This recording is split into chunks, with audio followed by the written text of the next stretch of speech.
All right, everybody. Let me see a thumbs up in the chat that you can hear me.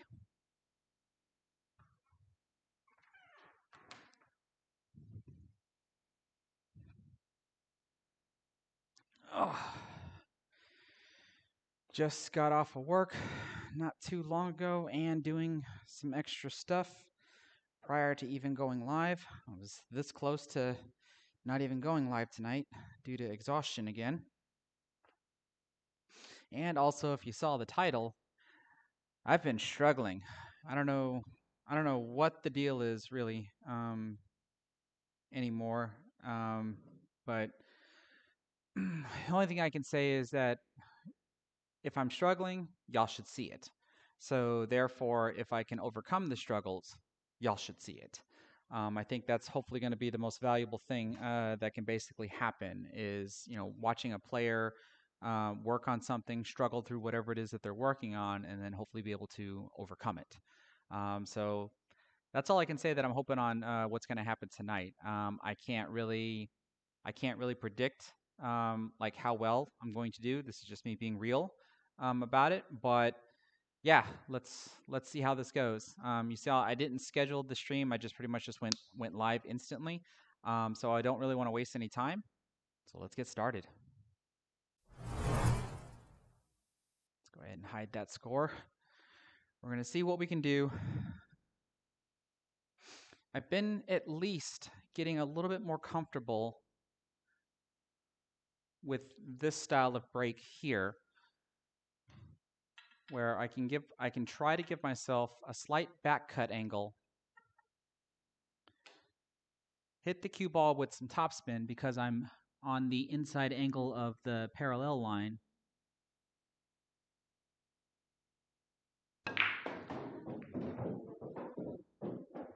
Get a fairly decent spread, but what I don't like is my cue ball coming down here.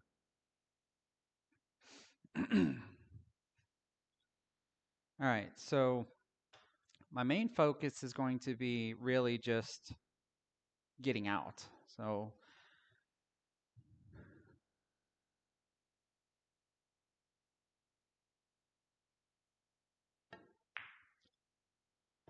what I mean by that doesn't necessarily mean that I obviously want to get out of the rack, but I'm more.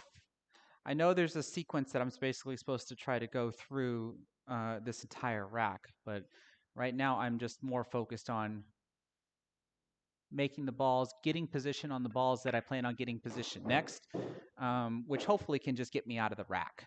And this is usually at least by thinking a few balls ahead, at least.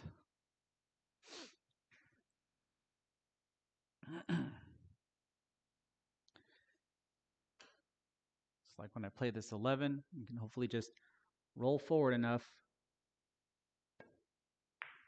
for position on the 4 on the side. And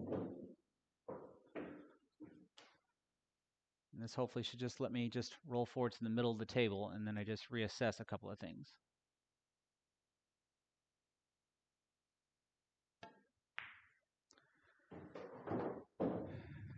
All right.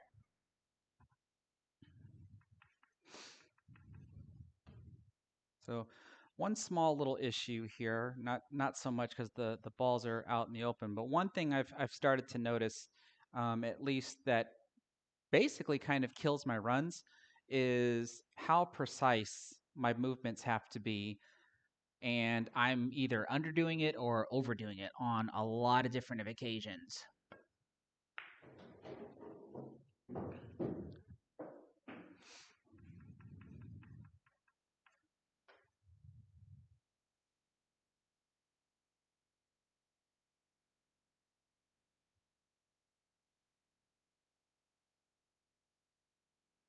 So really, like at this point, I've already identified my 12 ball as my break ball, and this is probably going to be my key ball. And if anything, I would probably like this to be the K2 ball to get position on the 15, so I can have position on the 12 for the next rack.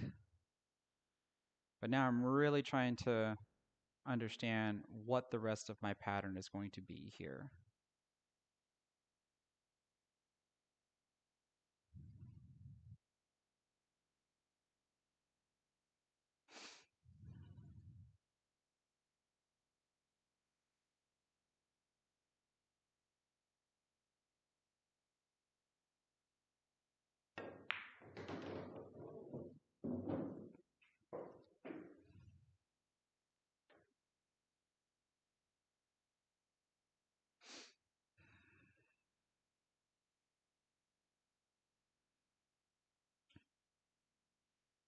So I won position on the 7 like I got, but now I'm just more concerned about the rest of these 3. I can obviously play from the 7 to the 3. I can just roll forward. But I got to make sure I get an angle so I can come off of the short rail and hopefully maybe land right here for the 2 or the 9. I think that's what I'm going to go for.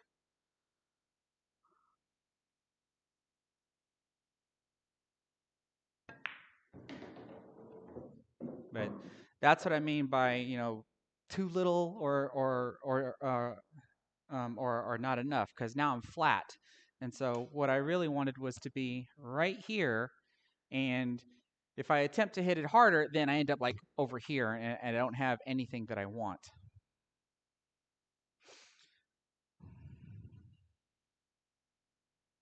So now the question becomes, what do I do here? It seems like maybe I should just play a stop shot. That's going to give me the 2 ball straight up, because I don't want to risk anything else. There's no reason for me to try to move the cue ball at this point.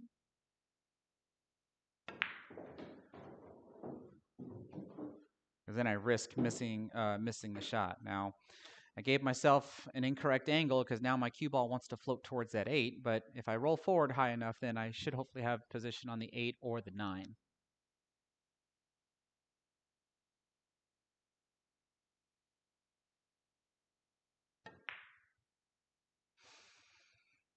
And then just little things like that. That pretty much what kills me there. So that's a 10.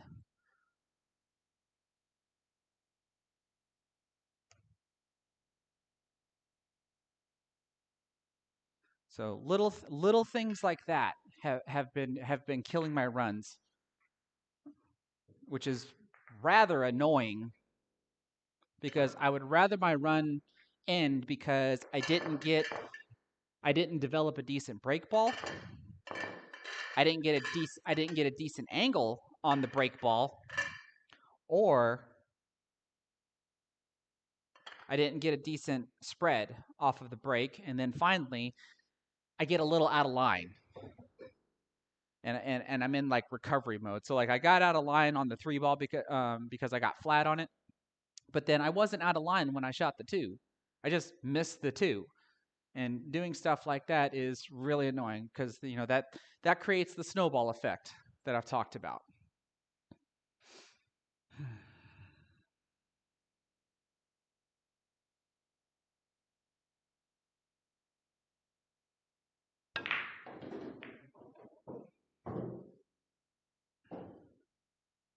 And see, so when I'm way down here, I feel like my run is already starting in like a difficult mode. I'm already in like recovery mode.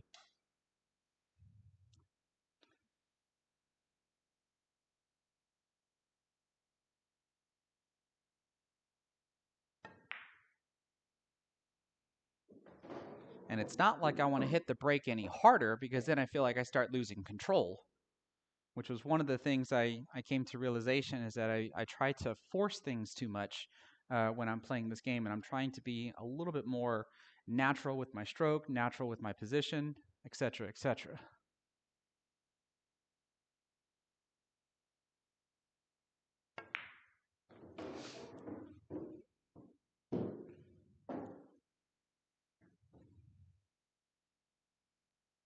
All right, so this should give me an angle on the 10 that I'm going to want.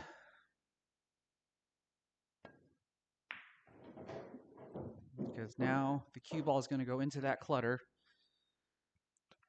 I have the 8 hopefully as an insurance ball. And then hopefully anything else that I could possibly develop. So I'm not going to try to break this open too hard. Just a little bit of separation.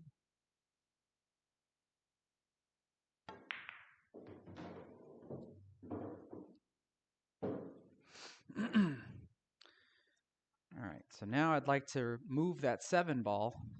That's my next focus. Because then my 4 ball becomes my break ball.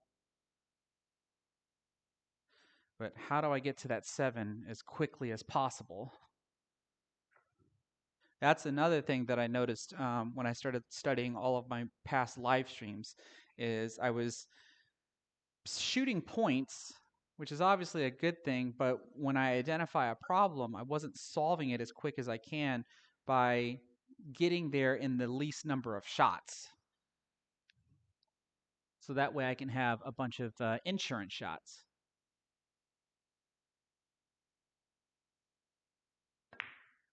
In case something goes wrong. So now here, maybe I can try to bump into the 7 and have the 6 as a backup. I kind of want the 7 ball to come somewhere over here.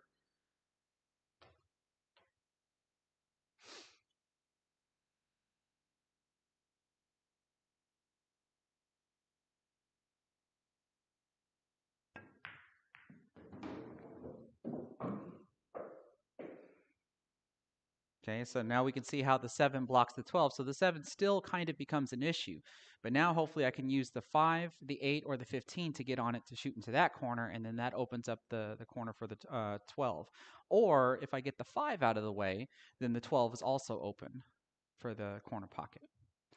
This is looking like maybe my key ball.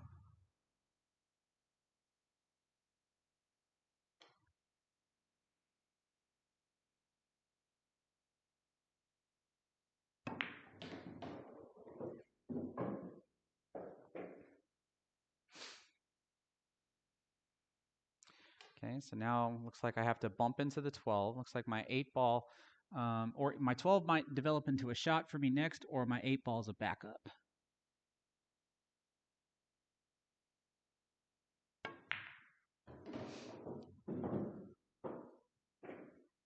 Okay, so rail balls are typically problem balls, so I probably should just go ahead and try to deal with this guy now. So that means I'm going to shoot the 7.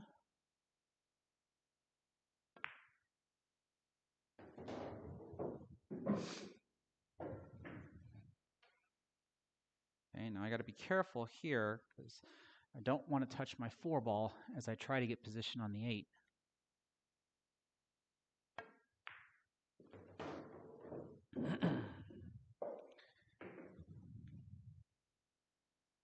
Now, see, normally I'd like to be like right here, but you can see the closer I start to get to that 4 ball, the more worrisome I get. But because I'm not where I want to be, then my cue ball kind of drifts a little bit further away than I would like from what I'm wanting. But at some point in time, I would hope that I can eventually overcome that.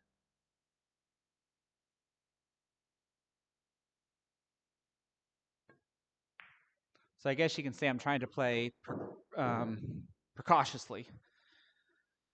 And see, even like this, you know, I'm flat on the 15 ball, so I have to kind of draw it all the way back here just to get shape on the 3. Or do I just go ahead and shoot the 3 and then try to get position on the 15 and then try to get position on my break ball? So, I'm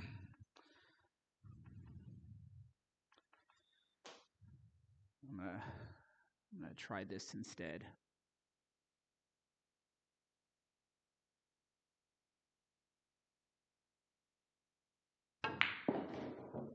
That's not gonna cut it. Looks like if I'd have hit it hard enough, I could have got up here.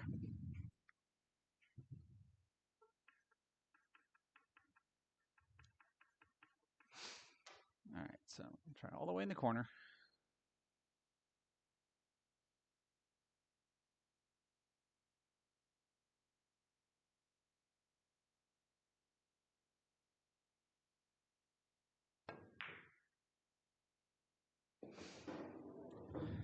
All right. Well, that at least gets us to the next rack. And that's something we haven't been doing quite often. And you always hear me say, I'd like to do that more often. But like this, right? This is not a good angle to have on the break ball. So if this ends my run, then cool. I'm at least okay with that, considering that I was way out of line trying to get position on my key ball. Like these are things that at least make sense as to what should or should not end my high run attempt. Like this is something I can live with. I mean, I'm gonna still try to cut this though. Cue ball's naturally gonna go into the rack, so hopefully I'll get a decent spread. But I'm not gonna try to force this open. But I am gonna try to. I gotta find that fine line between firm and force.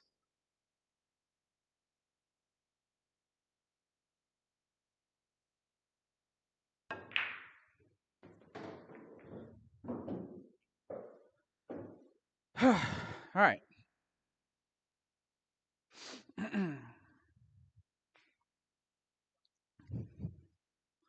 Well, lots of things to consider here.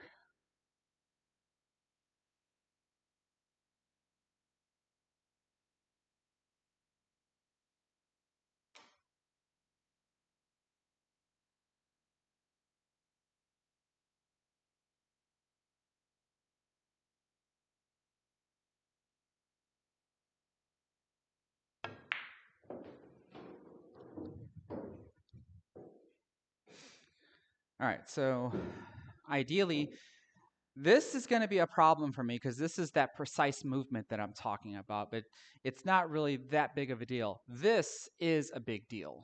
I really need to figure out how I'm going to break these open. And like, I don't want to do it now because then all I'm going to do is push these balls over here and create a bigger mess. So, like, for me to try to figure out, well, how many balls do I want to make to kind of make room, but at the same time, leave balls there as insurance in case something goes wrong.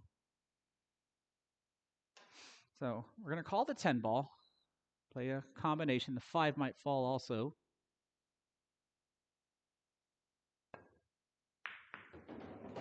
Okay, I kind of expected that.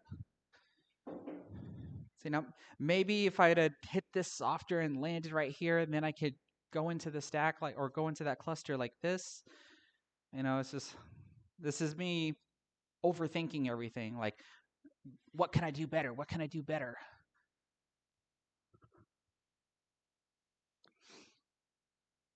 Almost have a 9-12 wired combo.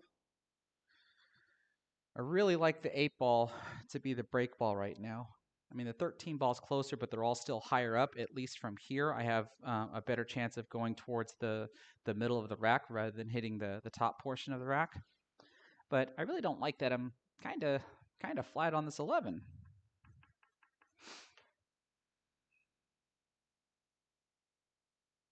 So I'm going to try to stun out of this area.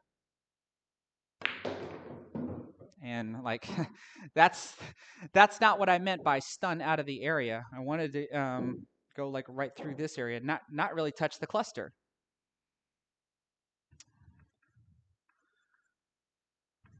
So this is a recovery shot. I'm going to try to see if I can do the 13 in the side.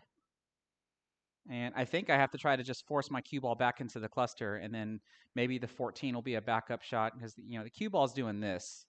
So I'm going to try to bring it back as I try to navigate this small side pocket that I have.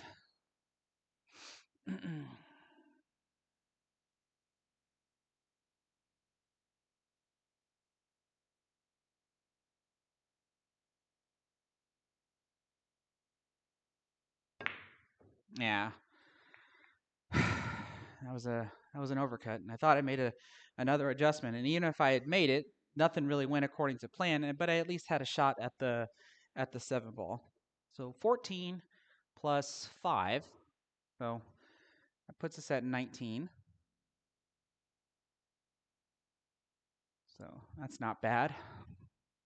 So let's try again.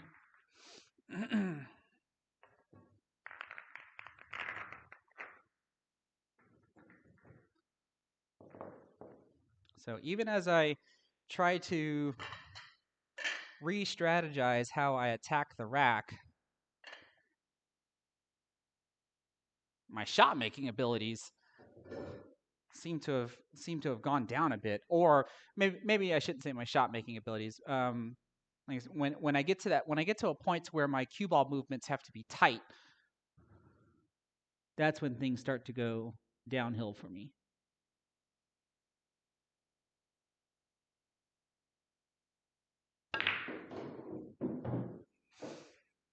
So here we are back up here again.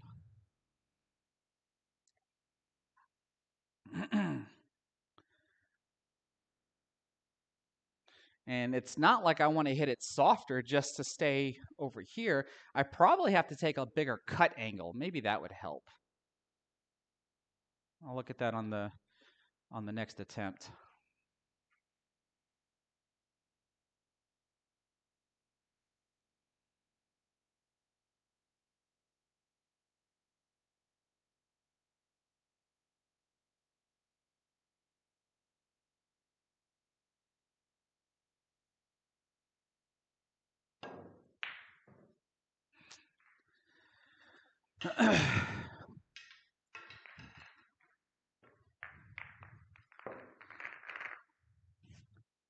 But then at the same time, a bigger cut angle means that the shot gets harder.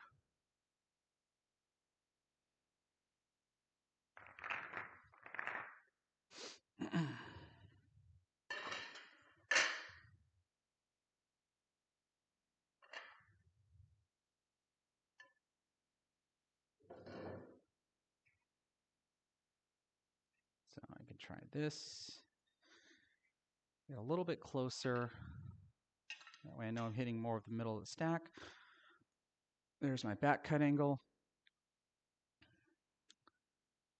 Put the top spin on the cue ball, so I can try to force my way to the short rail, avoiding the scratch. Like I said, and now I'm overcutting the ball, and even then, I mean, look at the spread. I mean, they're non-existent.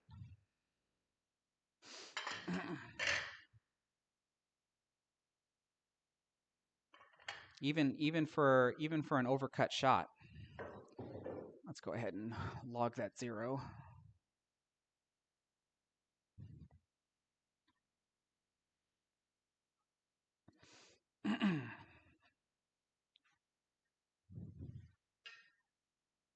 Okay, so I overcut the shot last time.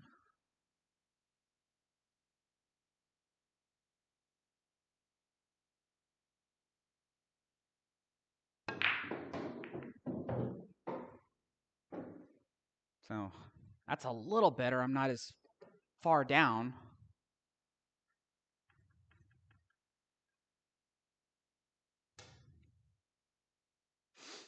Lots of problems to work with. Maybe take a secondary break shot right now using the 3 ball. I think if I run into the 1, the 1 pushes the 12, 12 runs into the 8 and the 15, 15 runs into the 5. So everything kind of opens up. Maybe the 10 ball is my insurance shot. I think I looked at all that correctly.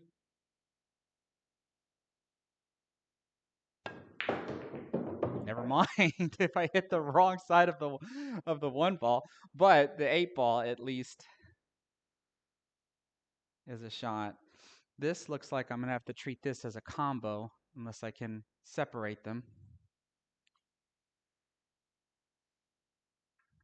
Really, maybe I should shoot the 15. 8 ball is easier, but the 15 ball frees up the 9 ball. So yeah, I'm gonna take the harder shot here.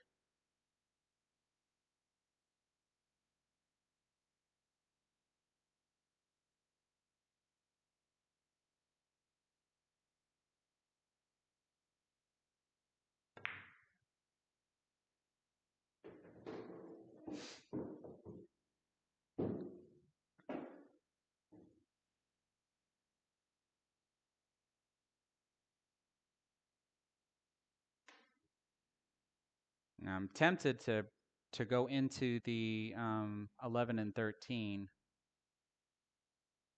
but that means I have to get position on one of them because it's not like any of these would be decent backup positions. If I run into the 11 ball, then the 13 ball basically should be my next shot. Of course, I have the 10 ball that I can shoot that leads me to the 1, that leads me to the 2 in the side.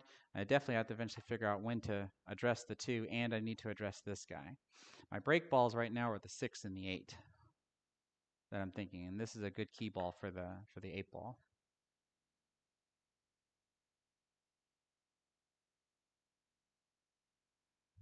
Yeah, I don't know. I'm stuck on this.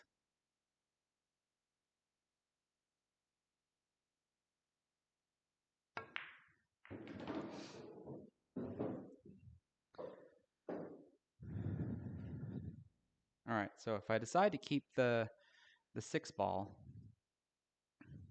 then shooting the 9 ball right now is not a bad idea. I'm straight in on it. It gets me position on the 7. Otherwise, maybe I should use the 14 to get position on these 3 to go into that corner pocket. Or actually, now that I think about it, if I take this shot now.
I didn't think the cue ball was going to go further away, but we'll try to work with it. The idea is to still use this 14 ball to get position on the 5 or the 9. Still haven't quite committed to either the 8 ball or the 6 ball yet.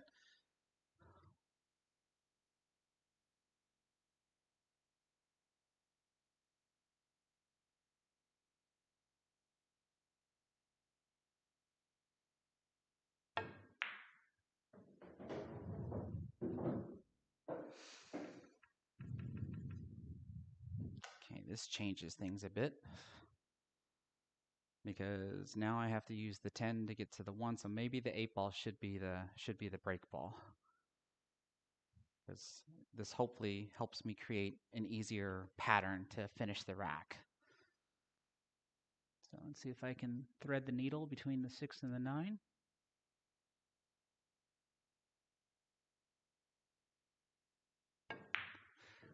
Ooh.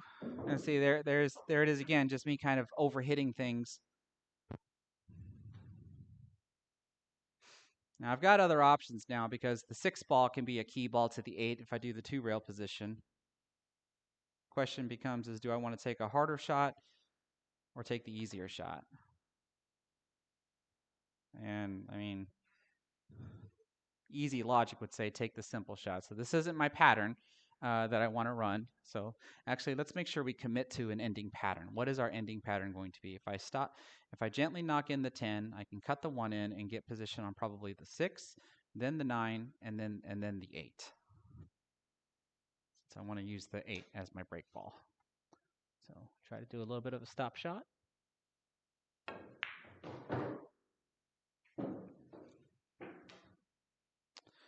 Now, if we want, yeah, I don't, man. Yeah, I think it's 6, 9, 8.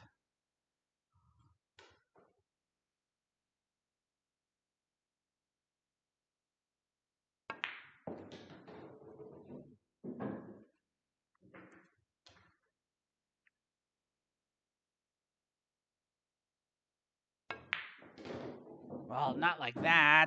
Come on. All right, so I have to try to 2 rail, I think, out of the corner and then cross the shot line at the 8. I'd like to, so here's the, so I definitely would like to be somewhere over here just to have a small back cut angle.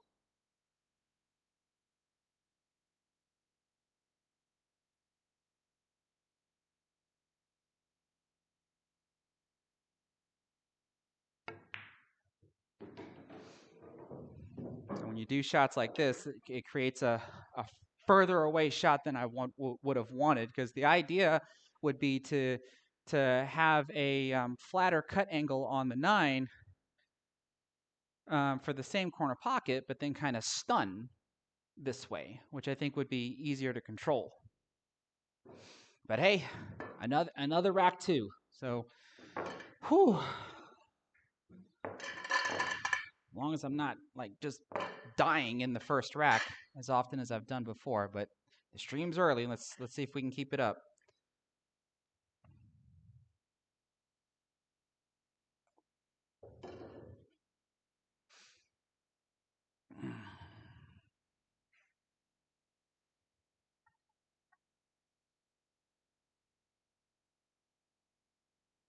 kind of feel inclined to, I don't know if I want to follow this one.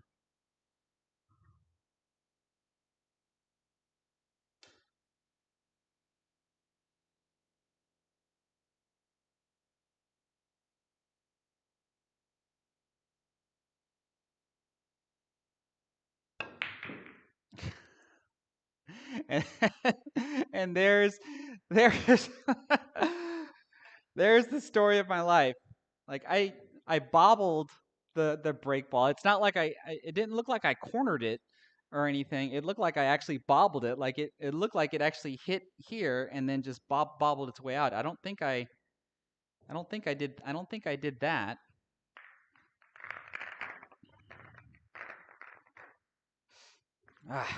So that's rough.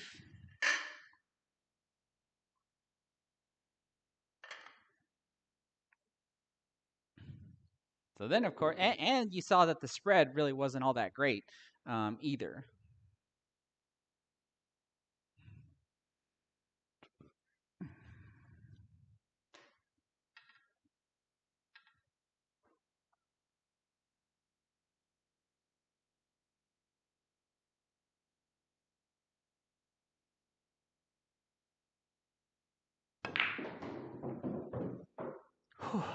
All right. So maybe that's the magic formula. Break ball a little closer to the rack, a little bit more of a back cut angle, which is a riskier shot, but yielding better break results. All right, so 13 clearly goes just fine. Got a couple of things, a little bit of a mess there. If I can get the 9 ball out of the way. 2 balls blocked, so that kind of means that this might be the break ball. Because if I shoot the 5, then the 2 can go. Do I want to deal with these now and play just half table pool? Or do I want to leave these as backup shots while I try to fix this mess? That's always the question, right? So yeah, I think I'm going to leave them. I'm going to try to get position on that 13 ball.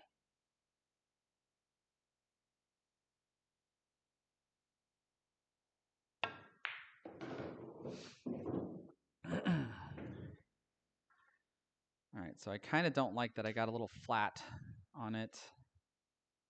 What shot? I don't know if this is going to leave me a shot afterwards.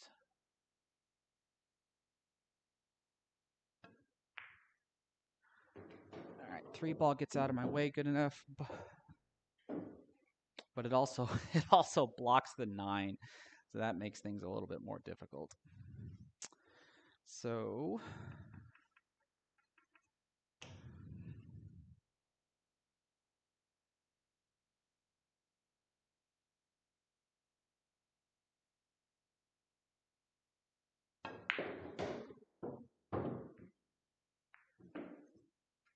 that was super risky there. I honestly don't even know what I was expecting out of that.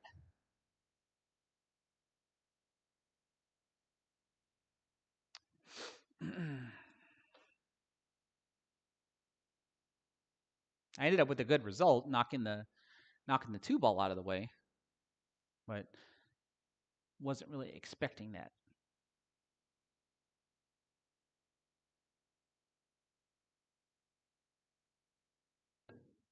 Nope.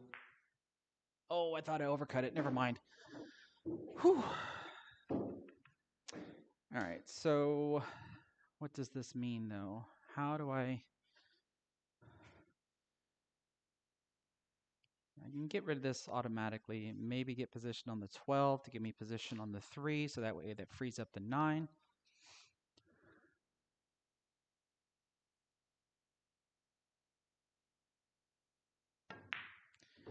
And you'll notice that I am voicing my thoughts more often. I didn't get the angle I wanted on the 12.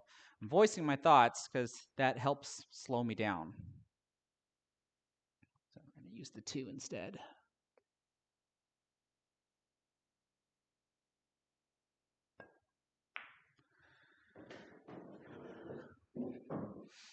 All All right, well, I have an angle on the 3 that's going to break up the 4 and the 8, but that looks like that means my 15 is going to move.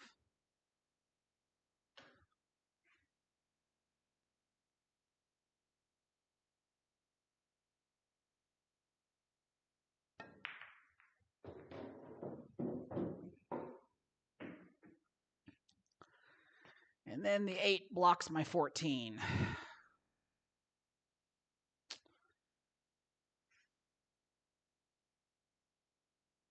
So I gotta do a recovery shot. Now it looks like I'm gonna run into the 5 ball, but now that these 2 balls are potential break balls, the 4 ball being the better one.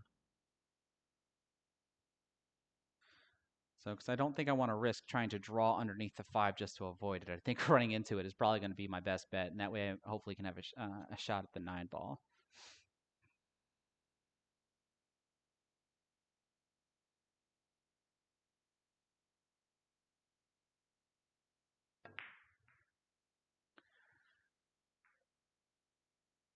Oh, dear Lord. The suspense. Whew. It's like one of those, like, is it staying on track? Is it rolling off? What is it doing? Okay.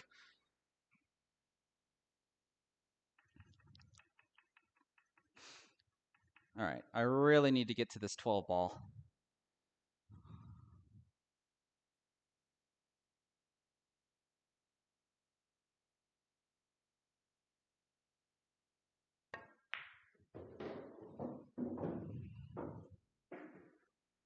Okay, that worked out. So now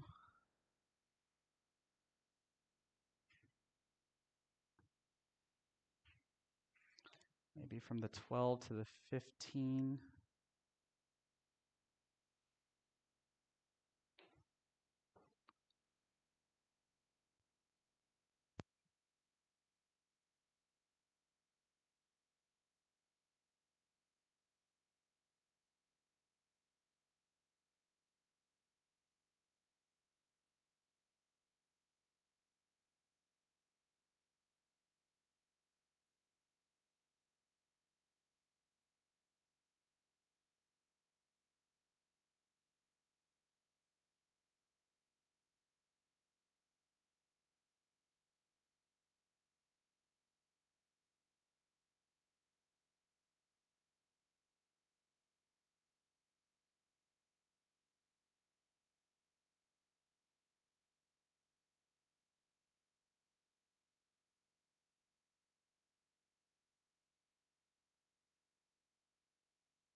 All right, so audio's echoey.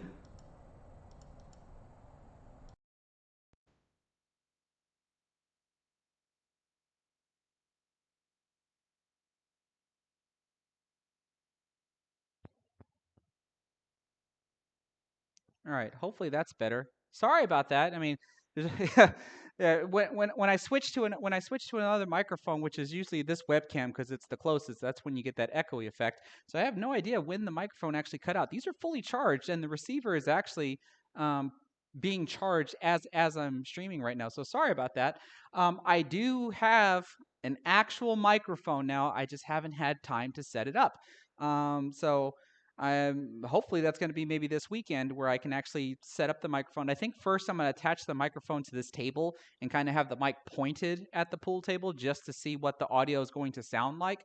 Hopefully it turns out the way I'm hoping it's going to turn out. And then if it does, then I'll look at trying to actually mount it somewhere up here and still having and still pointing at the table. All right, so back to the game. We were fortunate to be able to make the 10 ball and kind of basically bump out another ball. So I think we have to do the same thing. I have to try to cut the 6 ball into the corner pocket and 3 rail underneath the rack and come back out above it. So that's what we're gonna try to do.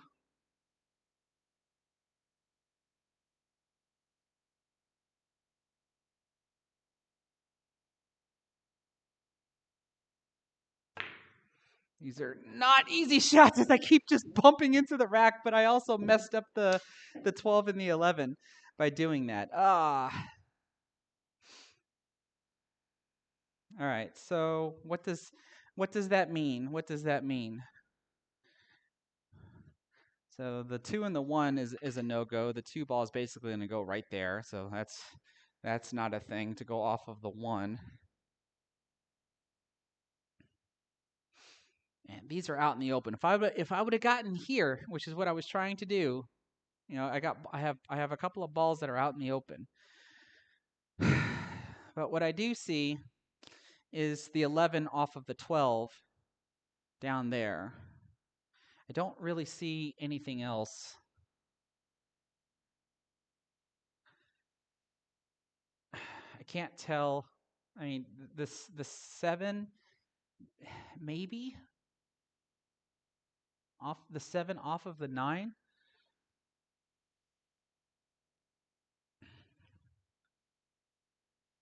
All right, because I can hit this part of the 3.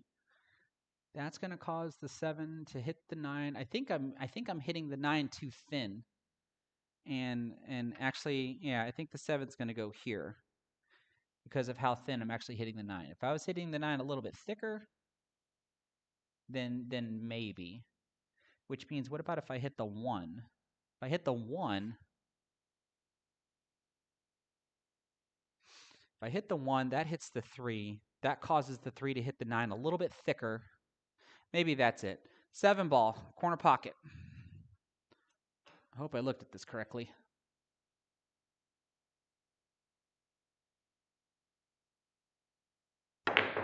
Nope, never mind. It went straight to the rail. It was a thin hit.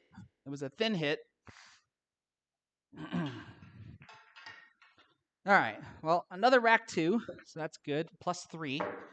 That's 17. Oh, holy crap! What does that translate to? Eves, thanks for the super chat. That actually caught my attention to realize that the audio was out. But what is this?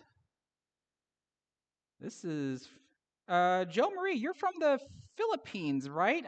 You've been in my live chat before. Yes, that's Philippine pesos. What does that translate to? Cool. Thank you so much for the $1 super chat. I really do appreciate it, man. It doesn't matter how small or how big. Donations are always appreciative.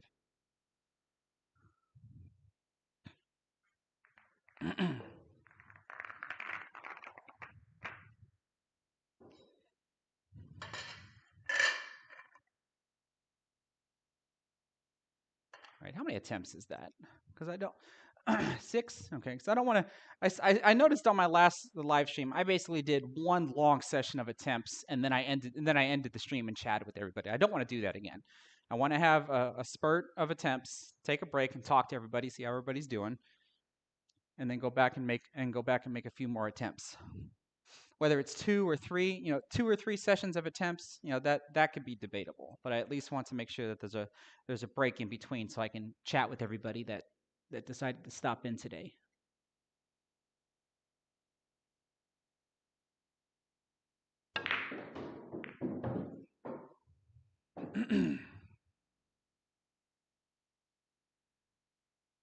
Okay.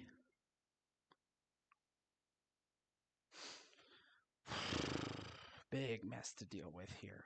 What in the world do I do? So it looks like the 13 ball is the key to get into all this mess. 10 ball does not go. Small window between the 14 and the 10. Does the 6 go?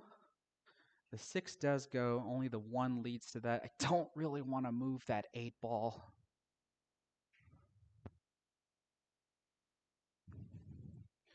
Do I go ahead and shoot this now? No, that's a hard.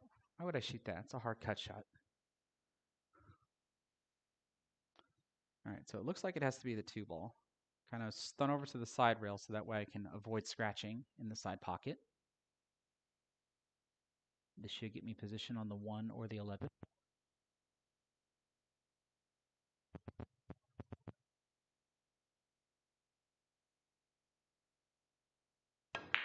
Oh, unless of course I miss. That was an undercut. Okay.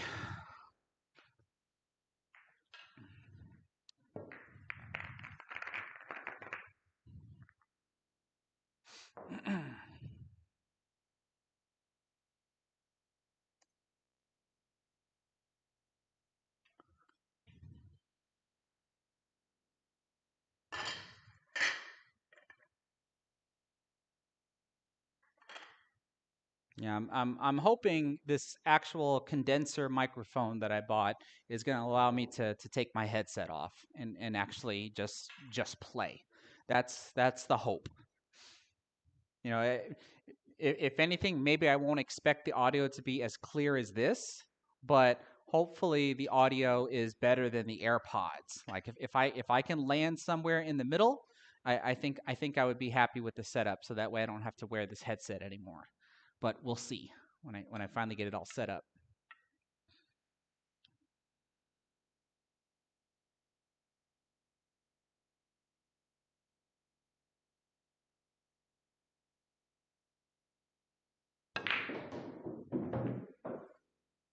All right, these are beautiful breaks, but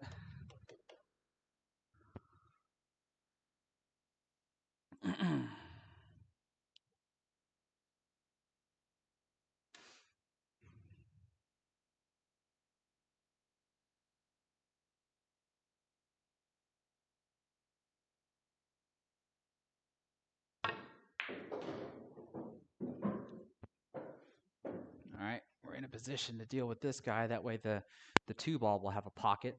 So I'll go ahead and do this. So actually, here's a mistake that I've been doing constantly.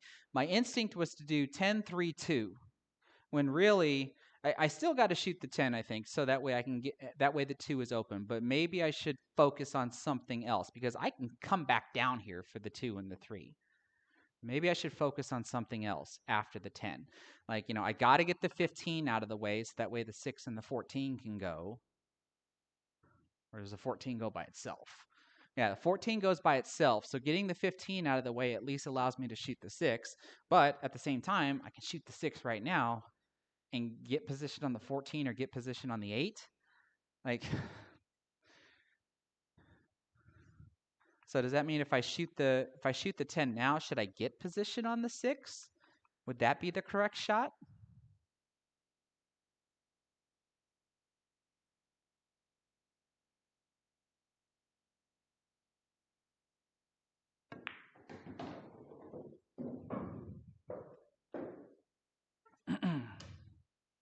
Well, I did it anyway, whether it was correct or not.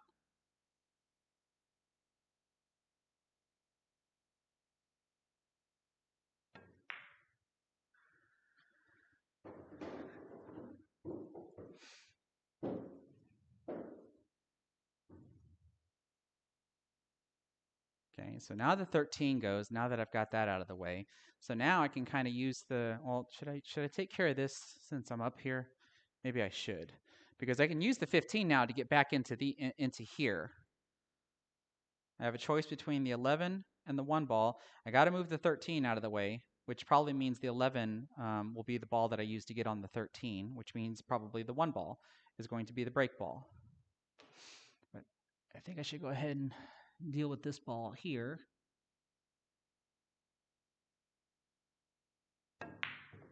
Oh, see, right there, that kills me. Like, that just outright kills me. Got the position on the 15 that I wanted. Like, there's no excuse for me missing this 12 ball at all. That's a 4.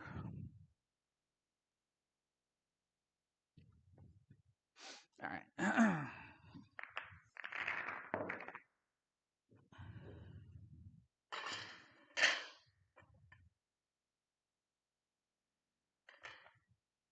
And what, I didn't cut it enough because I think I hit the jaw and it kind of just bobbled its way out. All right, so my cue ball is still kind of coming up. So I guess either the break ball's not close enough or my back angle's not sharp enough.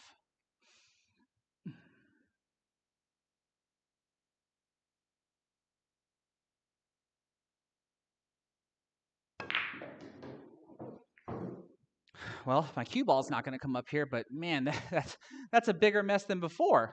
Like this doesn't help. I got a couple of ways to open it up, so that's at least a good thing. Because before, like when my cue ball is down here and I have to try to shoot something up here just to stay into the rack. Now my cue ball is in a okay position, but I got to go up here now. So it's like it's one extreme or the other.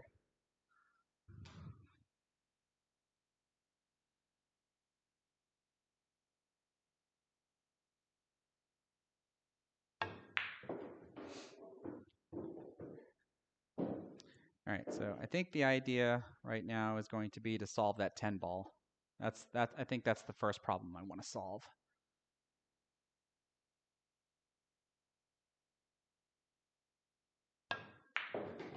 So it looks like it's basically taking me three shots to get there.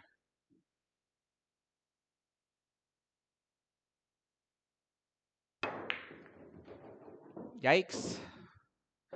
Wasn't exactly expecting that. All right, so recovery.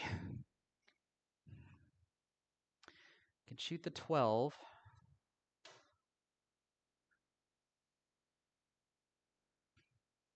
I want to shoot the 12 in the corner or the 12 in the side. 12 in the side, means that my cue ball has to drift up for the 2 because the 13 isn't far enough forward. I'd have to land right here, which is a gentle roll going into a small side pocket. It's doable, but then that gives me a back cut shot on the 13. So maybe that's the right way to play it.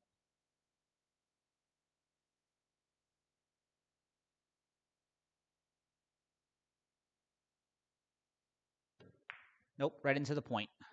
And that's why I kind of didn't want to slow roll the 12, and probably why I should have played it into the corner instead.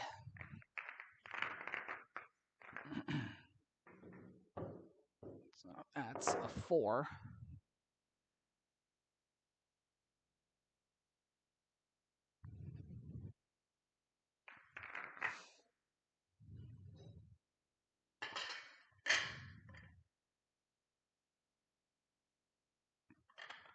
Another thing I've been experimenting with is being more aggressive on the break.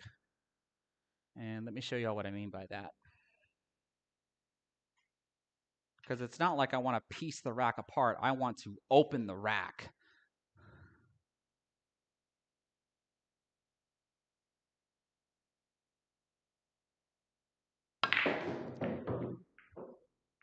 So like I've been experimenting with that. Sometimes I get good results. It's almost like it's the same ratio. right? It's just sometimes it's good, sometimes it's bad. But at the very least, I know my cue ball's coming down, and I'm trying to force it enough to where I know it's going to be coming back. And you can see I have a small issue right here. Everything else looks okay.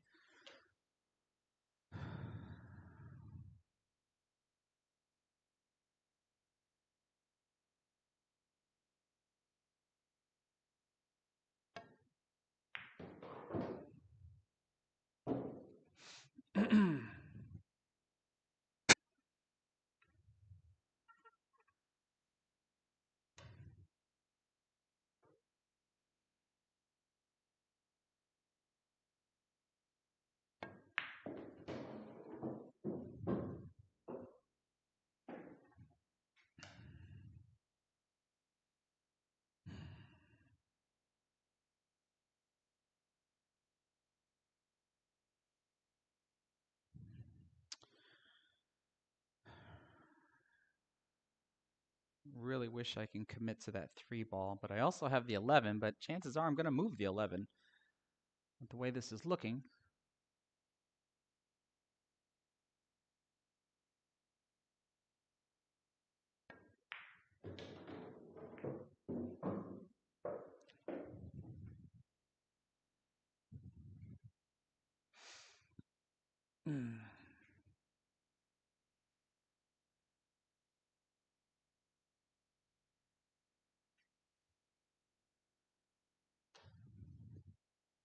All right, I need to solve this real soon. This is the part where I'm talking about, like, where I just start pecking off balls, and I don't have a ball that allows me to solve this problem here.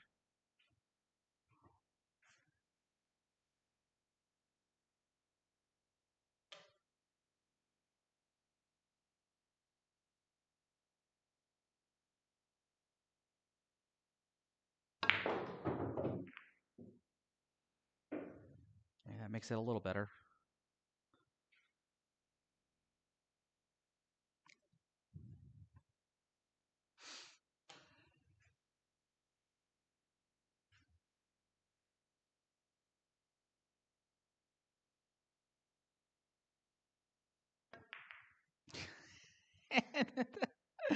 Like I said, there's no excuse for that.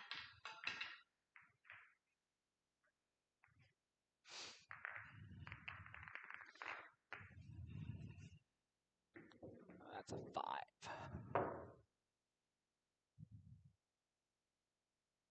Check my volume. Is my volume? I'm actually speaking like a little on the low side. Like normally I talk like this, but like tonight is just a little bit more somber, I guess would be the right word. But I mean, I can certainly check the microphone level. I can do this. Just bump it up a few notches, and then bump that up a few notches. So we can. Oh, and the chat's not showing in OBS.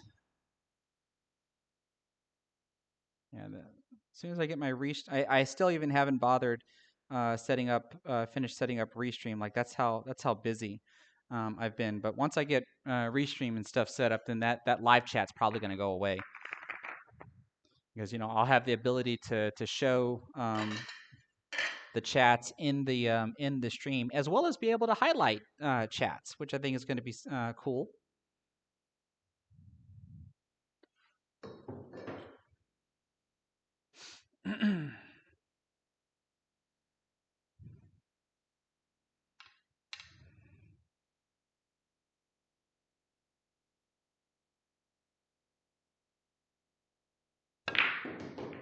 Okay, cue ball's coming down here.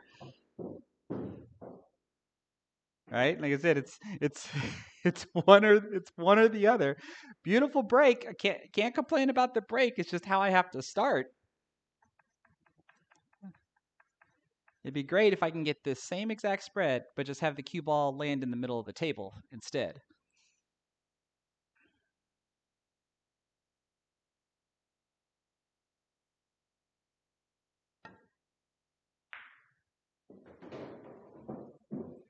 See, I hit that so soft, thinking that I wasn't going to come anywhere near this stuff, and this happens to me a lot.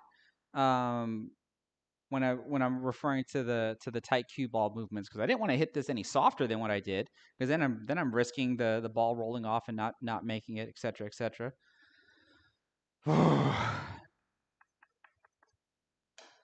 I guess I wish I would have hit it a little bit harder. That way, it would have just the cue ball would have floated a little bit more this way, and now I'd had a shot on the 5. So it's things that I always have to try to consider. But we're gonna attempt to cut the 13. Y'all know I'm not afraid to cut a ball.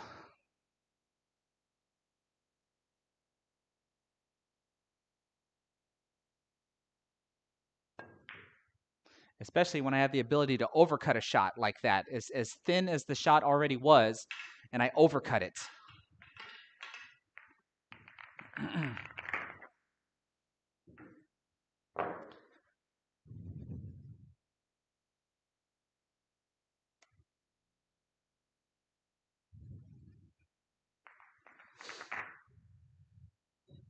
Let's see, what are we looking at? Oh man, that 0 really killed my average. All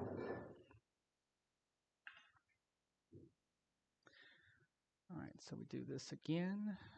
And I guess, like I said, give myself a bigger back cut angle, making the shot harder.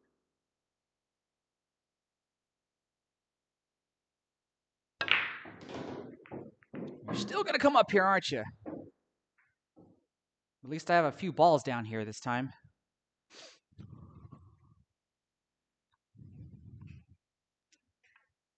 So this isn't as bad.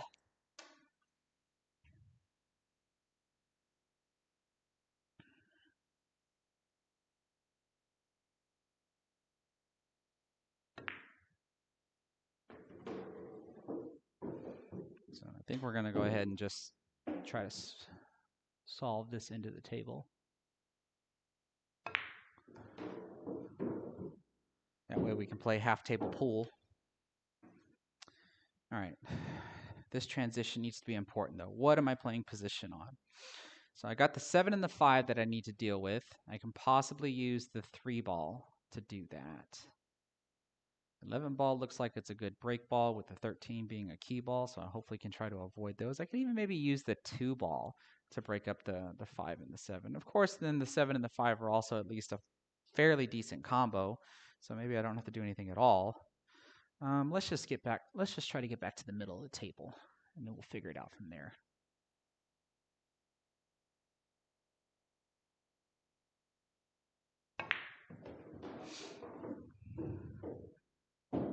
All right. So like I have the angle on the 3 to deal with the 7. So maybe that's what I should do. And that way the 6 is hopefully a backup.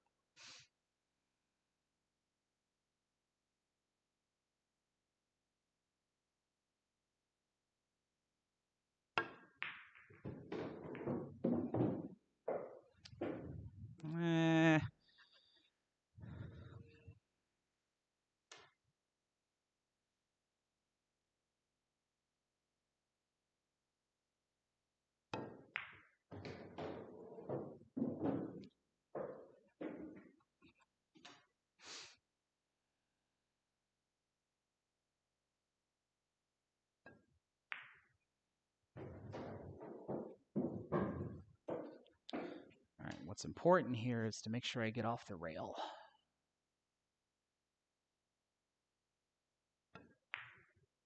All right, that at least allows me to maneuver. All right, so now the 12 ball is kind of tricky.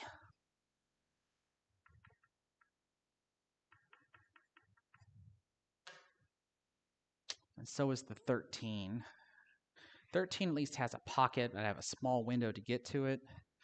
Do I try to maybe run into both of them? If I just cut the 5 in?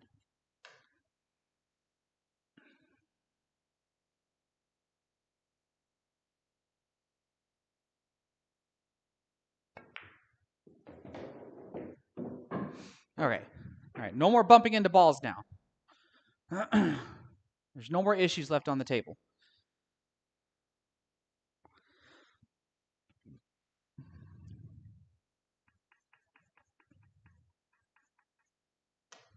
What is the correct pattern here? It looks like there's got to be a little bit of movement, and then there should be no movement at all. Question is, how do I do that? Like, I don't know, like I almost like trying to shoot the 10 in, but I have to use inside spin to get the cue ball over here so I can shoot the 15. Do nothing for the 12, nothing for the 14, nothing for the 13, and I'm on the 11.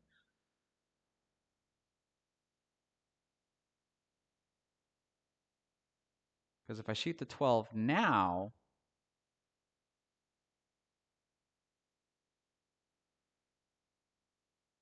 I roll over here for the 15 and the 10.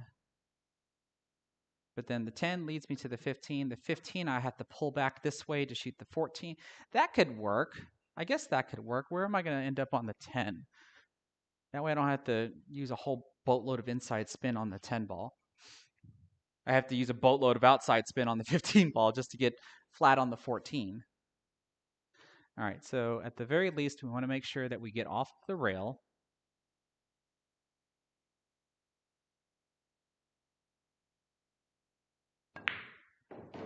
Little bump, just like that.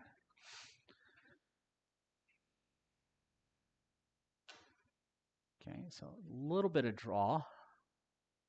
That way my cut's not as thin as it is right now.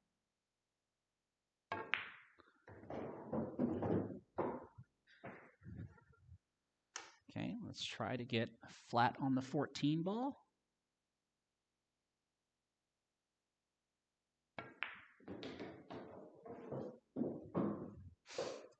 There we go. So that worked out. I can just roll this guy in and then roll the 13 in for the break position. So I feel like that was pretty good.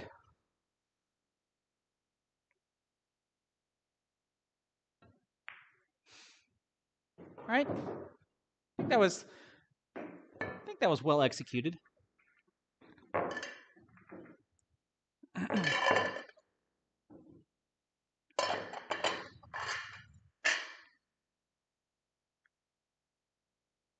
All right, so this is the part that I obviously still struggle with. If I wanted to just, it's funny how shortstop Poole explained it. Like if I wanted to just shoot the 11 ball in, I could just shoot the 11 ball in, right? There's no issue with that. But since I have a secondary goal of breaking open the rack at the same time, it changes the shot of the 11 ball entirely, right? Because if the 11 ball was like the 9 ball or the 8 ball, I just shoot it in and we're done. Right? And I can still do that. I can just shoot it in, but then the rack's not going to open up, and then that pretty much ends my run. So just the fact that I want to try to spread that rack open changes this shot entirely. And I like the way Bob put it. It's like, this is a shot that you've never shot before. Right? Because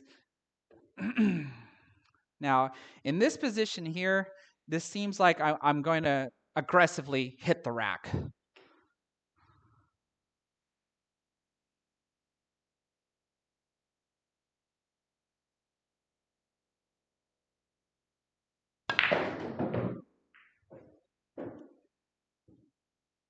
All right, so that's good. And that's usually what I'm struggling with, like when to do that versus when could I not do that and still get a similar result. That's one of the things that I'm still struggling with being able to identify. So break ball, key ball. No real issues except right here because the my key ball here blocks these guys to go here. Because like once I start addressing this area, it seems natural that I would want to shoot these guys over in this direction.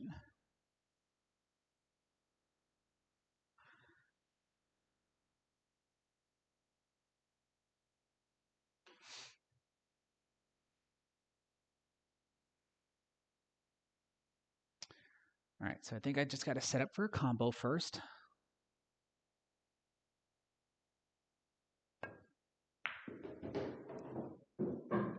Don't try to do anything fancy with the cue ball. Let's play the 6-15 combo. The 6 ball should kind of replace it. I'd like to get position on the 2, maybe. I think that would be good. And that way, if the 6 can stay there, I have a backup shot.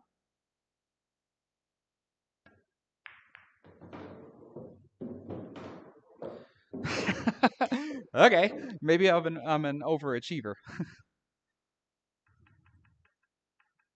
All right, so the more I think about this, though, well, I guess the 2 is still okay, or maybe I should shoot the 10.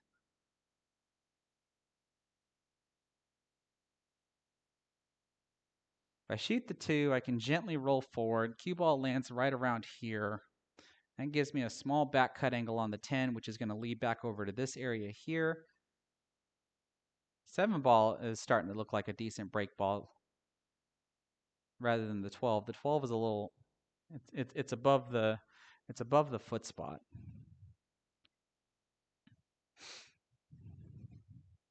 But the 7 ball is all the way at the bottom of the rack. So that's another thing to consider.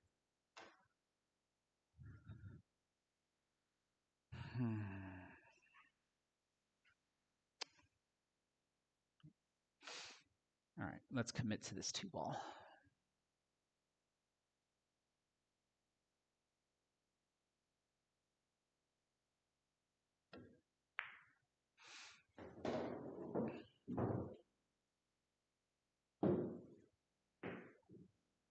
All right, this changes things a bit because now it looks like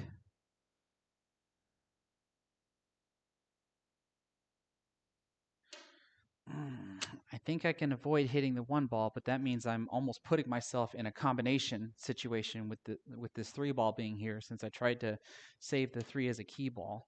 I don't think I can float all the way up here and deal with the 4 or the 13. I don't want to bump. There's no reason for me to bump into anything either. So I don't even want to risk doing that. Right? I can obviously shoot the 12, but then that means I have to commit to using the 7 if I do that. I don't think I'm ready to do that just yet.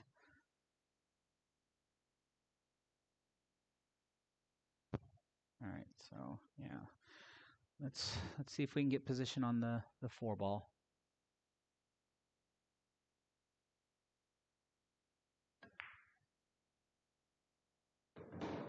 All right, that worked out. 4 or the 13. I know I said the 4 ball. 4 or the 13. Doesn't matter. All right, so maybe I should actually consider getting rid of my 3 ball. That way that side pocket opens up and just use a different key ball.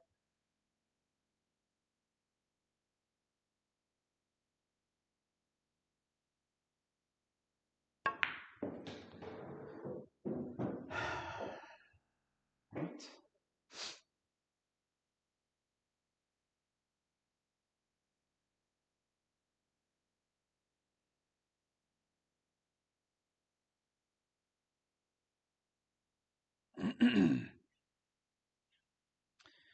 This almost seems like I should get position on the 8 to come here.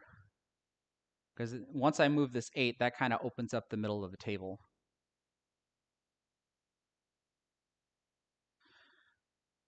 Otherwise, no, getting position on the 1 is not ideal.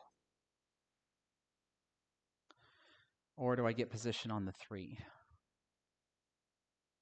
I mean, I can shoot the 3 now, but then that means my cue ball goes that way. Maybe that's a good choice.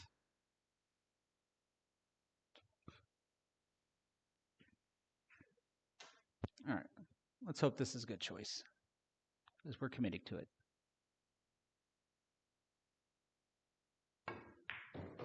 Not if I move my break ball. I thought I would go all the way around it. All right, so I guess the 7 ball is the break ball. I'm gonna end up hitting the bottom of the rack. You'd see the idea was to land right here if I didn't touch the 12 ball, and then that way I can start addressing these guys. I'm now in a position where I can still address them. I just don't like that I have to jack up over the over the 7 ball. And then, of course, if the 12 ball didn't move, there's the 5 ball right there.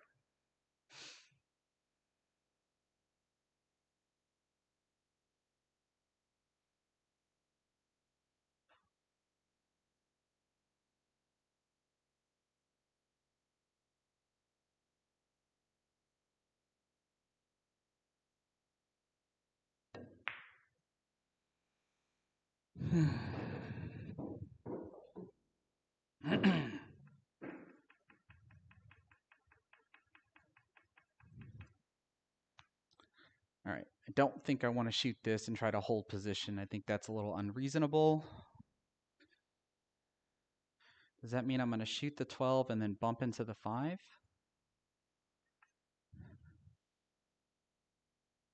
Oh, maybe I do have to shoot the 4 ball because I don't want to move the 7 ball. It'd be great if I can turn the 1 ball into a break ball. If I can just bump it a little bit out of the rack. So I guess this is the shot.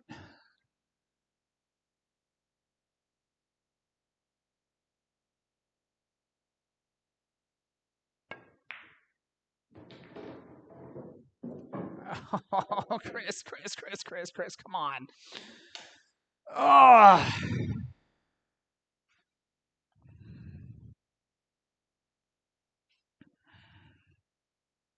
That's just brutal. All right. That's just brutal.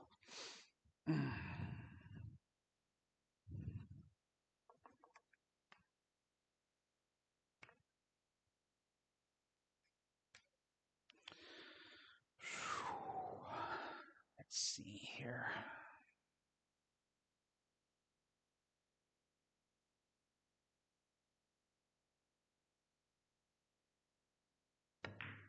Did I overcut it? Oh, okay, good. As long as we stay alive. Staying alive. Okay, so no fancy movements here. We can try to just follow forward for the 12 in the side pocket.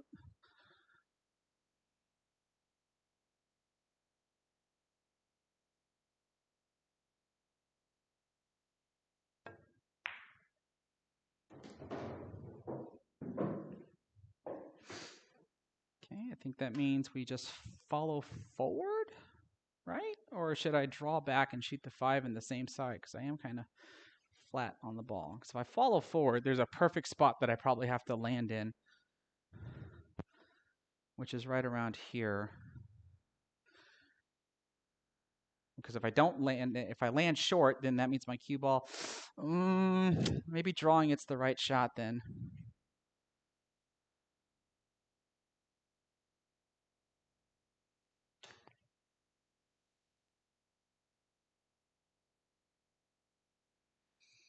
No, nothing fancy. Keep it simple.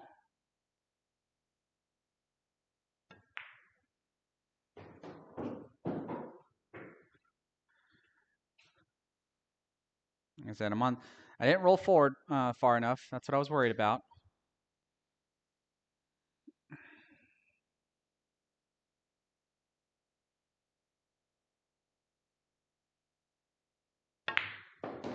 So I kind of have to do that.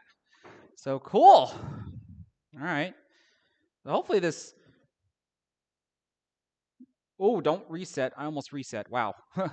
Hopefully the narration is keeping y'all up with things and it's slowing me down, allowing me to keep my pace.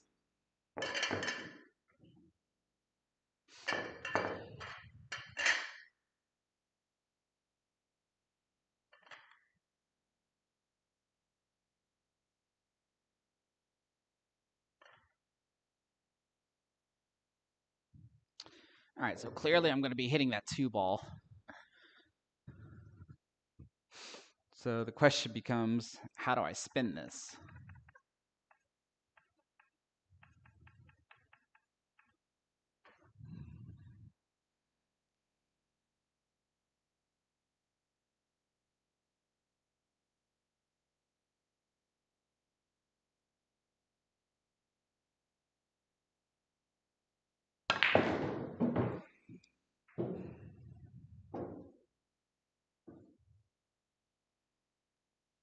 All right.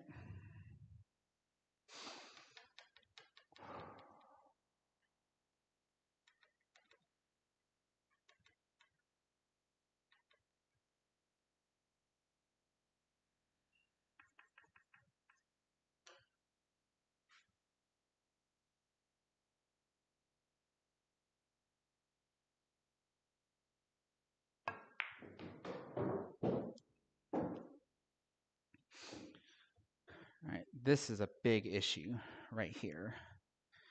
I don't know what I'm going to do here. Could set up for a combo. This combo appears to be easier.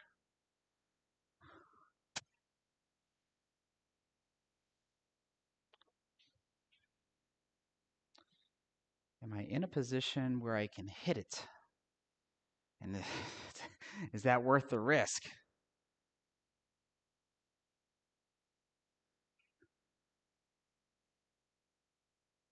Is that worth the risk? Hitting into it.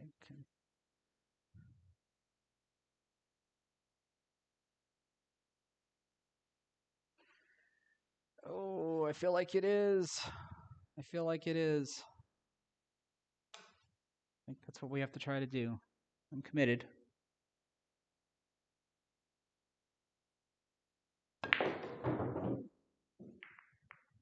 All right. Whew. Okay, so now I gotta put my attention on this. So the 6 ball goes once I move the 8 out of the way. I don't really have a break ball yet, so turning the 4 ball into a break ball would be really good, unless I want to save one of these as a break ball. I mean, heck, even this could be a break ball. So it would look like the focus should be, well, I mean, I could bump into it now. And the 8 and the 15. Yeah, if I bump into it now, the 8 and the 15 should be my backup shots.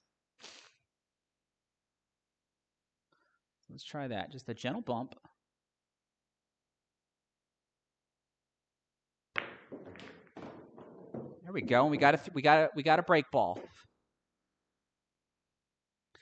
All right. So the 5 and the 13 now become an issue, even though I have a break ball.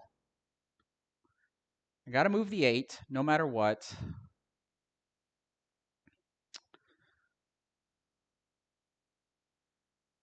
So I think if I focus on these two next, that way the 5 can go here, which then opens up the 13. So in order to do that, I think that means I have to play this. Oh, why did I get flat?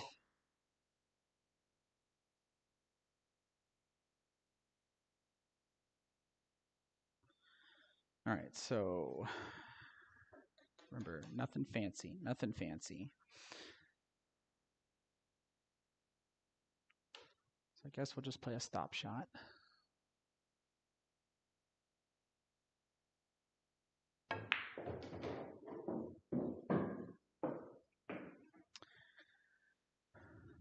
Ooh, do I want to draw into these?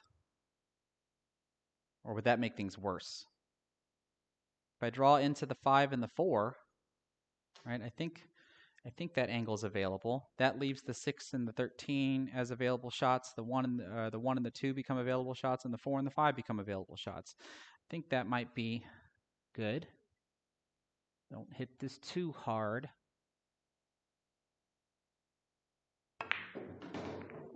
Kind of like that. Okay.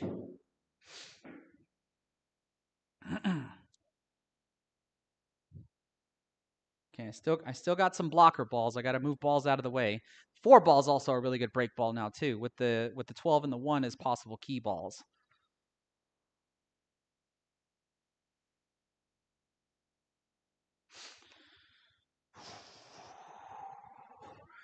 How do I want to do this? How do I want to do this?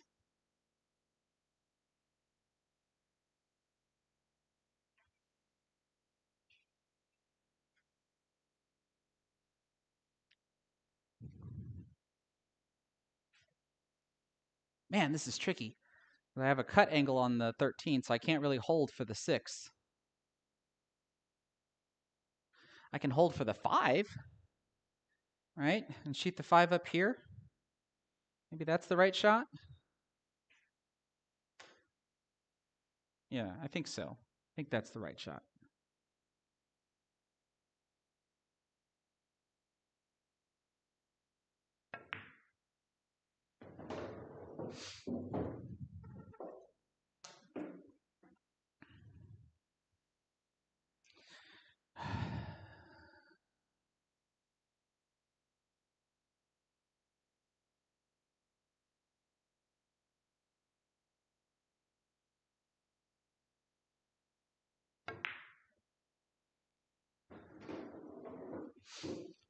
All right. So now we really need to make our mind up. What are we going to do with very minimal cue ball movement? So what I'm seeing is 6, 2, 12, 1, 4, 2 rail out for the break ball on the 3. That's what I'm seeing. And I think that's pretty much what I'm going to commit to.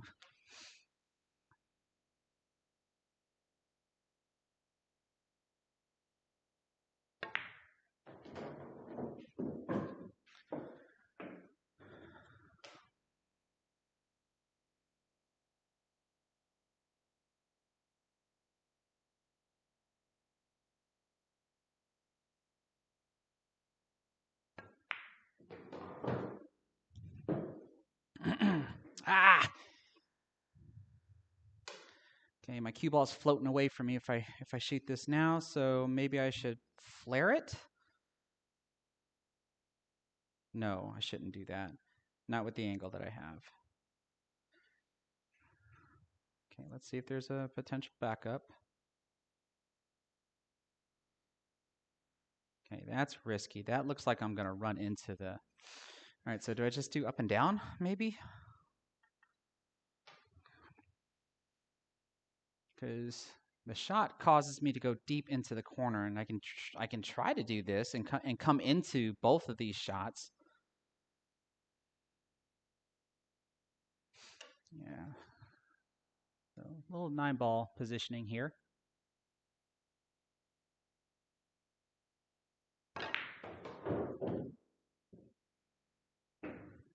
So came into the shot of the 4. So now my pattern isn't exactly the way I would like it to be.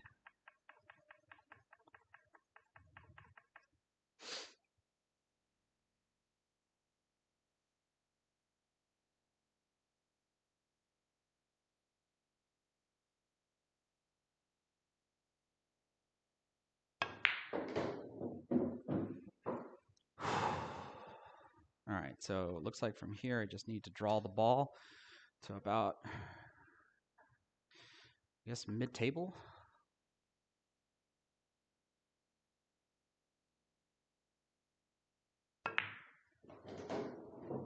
All right, I got a cut angle. That's all that matters. Is I got a cut angle. I wish the cut angle was a little bit thinner, just a little bit thinner,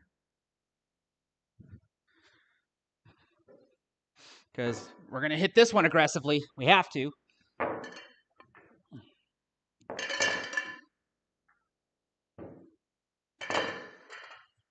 We have to hit this one aggressively.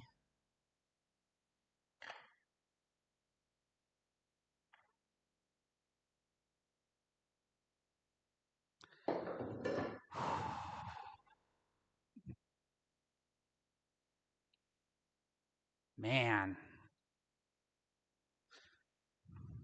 I really don't want the cue ball to stick to the rack. That's why I wish I had drew it back just a little bit more, like this much more. I think would have been perfect. About another 2 inches, 2 or 3 inches. All right.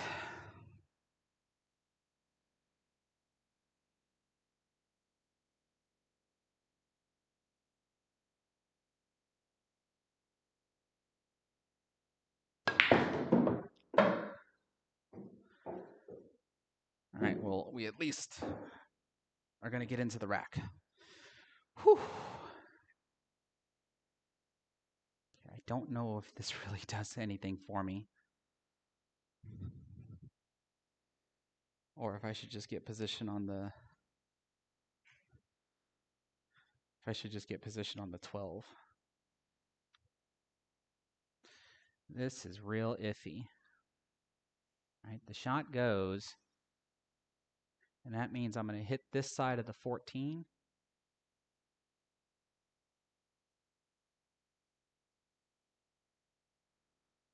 What does that do for me? That's all provided that I get the position that I want on it too. Okay, don't want to shoot the 12. I don't even know why I looked at it.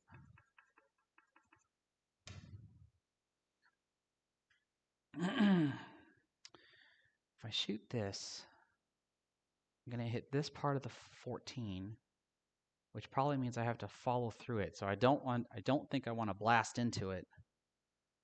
And then I can only hope maybe the 6 and the 15 turn into a shot. I think that's about my best bet.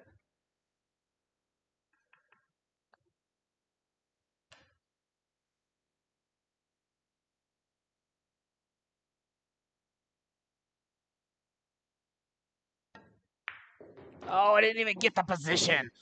Well, I mean, I can still shoot it. But man, okay.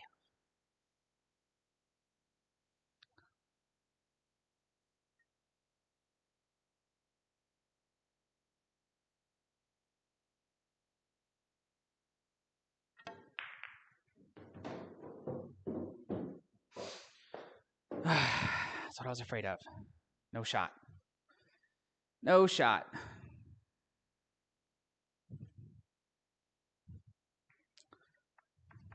Unless, of course.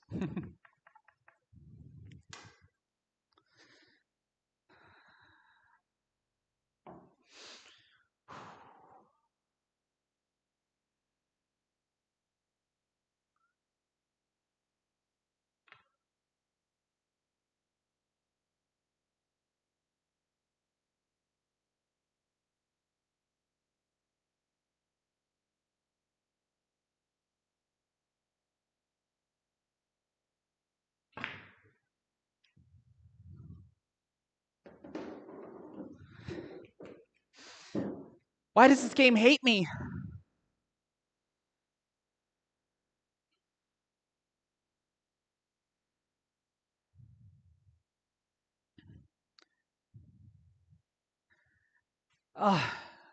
This game just hates me.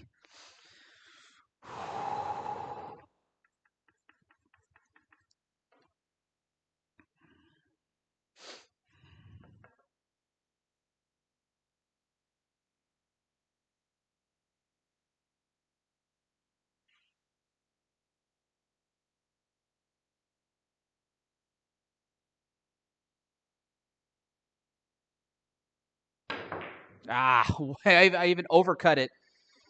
Oh, man.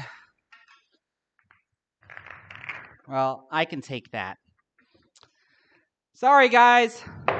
46. 46. And we will take a break on that note. Ooh. Well, as negative Nancy as I was being about this actually isn't bad, really. Right? Because, so 8 times I didn't get out of the first rack. 3 times I got to the second rack, and then finally at least ending with the 46. I was surprised that I actually even overcut that 12 ball. So hopefully I can repeat that, right? And then where was my mistake, really, when you think about it, right? And that was not drawing off of that one ball and getting a better cut angle at the break ball. Right, I had the break ball, and then as I was fearing that getting the shot on that ball after the break didn't yield me another shot, like, at all. Right, and that was kind of my worrisome thing. And then when, of course, I banked the 6 in and still just didn't have a shot, then it's like, okay, like, what is it, Murphy's Law? Like, if things are going to go bad, they're going to go bad or something, or whatever. But man, so 12 total attempts. We've had a total of 18 racks, and I at least completed 6 of them. So how does that work? Well, if I made it to rack 4, then that means I completed 3 racks immediately on that attempt. Those 8 attempts where I did not get out of the first rack obviously means I didn't complete any racks at all. And then since I made it to the second rack 3 times, that's 3 additional times that I completed some racks. So that gives me a total of 6 of the 18. So shooting at 121 out of 252. So just a little bit below 50%, but averaging at least 10 balls an attempt.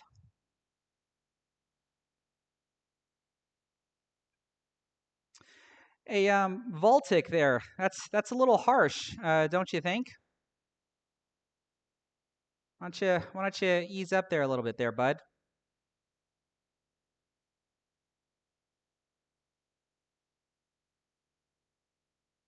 Let me see something here.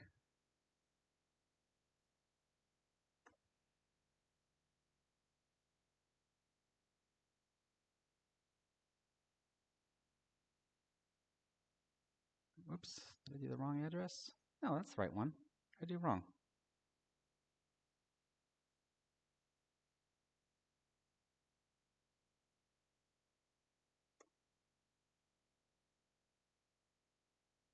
Yeah, okay. Whew. Let's see here. Let's see, Trevor, you're asking, would the 8 have been a better shot after the 7 instead of the 11? Just something to look at when you review the video. So you're talking about the previous, you're talking about the third rack on, I believe, right? Yeah. So you have to have been talking about the third rack, before I got to the fourth rack. Like I was pretty convinced on the pattern that I did, just like even on the previous track before that, to where all I wanted to make sure that I did was just minimize my cue ball movement, allowing me to just make the shots to get to what I thought was going to be the break ball. So the hard part was that since I got that cut angle on the 12 ball and I ended up trying to flare the cue ball around, that was almost like the leading cause of the mistake, really, because when you think about it, I don't want to have to draw off of the 1 ball to get position on my break ball. If I would have gotten flat on the 12 like I really wanted, then I could have played a stop shot on the 12, then play a stop shot on the 1, and then do the 2 railer to get position on the 3 like I originally wanted. Right? So just the minor little mistakes. I think the plan was there, but then I just fell a little short on the execution, came up with a recovery shot, and then still just didn't really quite get there with what I was looking for. But I was close.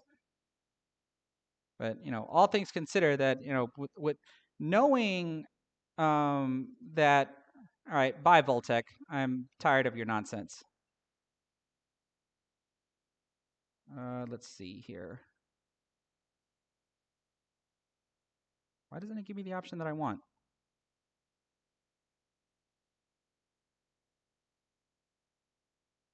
Or we'll just do this.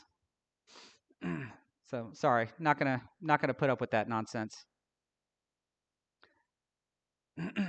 This guy doesn't even have any content on his channel and wants to sit there and try to do some crap like that. Road to 28. How about road to no content creation?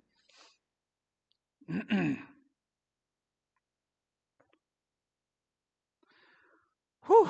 Let's see here. I see a couple of buddies in here. I see my buddy Rob. These are some of my locals. Walden Big A. These are all my APA team members. So I'm glad everybody's here. See a couple of other familiar faces. Oh, it's no problem, Eves. Like if I'm here and I see something that I don't like, I can obviously take care of it as well. Yeah, exactly, Trevor. Road to bye-bye. Exactly. Exactly. Whew.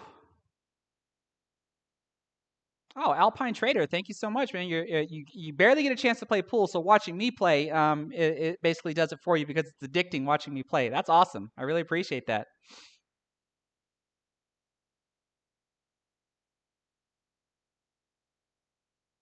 Cal Patty 15, you were remember my last live stream when I solved the Rubik's cube? Like I have those algorithms memorized, so I can always solve it that way. So I've just yet to really try to actually solve the Rubik's cube without rotating it. Because like speed cubers, they'll just hold it like this and then just do whatever they need to do, and then it's solved. I can't do that, and I haven't even attempted to try to try to learn the algorithms that allow you to do that. So the algorithms that I do know are the very basic ones. Whoops, I don't want to do that. There we go. The algorithms that I know to solve the Rubik's cube are like the beginner level ones, and if I actually practice them enough, like I said, I can usually get the Rubik's cube solved in less than a minute.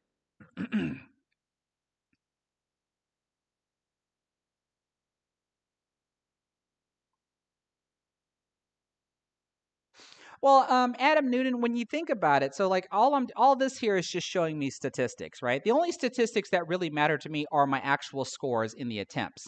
But when you actually think about it, if I get out of the first rack, right, I have 14 points. That means immediately there are 14 more balls that I can try to score because I'm now in the second rack, right? So if I don't do that, then that basically shows that, man, these are the number of balls that I basically missed. So the way these statistics work is that in the long run, that's why these numbers are going to look so small and so short. Because think about it, if I were to do 5 attempts, and in all 5 of those attempts, I always miss one ball before the last ball. So in other words, I shot 13 out of 14, or I shot 27 out of 28, or I shot 41 out of 42.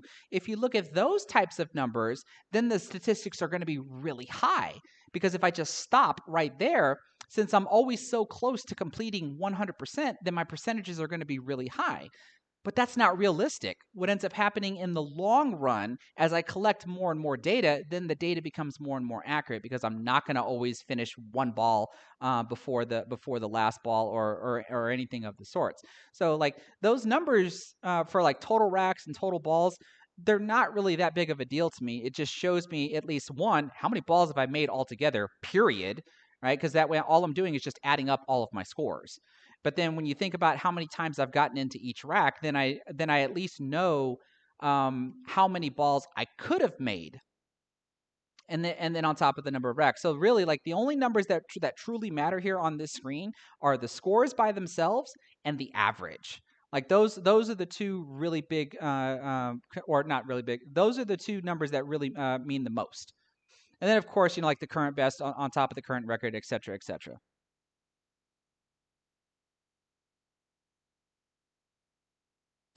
Walton. Hey, not everybody can be like what? What are you? It's like 6'5", 6'6", or even higher. Where's B-Steg? B-Steg will come in here and troll also. He's one of my other APA team members. 100% bow hunter. You're asking me what's the line that's on my table. So let's see if I can do this. Let's go to the main view. Let's go here and let's go here and let's do this. So what you're going to see, hopefully, if you're able to see it, you should be able to see that there's a horizontal line that goes through the foot spot. That's matched up with the second diamonds or the center diamonds on the side rail, and then there's that vertical line that goes from the foot spot down to the center diamond of the short rail. That's when I was using my magic racks to play like 9 ball or 10 ball, so that way I know that I'm lining everything perfectly straight. And then here, like I think it was only a couple of weeks ago that I took my 8 ball magic rack, racked all of the balls up, and then put my Delta 13 rack on top of that and made sure everything was nice and tight, and then traced around the rack. So that way now I can easily see whether or not if a ball's going to be in the rack or not. That's what those lines are for.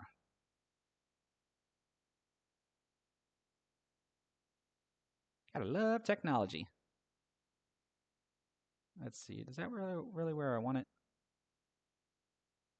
Yeah, right there. So apply. Okay. close. So hopefully you're able to see that when I zoomed in. Oh, did Voltic come in on a new account? Oh, that poor guy. He's got that's usually sad when you see stuff like that. That's really sad that he has, or it could be a she, that this person has to do what they have to do in order to make their day. Like that, when you think about it, that's really sad. All right, that's enough of a break. Let's go ahead and go on. Let's see what we can do from here.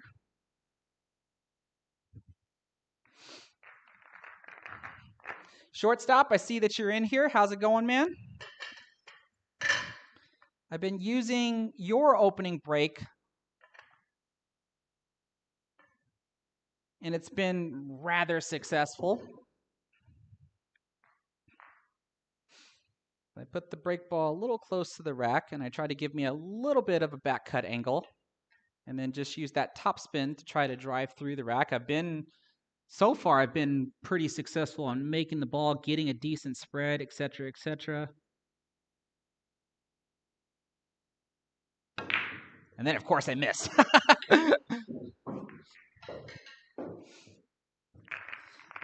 But my biggest concern still about that break is how my cue ball ends up at the other end of the table.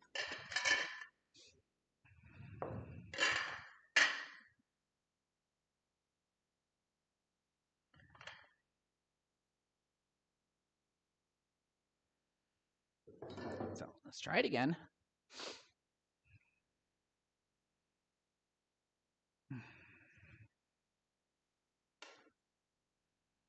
So I think I didn't cut it enough because I thought I hit the or maybe I overcut it. I don't even remember now. There we go. Ew. So here's the other extreme. So now I got the cue ball to stay down here. So this is what I've been dealing with, Bob. I either have my cue ball all the way up here and have to start with a hard opener, or my cue ball is right around here, which is where I would really like it, and I still have a hard opener. It's like I can't find the sweet spot. This is a really hard opener.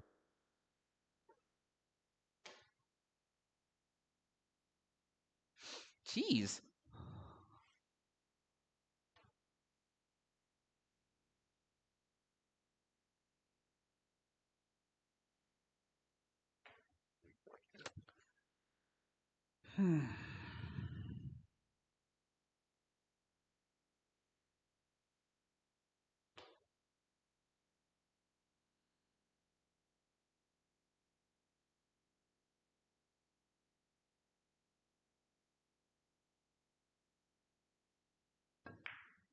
Ah! I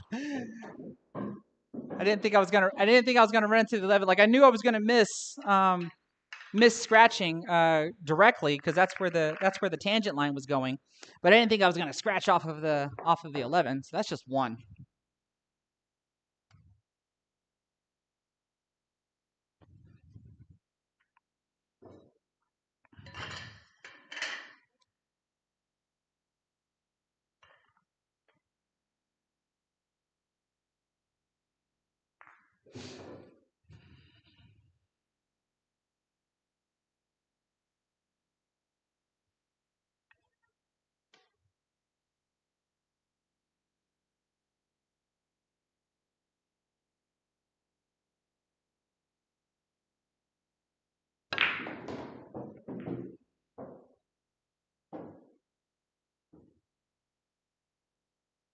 That works.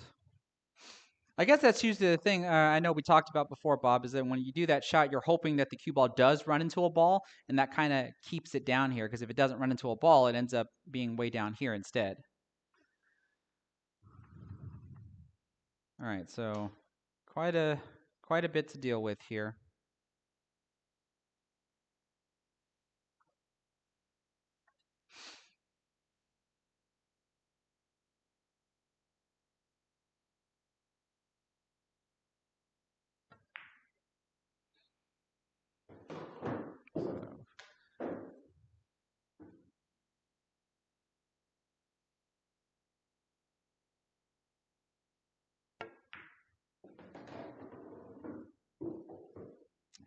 Wish I had hit that a little bit harder. Because I wanted to use the 12 ball to go into this, and that way my 10 ball is an insurance ball. I can still kind of do it, or I can use the 15, but I figured the 12 ball is probably the better shot to try to do this.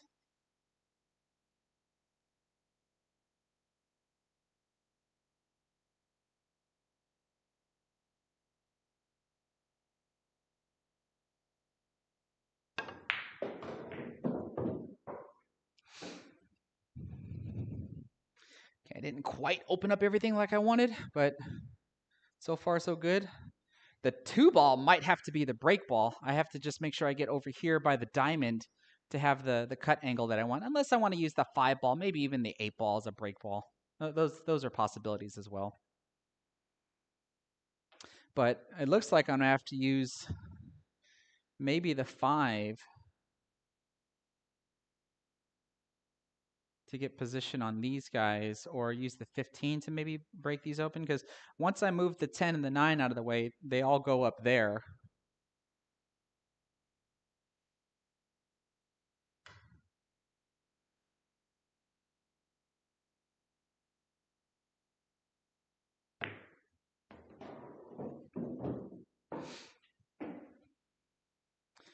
Because I don't think I want to use the 15 to bump into them, because that means I'm just pushing them back over here, unless I got the 5 and the 8 out of the way.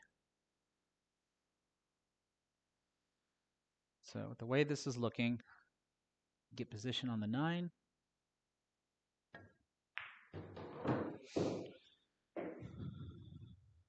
So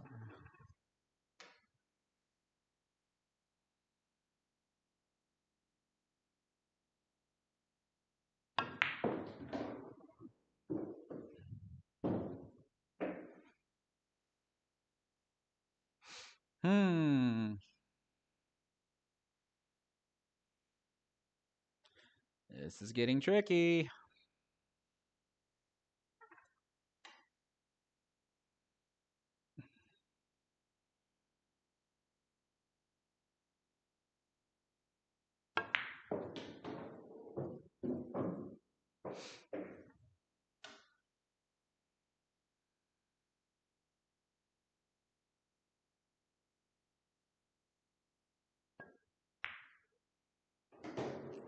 Oh, I wish I would have got flatter.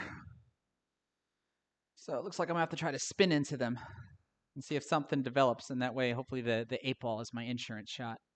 Lots of right spin. Watch the cue ball flick off of this rail.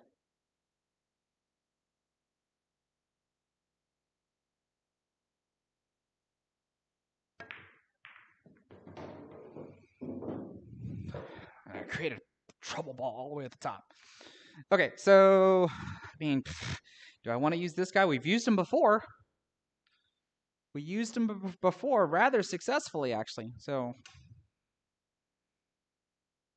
that might be a thing. I might just end up doing that again. Which means maybe this guy should be the key ball. So when we think about it, it looks like I can go from the 8 to the 3, and then the 2 to the 11. It's a lot of movement, but I don't see the connect the dot pattern to where I can minimize my cue ball movement. So I think that's what I'm committed to. So we'll try to get a little bit towards the middle of the table for the 3.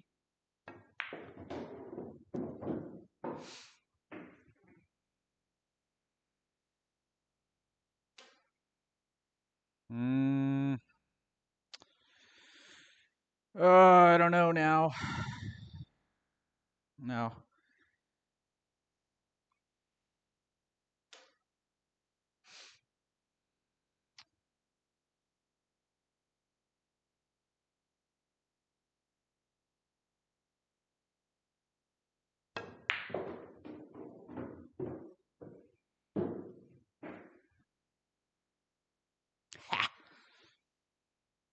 Didn't want to have to do this. Hit the rail, come out to here, make it easier to get over there.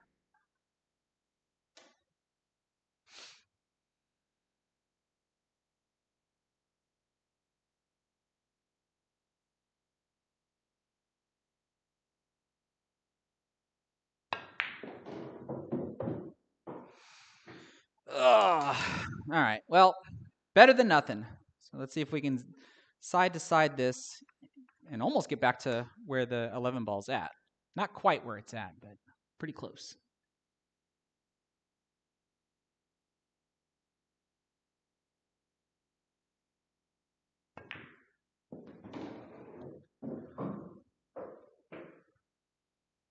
I just wish the cue ball would have bounced off the rail just a little bit higher, a little bit more, a little bit more.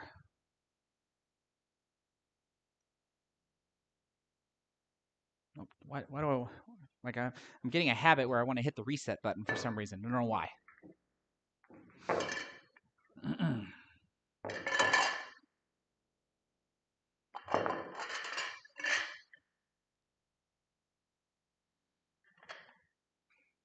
All right, so I can't hit this the same way I did last time, which was I drew into that corner ball. I can't do that from here. Whoa, this is super thin. That's why I wish the cue ball was like right here. So I think I'm just going to try to focus on making. I honestly don't think I'm going to hit the 15 ball now with as thin as I'm hitting this.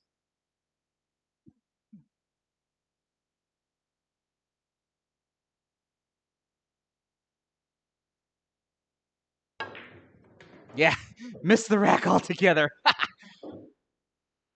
least I made the break ball. I'm happy about that. All right. Just going to make sure that the rack is tight. So we are going to call a ball out of the rack. It's the only thing we can do.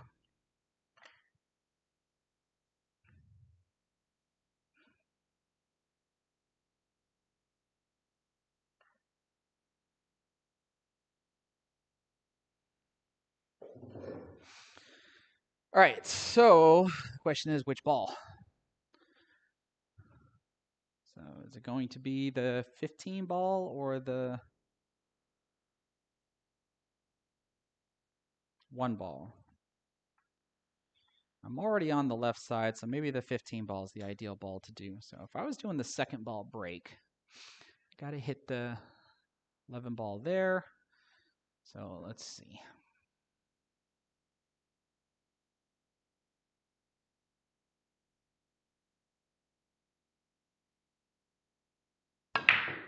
Oh, it just went to the side. Never mind. All right, well, that's expected. And so obviously the retrospect should have been maybe I should have used the 2 ball instead of the 15 ball as a break shot.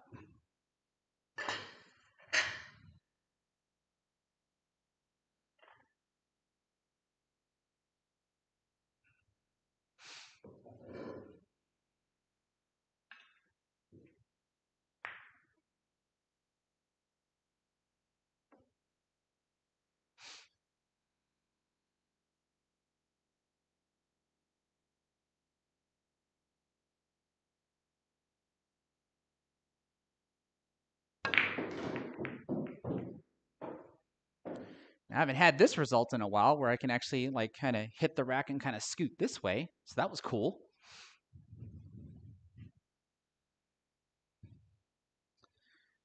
So this one has a lot of potential. Got to get the 2 and the 1 out of the way from the 14. 9 does pass the 4, so we're okay there. 10 ball is going to be the break ball. 3 ball would be a wonderful key ball for that. Move the 15 so that way the 8 and the 11 can go. But from the 15, okay, so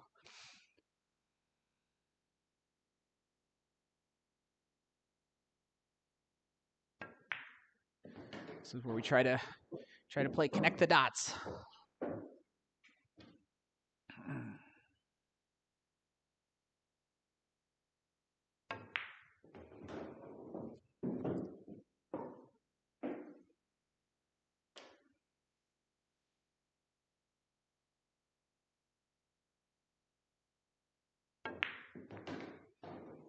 All right, so I can almost deal with you at any time, so I think with the 12 ball, I should probably try to address the 2 and the 1.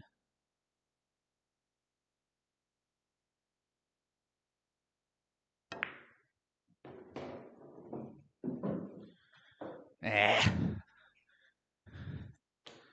This at least allows me to address the 2. I want to get off of the short rail at least. Get off the rail. All right. That's what I meant by leaving that guy. Where before I would just sit there and just do this back and forth nonsense, then come up and deal with this and realize I don't have a shot. So now I got to get this guy out of the way. So do I try to get position on him now?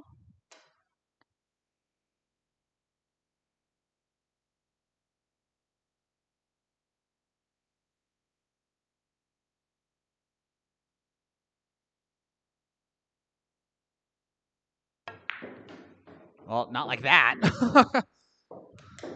Okay, so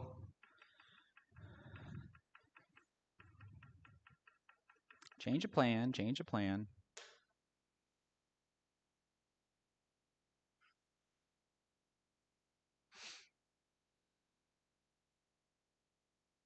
All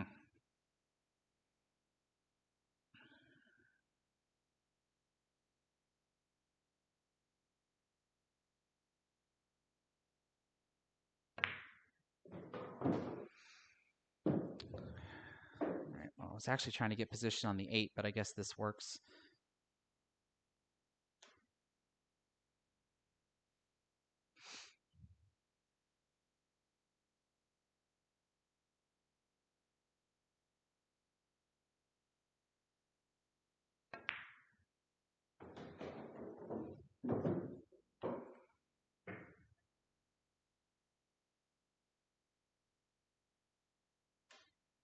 All right. I feel like 3 railing this, but then it almost seems like I'm going to run into the 10 ball if I try to 3 rail this. Because if I 3 rail it, then I should be able to come out here for the 14 or the 3 ball. I don't want to pull it this way because I'm instantly running into this. Otherwise, maybe I should shoot this, but I really want to get that 1 ball out of the way.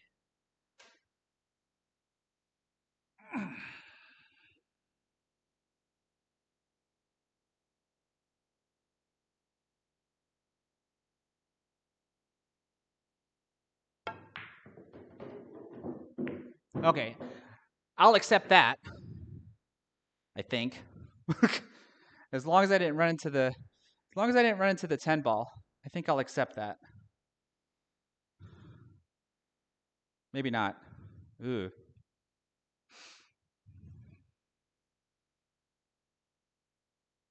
Yuck.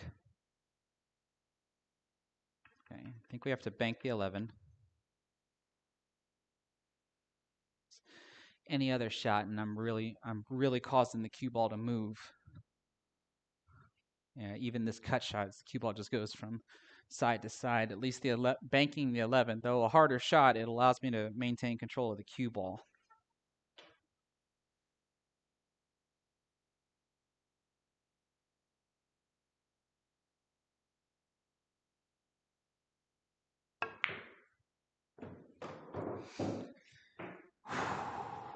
All right.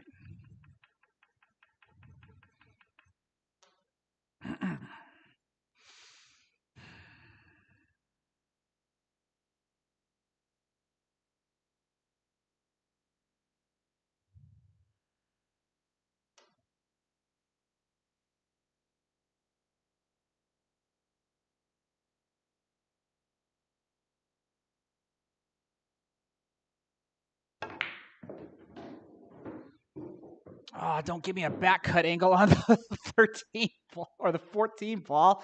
No.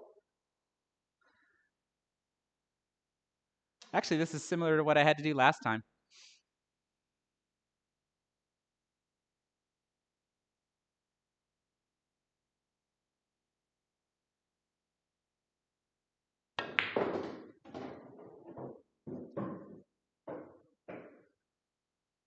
Ooh, I don't know if I got it.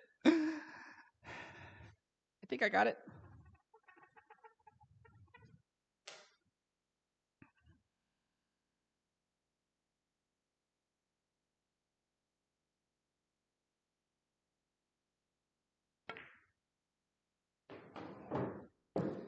I'll take it. It's a long shot, but I'll take it.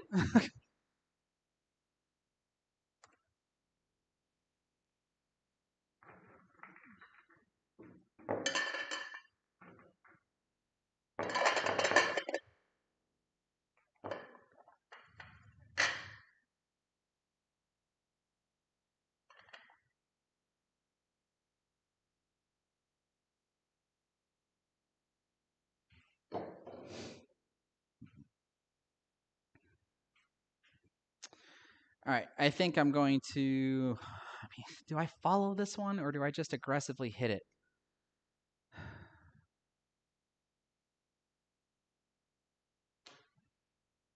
I feel like this is one that I aggressively hit.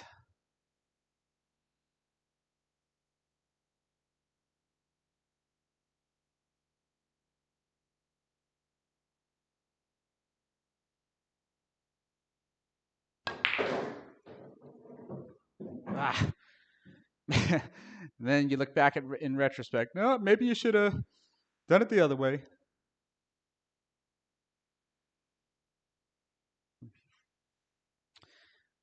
All right, I'm not left with much here. It looks like I have to bank the 12. The 13's. I think the 13's too far in the way for me to be able to actually cut it. Yeah, so I got to bank the 12 or just take this long shot here. But I think the bank on the 12 is manageable.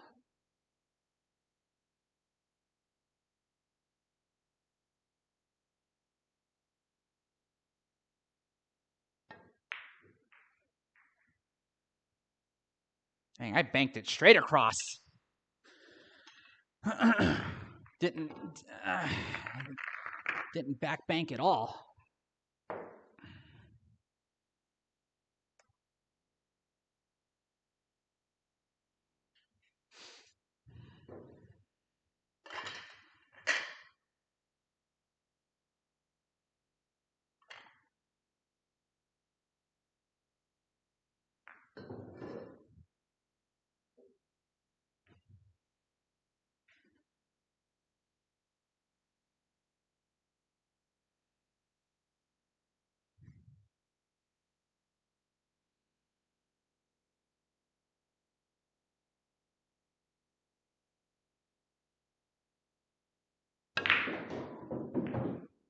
Yeah, there's that bumping into the ball that holds the cue ball.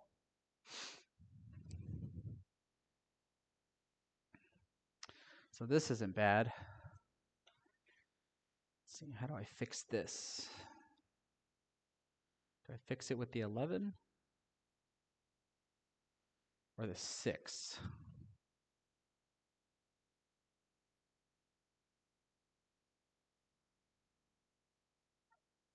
Then that's a problem.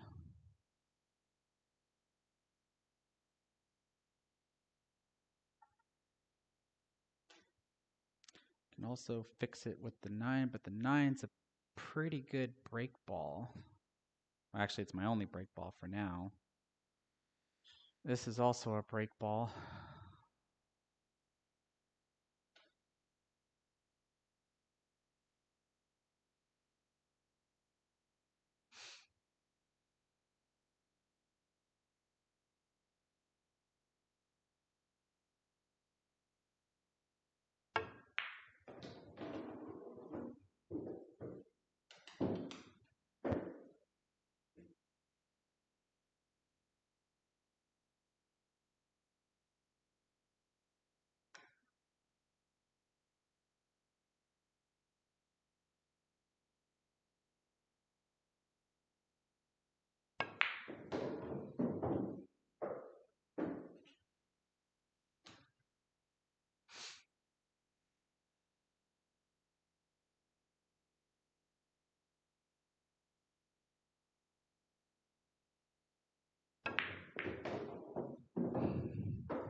Well, that wasn't very exciting.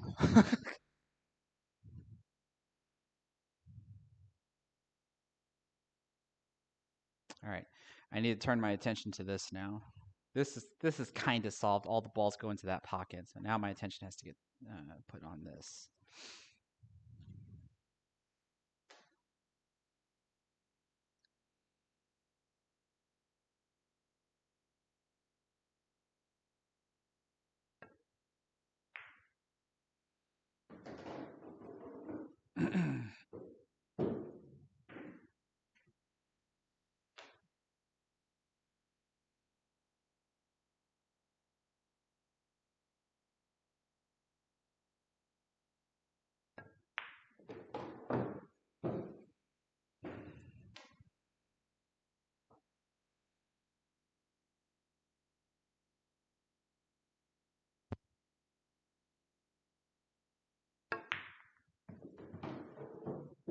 Okay.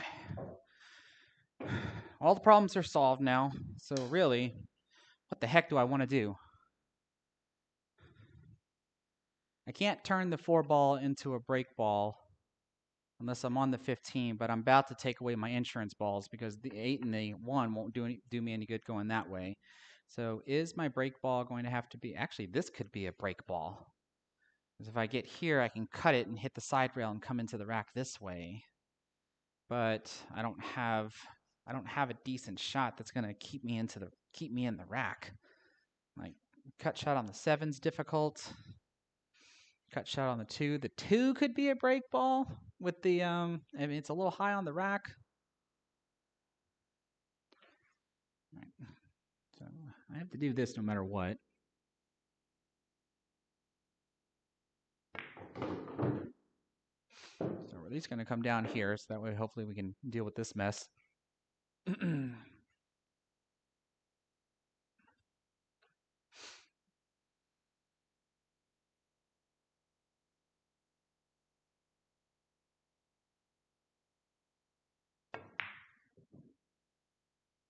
Oh, are you kidding me?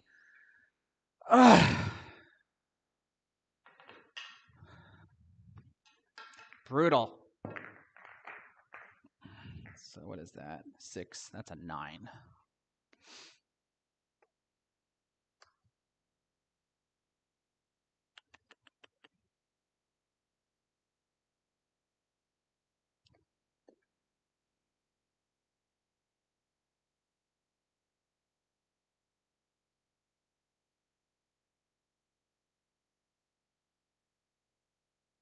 So really, Mark Siegel, 100's just not a reality? Interesting assessment.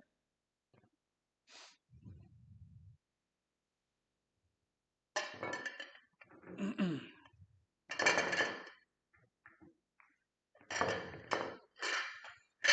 I didn't even realize that an 8-foot table is considered a big table. But okay, I learned something new.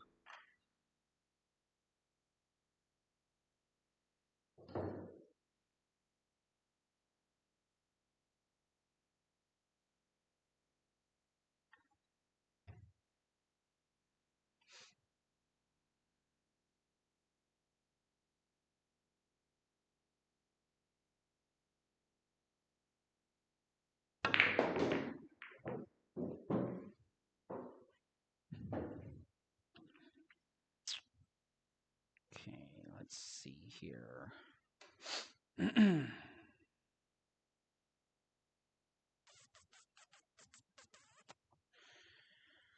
Hmm.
Oh, there's my shape on the 10.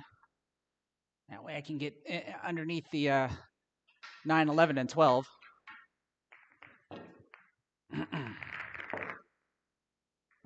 That's a 3.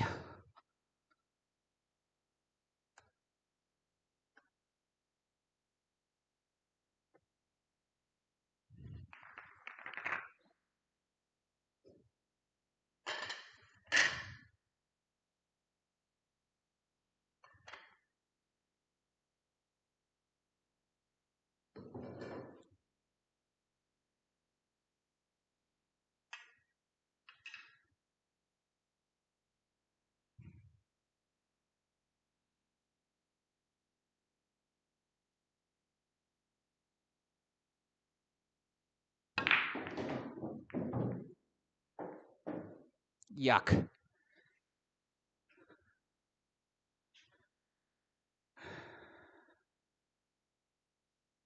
Man. Okay.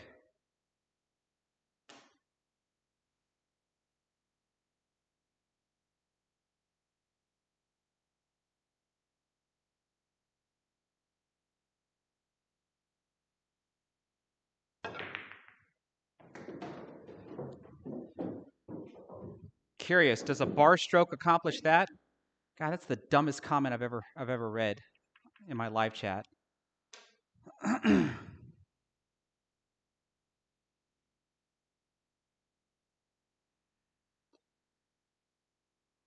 Let's see here. Man, that 14 ball really became an issue now.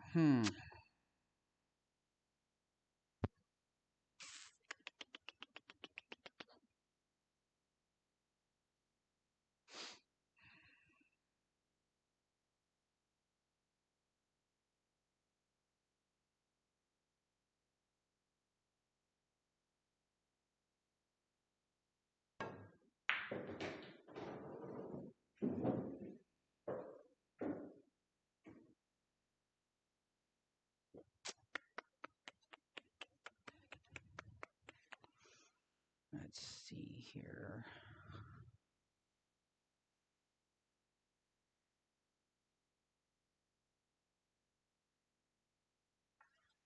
All right, I think that makes sense.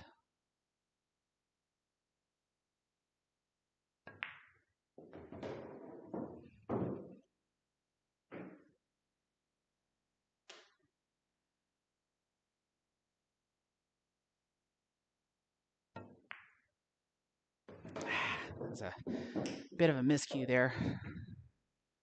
I wasn't supposed to have this much of a cut on the 11 because then now that the 1 ball goes, I was going to go up table to try to deal with that 14. That's all I was trying to do here. Let's see here. I guess I have to try to get the 13 in the side, then set up for the 14.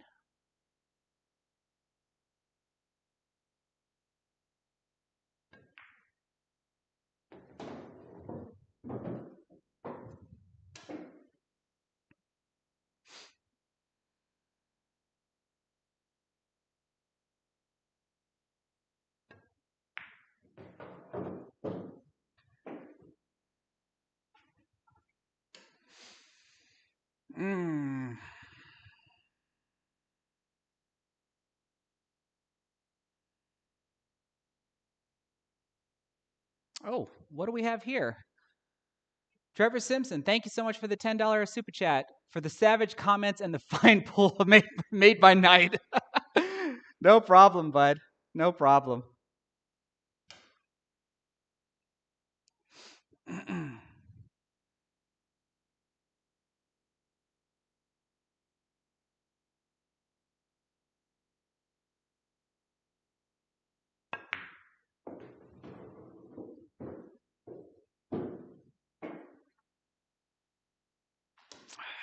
It's getting harder and harder as I try to preserve that 5 ball.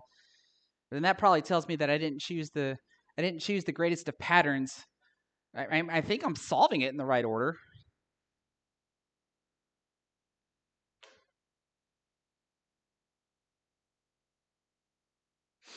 Let's see, because the 12 ball goes, right? So now I want to go from the 1 to the 10. Yeah, and the 12 ball goes. So I have no reason to bump into the 12 and the 4. I want to go from the 1 to the 10.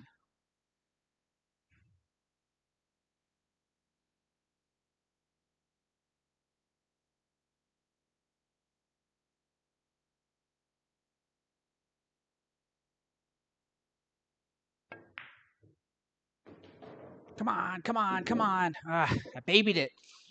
I'm decent, but I'd rather be right here.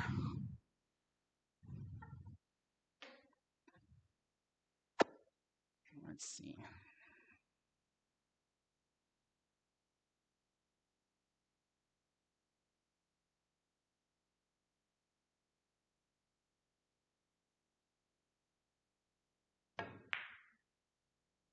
Oh gosh, that would have broke my heart if it stayed up. Okay. Man, this gets tricky.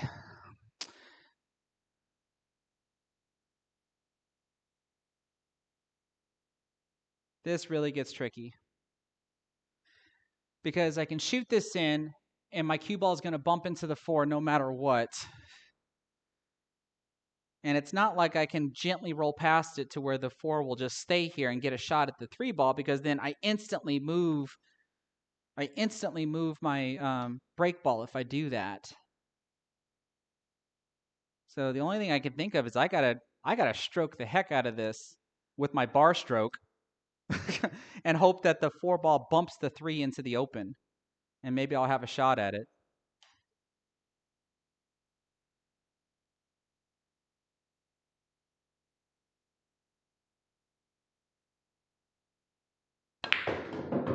Kind of like that. Or it didn't bump into the 3, but at least gets it out of the way.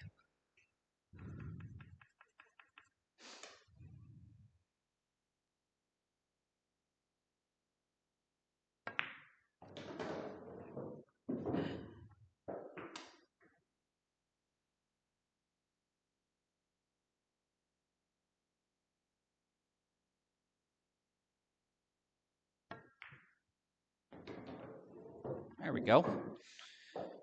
All right, that's a decent out.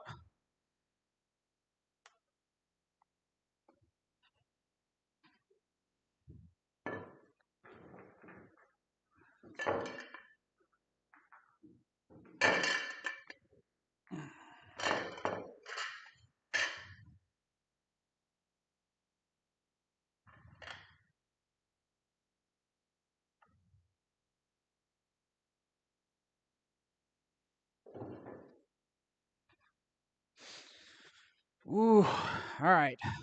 Focus on the shot. Nothing matters but the shot.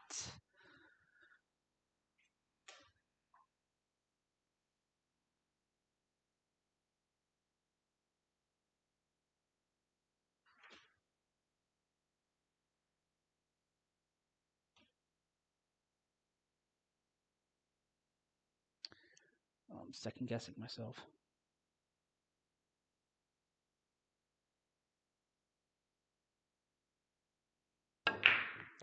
There we go. Second guessing myself, third guessing myself, and I barely left with a shot. Okay, I got the 7 ball.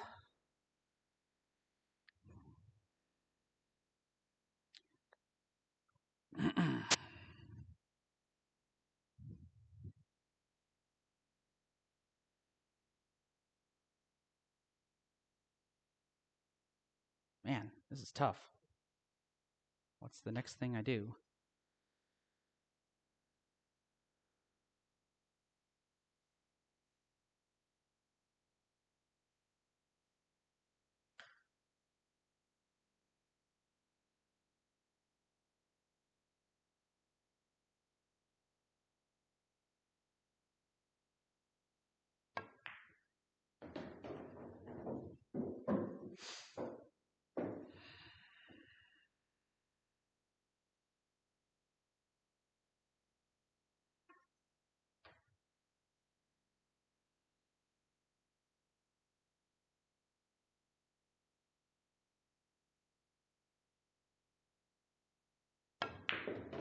Ooh, okay, a little high there.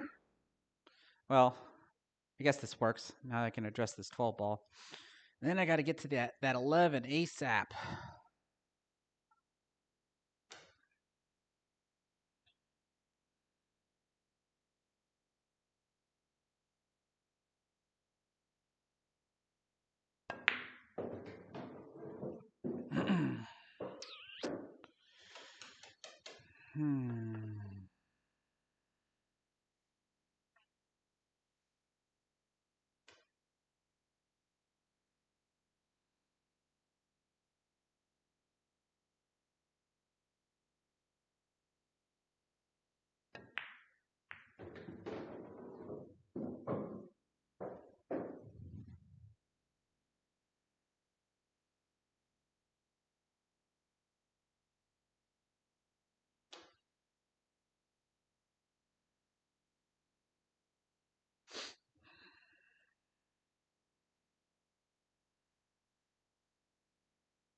I mean, I got it, so I guess I go for it.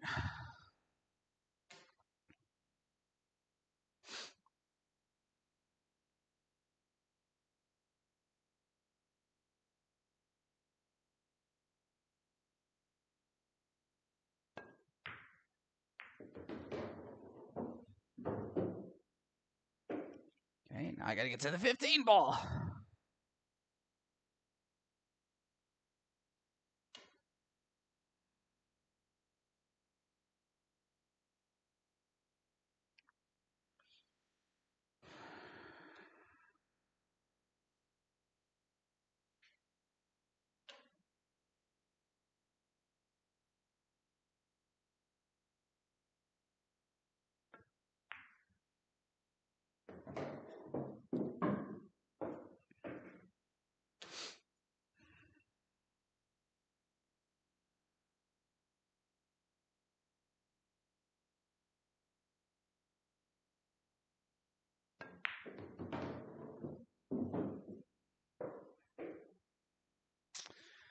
All right, so what does that mean?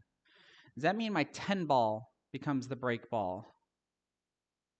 Unless I develop that 9, which I don't really see a way for me to do it now that all my insurance balls are gone.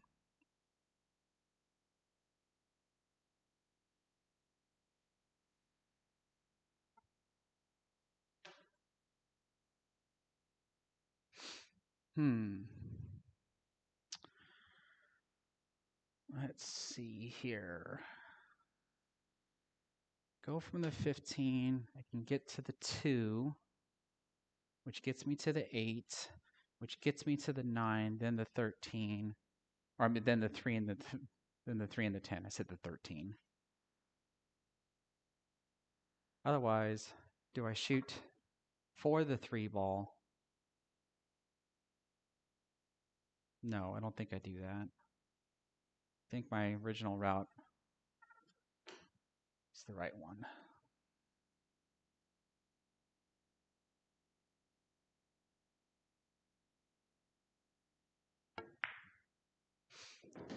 Oh, all right. I can still work with this.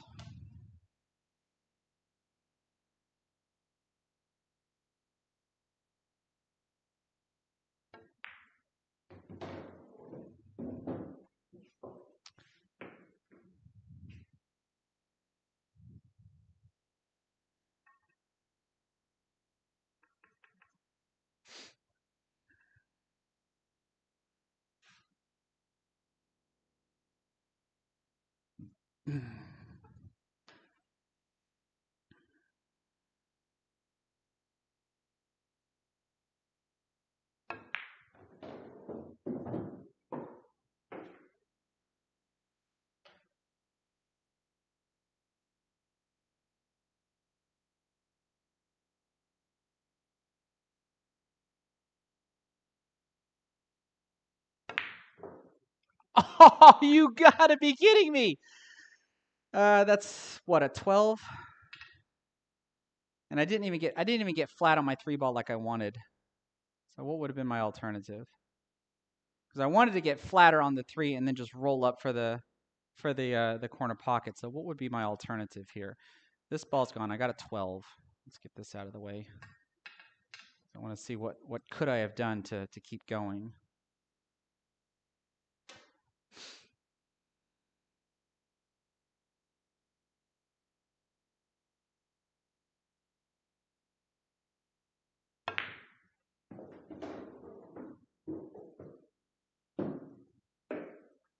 Maybe something like that.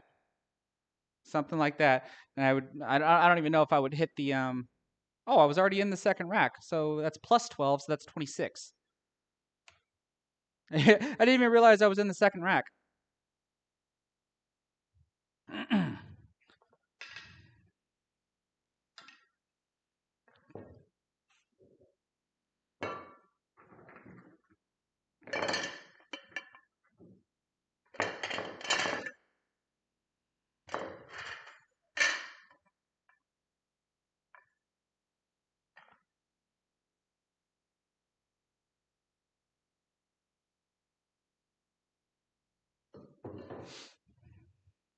Uh-oh. Hi there. Are you coming in or what?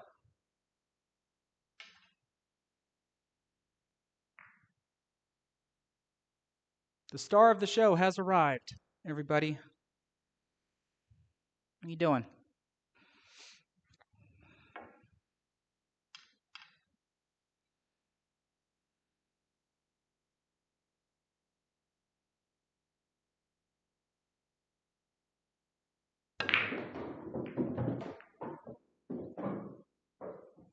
There we go. As long as I bump into a ball coming off this short rail, that seems to give me the better result.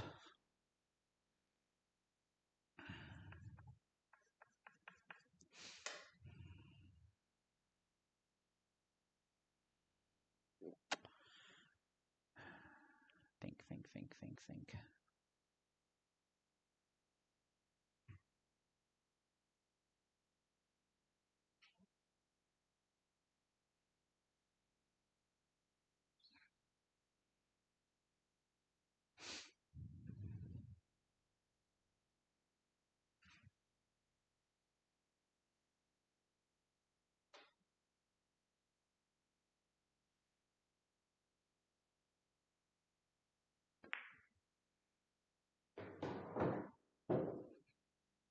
Bye-bye.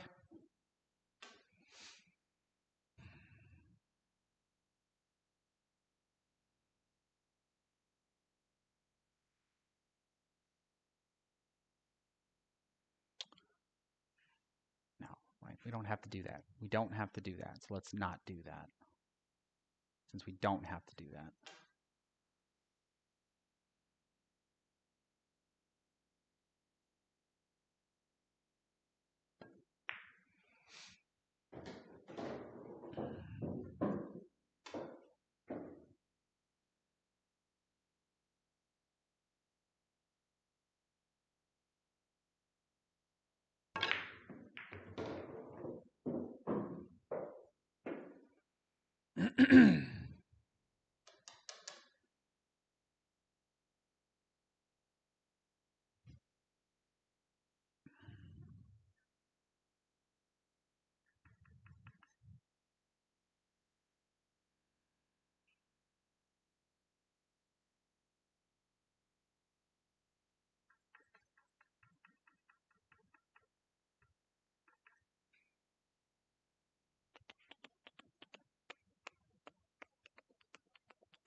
That was unintentional, but okay.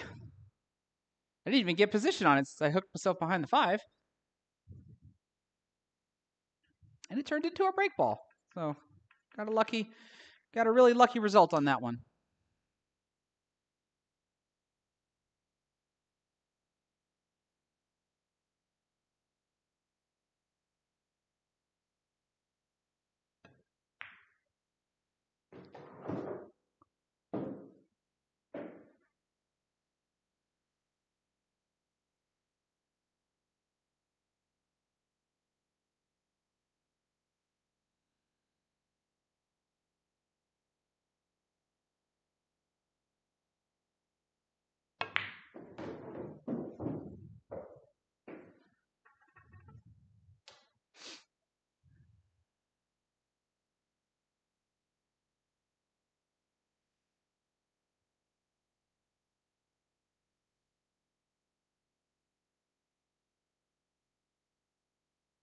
No, that's not ideal. At least I don't think it is.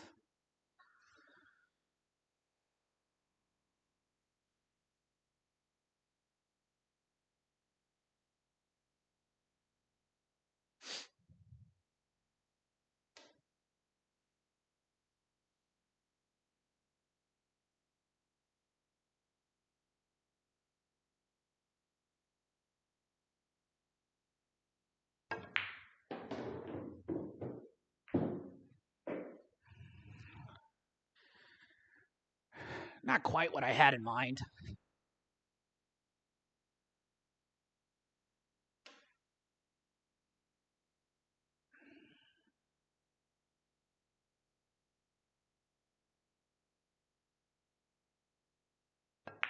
Whoops. Ah. I should have made sure my head was clear after getting an unlucky roll there.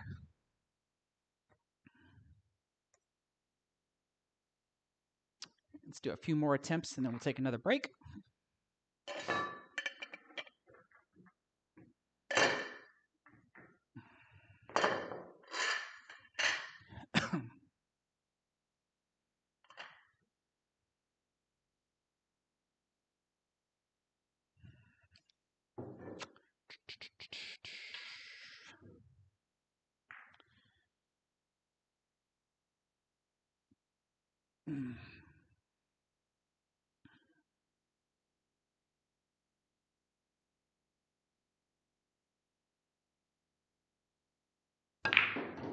I'm not going to hit a ball this time, so I'm definitely coming all the way up here. So the 11 ball's a gimme. And that's probably the ball that I'll take just to make sure that I stay in the rack. And I don't really have a decent break ball except for the 12, and then I've got that mess that I've got to clear up. Should I go ahead and try the 14? I mean, it's down here. It leads me to a couple of other balls. It's just a harder shot.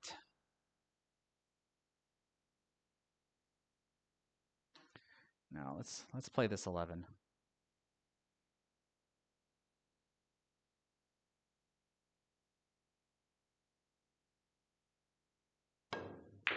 Oh, and that's what I get for trying to break all that up at the same time. That was not a smart choice of me.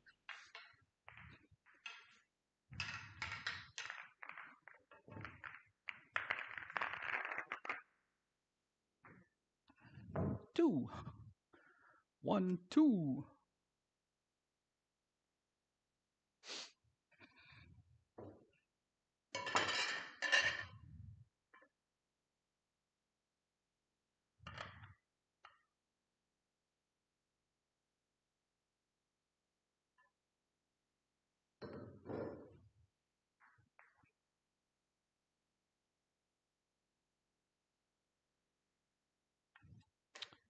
A bit more of a back cut.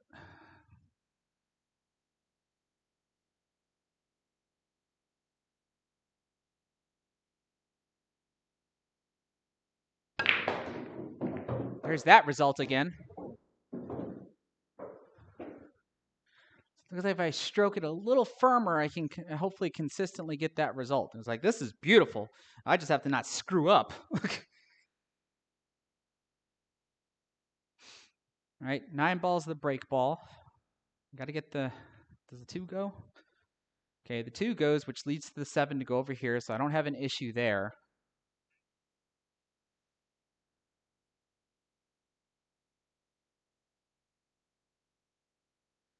Okay, rail ball, rail ball, rail ball, up table ball.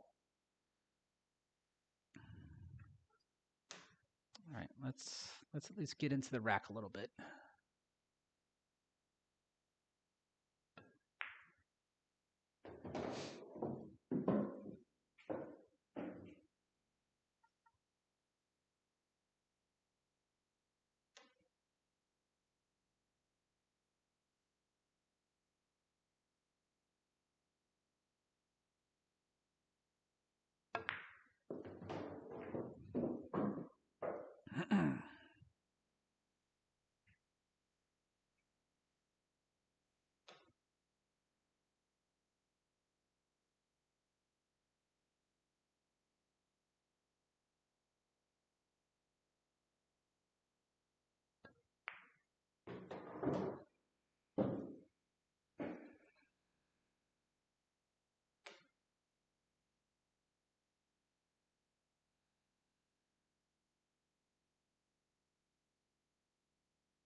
Oh,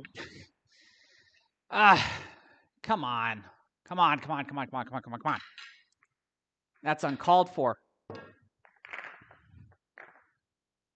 What is that? That's a 8. That's a 7.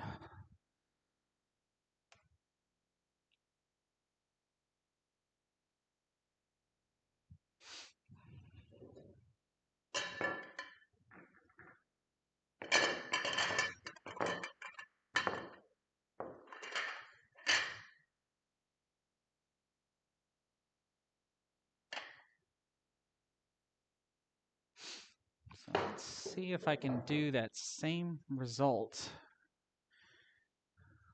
So, like I said, a little bit more of a back cut.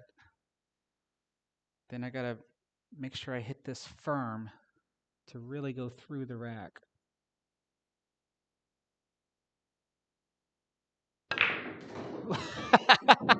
Well, that didn't work. Wonder what went wrong there. That was top spin and everything.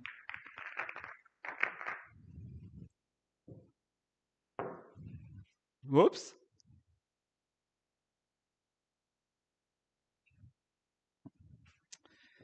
Let's see here.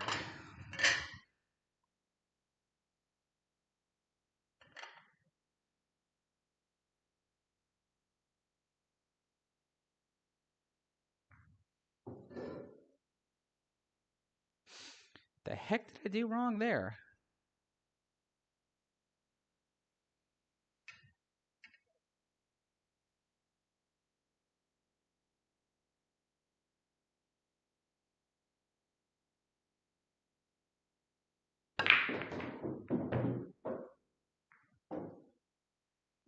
Okay.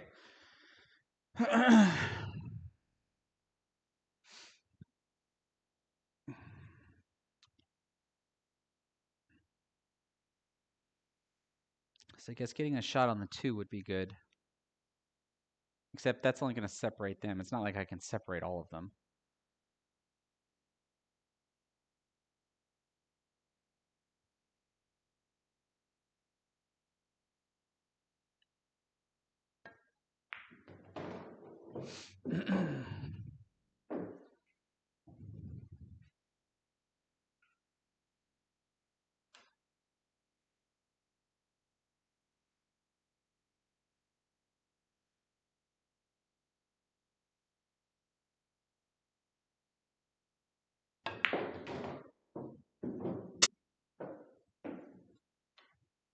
And see, now that I think about it, this was probably not a smart decision because that one ball could have been an insurance ball.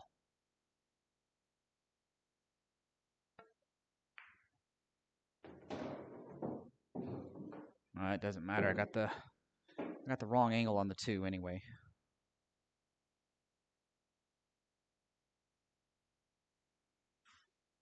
6 and the 4 are frozen, which creates kind of a wired combo to the corner. I just have to throw the ball in.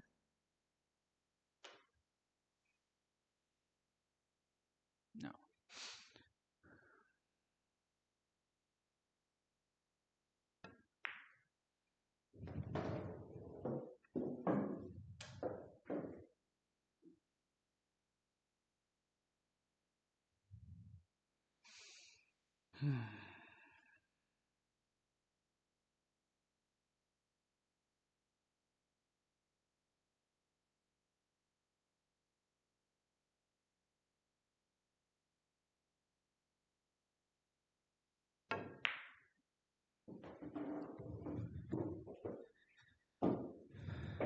All right, so those that are not familiar with throw, here's where the 6 and the 4 are lined up, but they're frozen.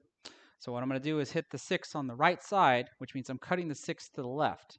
And since the 6 and the 4 are frozen, they don't instantly separate. They actually, because of friction, they actually travel together for a brief moment, then they separate. That's where the throw actually comes into play.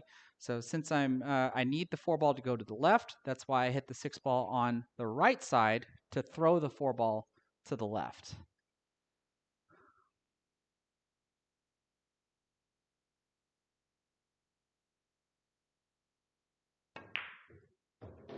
Kind of like that.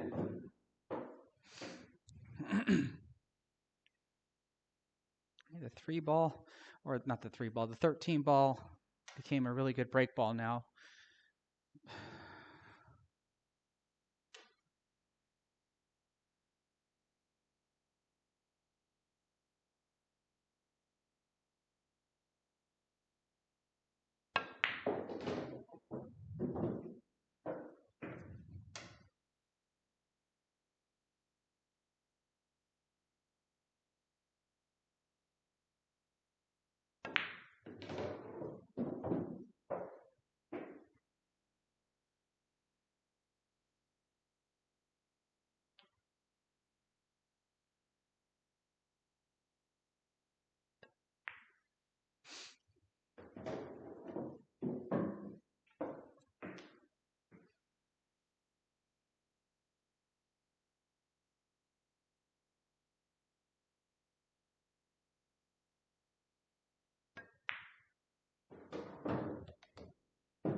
Okay.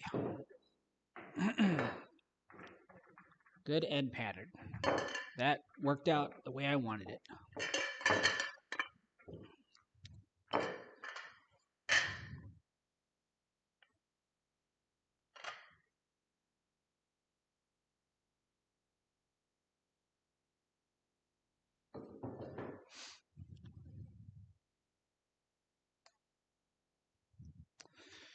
Okay. I'm hitting this one aggressively.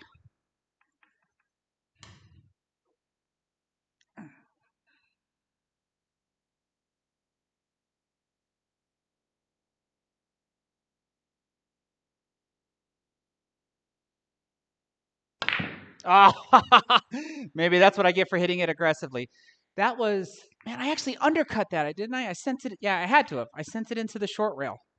Ah, I undercut that one, man. Oh well.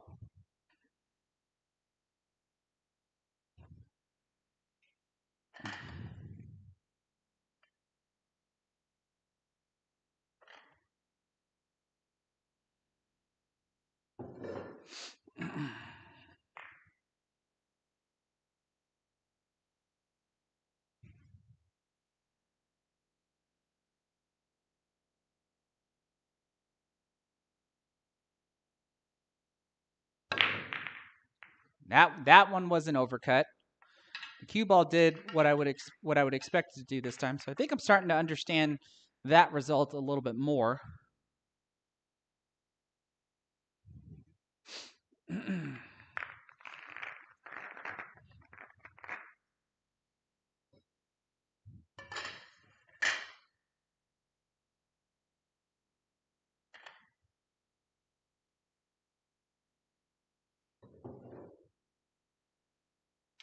All right, let's try that again, but without the overcut.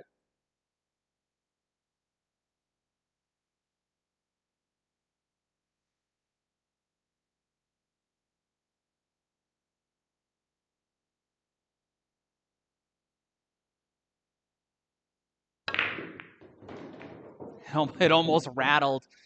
It almost rattled. Okay. Let's see here.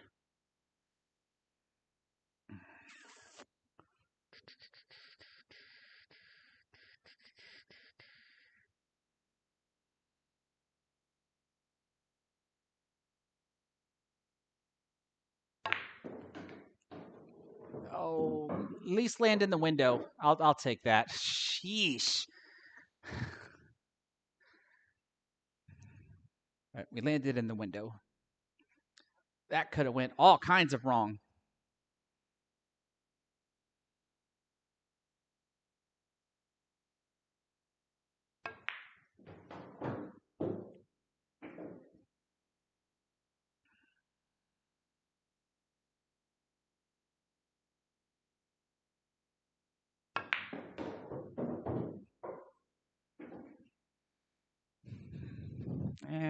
Drew back further than I would have liked, but it at least allows me to deal with this guy.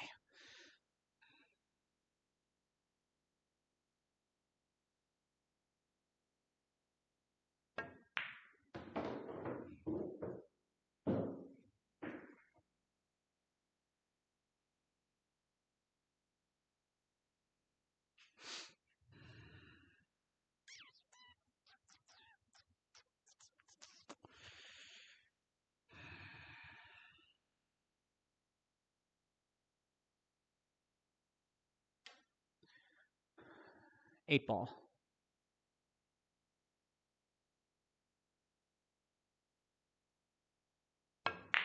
Oh, an overcut, really? I chose that because it looked like it opened up everything else for me since I had that entire mess that I had to deal with over there. 7-9, that's a 6.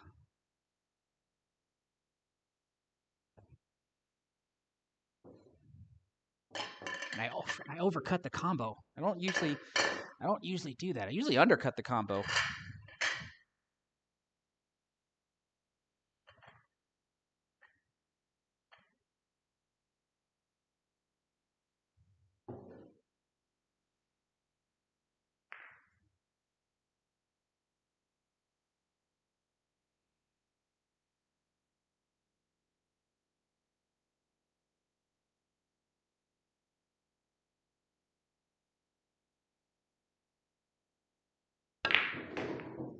There we go. Still a tough spread, but hopefully manageable. Not hopefully, should be manageable. Not hopefully manageable, should be manageable.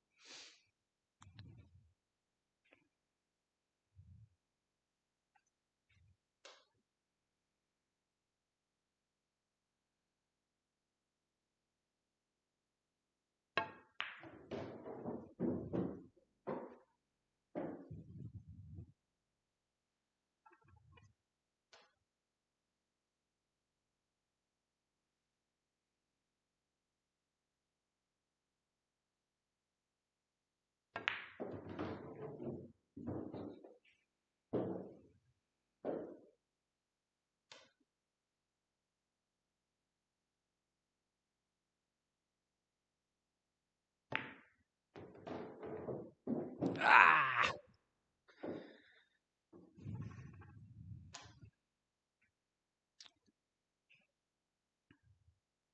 I gotta get to here soon.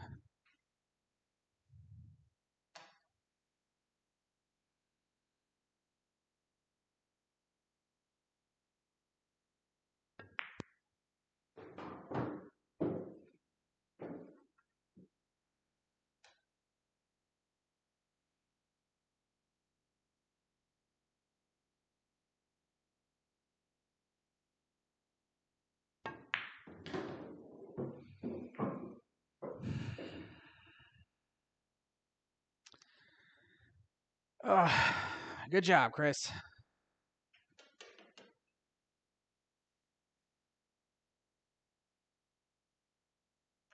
Lots of things are about to go wrong now that happened. Let's try the 6 on the side.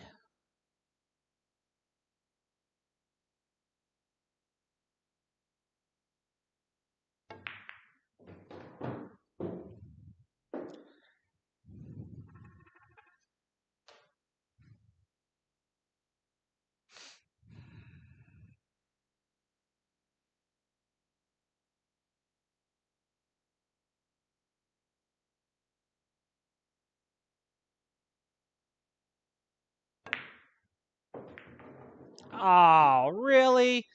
That was the worst bump I could have got. Man, that was the worst bump I could have got on that one.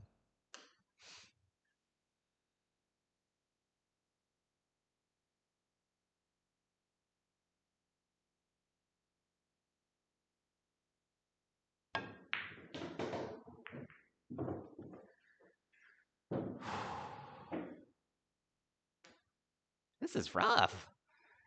I'm hitting the backside of the 3 ball, so that means the 3 ball is going to be next. Unless, of course, I shoot the 4.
Oh, okay.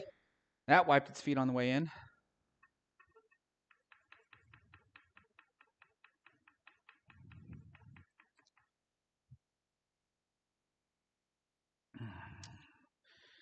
Half tempted to try the inside 3-railer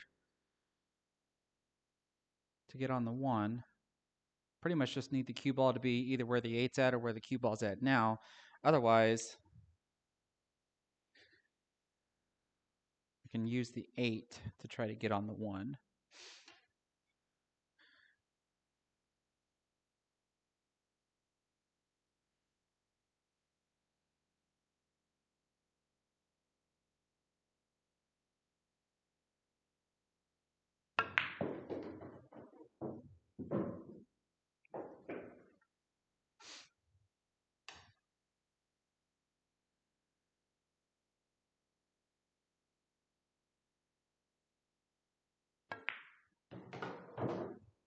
All right, that'll work.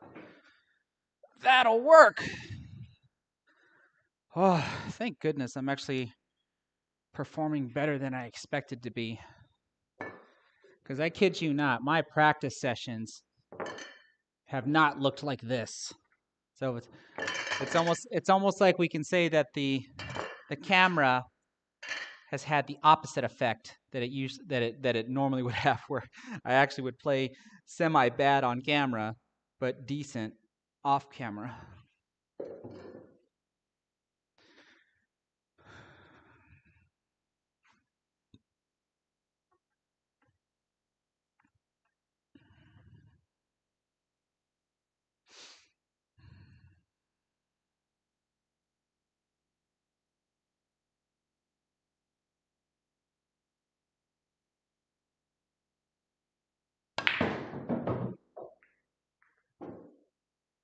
Yeesh.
Thought the 8-ball was going to do something else.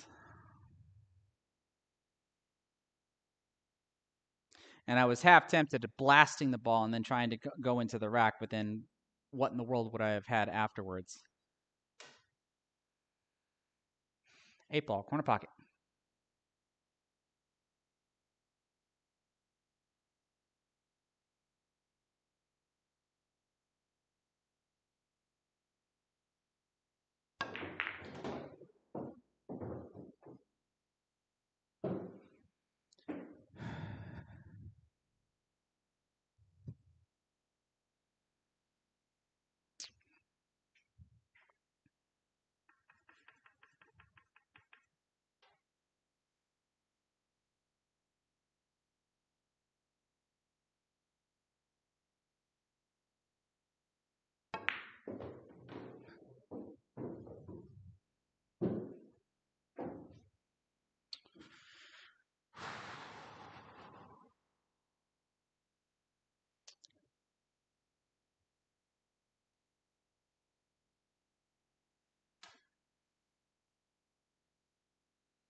Not gonna like this, but I don't think I have a choice.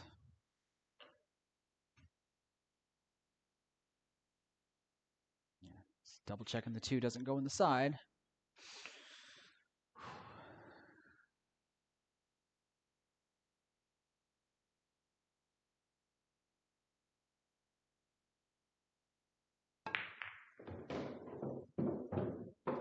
Well, I guess that worked out better than I thought.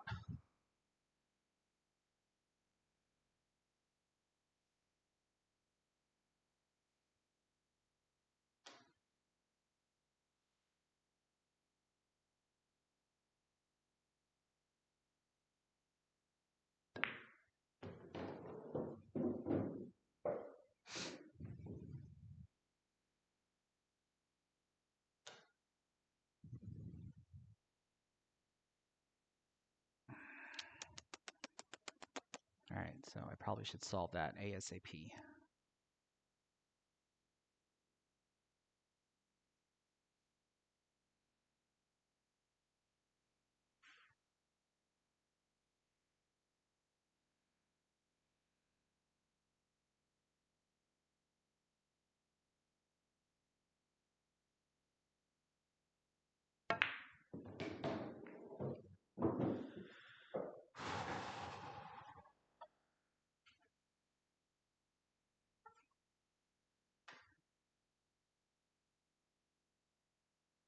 It's almost time to pull that spot up.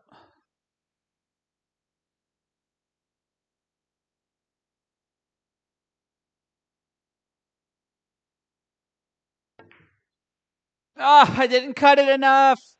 You kidding me?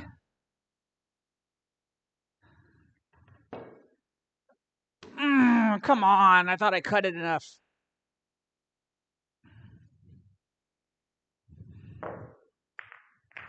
So that's 6 plus 9. 23. All right, let's take another break on that one. Oh. Whoo. Daggone it. All right.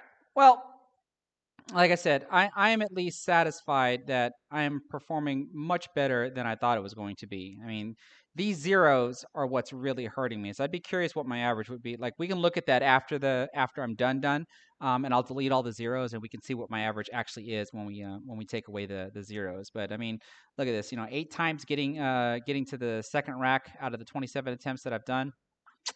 I'd like to get another. I'd like to get another 4th rack in there if I can, but we'll see. We'll see. But yeah, like I'm just overly surprised at how much better I'm playing. So all I can ask is that I continue to play this good or as good.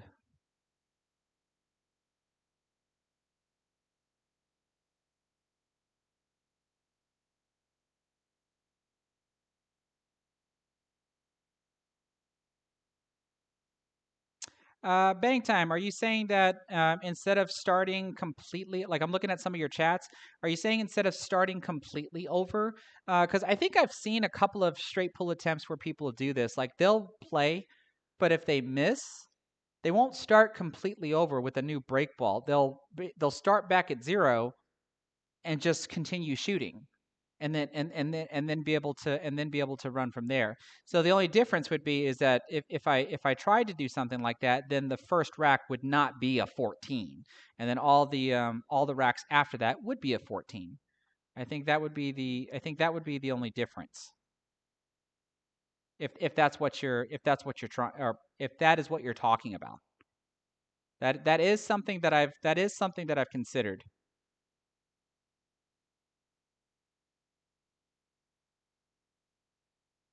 Let's see here.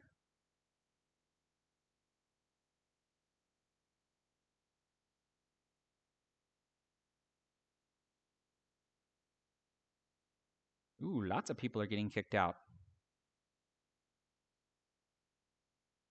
I'm actually scrolling up pretty darn high.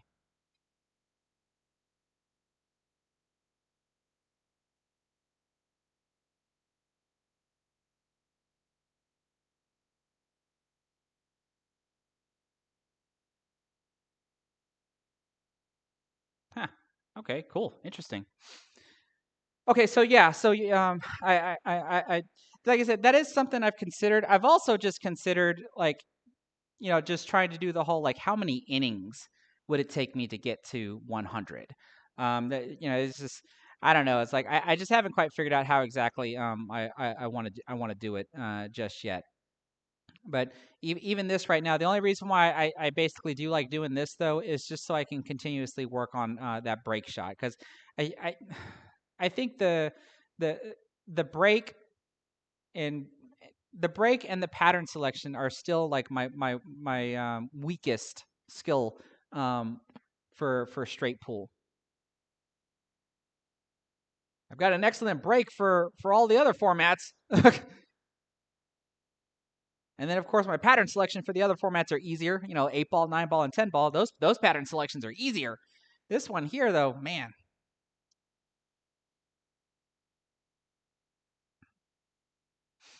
it wouldn't necessarily mess up. Well, it would mess up my program in the fact that it's always counting 14. Um, I don't know what kind of modification I would have to make for something like that.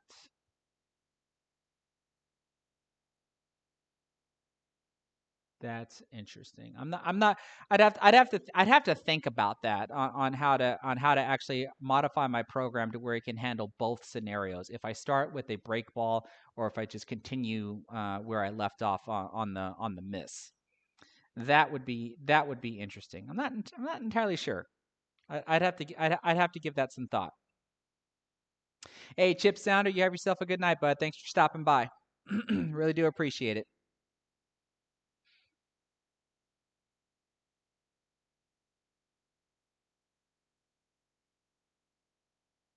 First rack can still be a 14 if you're successful. Same result. If you miss, just keep track of the innings and start the rack over. Hmm. Oh, so, but you're basically saying how many innings does it take me to get to 100? That's what that sounds like. What I'm referring to is that the score would start back at 0, but I would leave the balls where they're at. So basically, if I'm on yeah, so basically if what I think I understand what you're saying now. So like yeah, how many innings would it take me to get to 100? So I understand that. But then what I was referring to is like instead of me raking the balls there when I missed that last shot, I would just leave them where they're at, start my score back at 0, continue to try to run out, get my new break ball. So like how many balls are left on the table here for y'all? So you can see there's 6 balls left on the table. So the first rack could only be a 5, and then all of the other racks would be a 14 after that. That's what I thought you were saying. I understand what you're saying about just keep on shooting. Like how many innings does it take me to get to does it take me to get to 100? And therefore, like if it took me 6 innings to get to 100, great and wonderful. So maybe next time I can try to get to 100 in 5 innings, and then 4 innings, and then gradually just try to come down to where it only takes me just 1 inning to finally get there, which would be the ultimate goal. So that's definitely a different way of looking at it. And the more I think about it, the more I actually like it. Like just get to 100, period, just to say that I got to 100. But I got to 100 in 7 innings. So now the goal is let's get to 100 in less than 7 innings. So it just depends on the perspective of which you look at it. It's like since I've scored a 46, progression would be like let me get a 47, let me get a 48, 49, 50. So you see that progression, just like you would see the progression of okay, it took me 7 innings to get it this time. Next time it took me 8. Oh, this time it took me 5, and then you kind of just bounce back and forth. But at least I'm always getting to the scoring 100. So yeah, that's definitely something. That's definitely something I can consider. That's definitely something I can consider.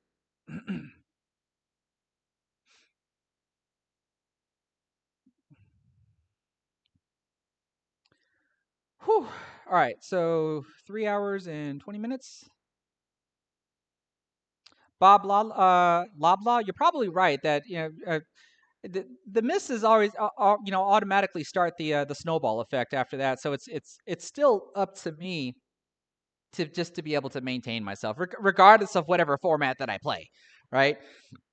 Because it's just as easy. How many of y'all have ever missed a shot to where like you bobble it in the pocket and you instantly just like slam your cue ball into the ball that you just missed, and whatever, like, I'm not saying that that's what I would do, but I'm just like, just what the frustration alone does that, regardless of the type of format.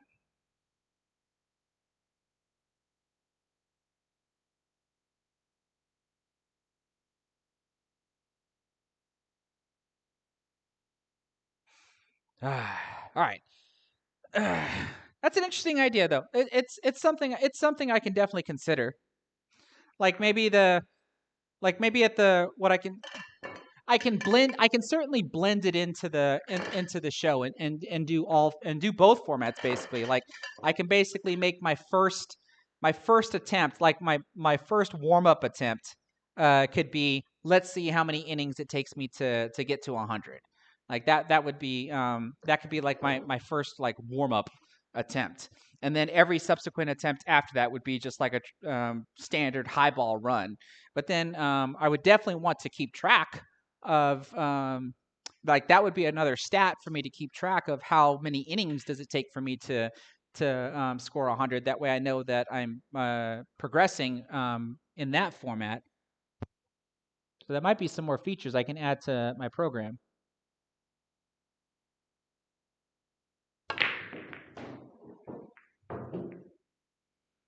Ooh, 6 and 14. Lovely.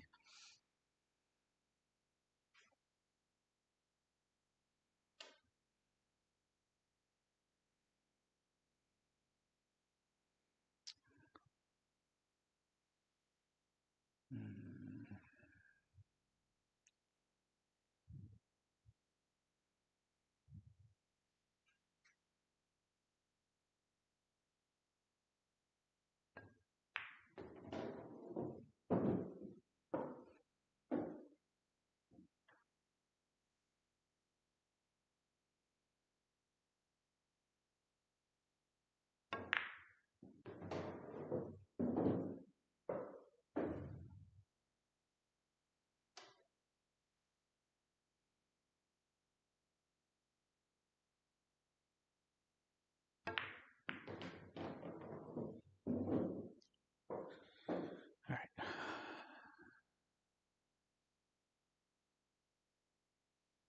Man, I'm going to bump into all of those over there.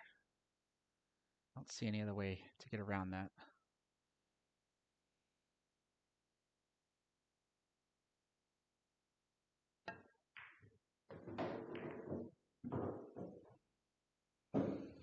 Yep.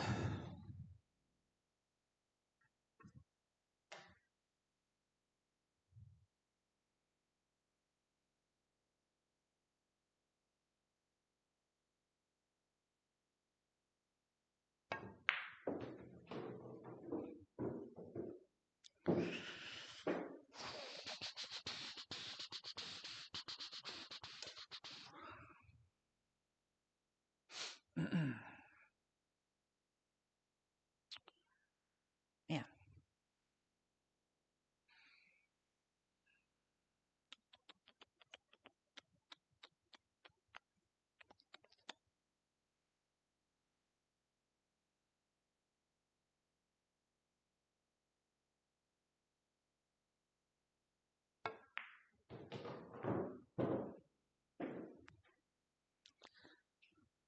That's less than ideal.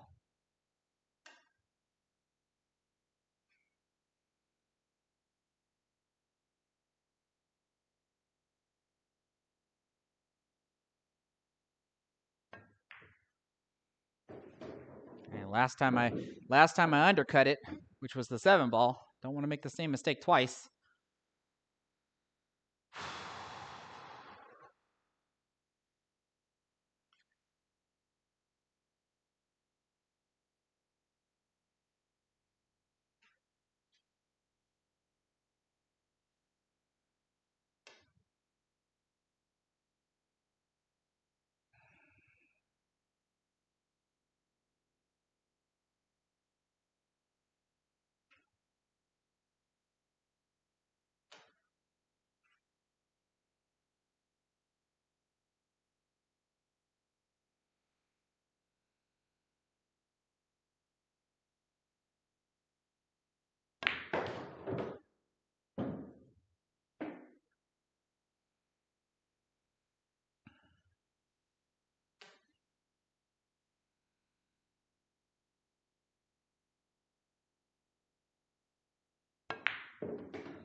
I can live with that.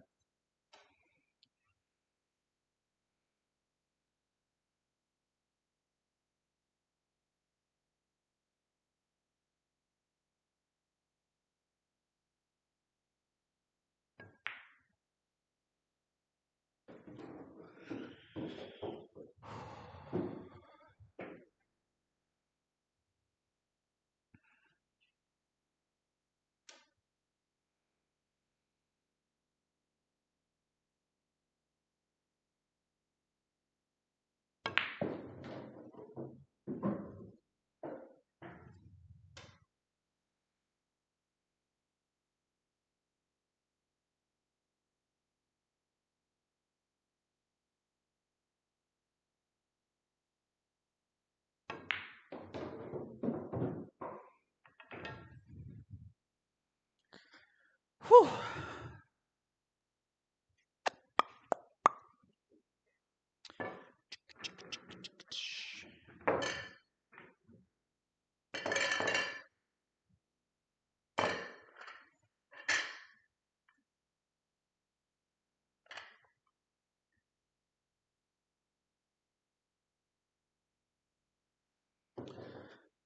All right, I definitely have to hit this one aggressive because I'm on the outside of the parallel angle.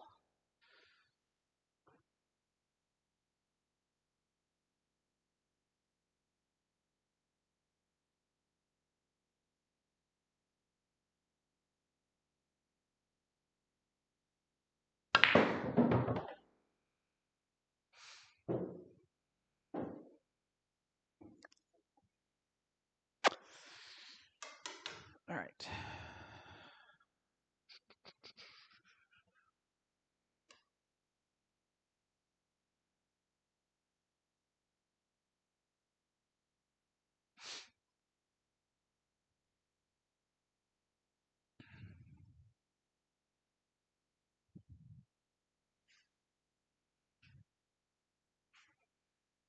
Okay, gotta be careful.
Oh, I miscued. Okay. Whew. Oh, jeez.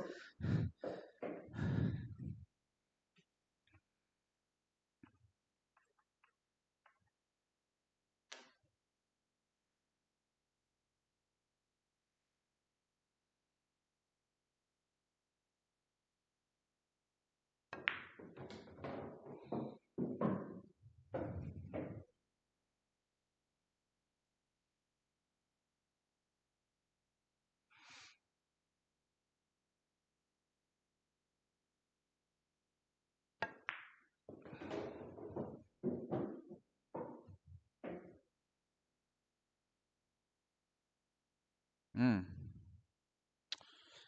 Should have gave that one a little bit more thought.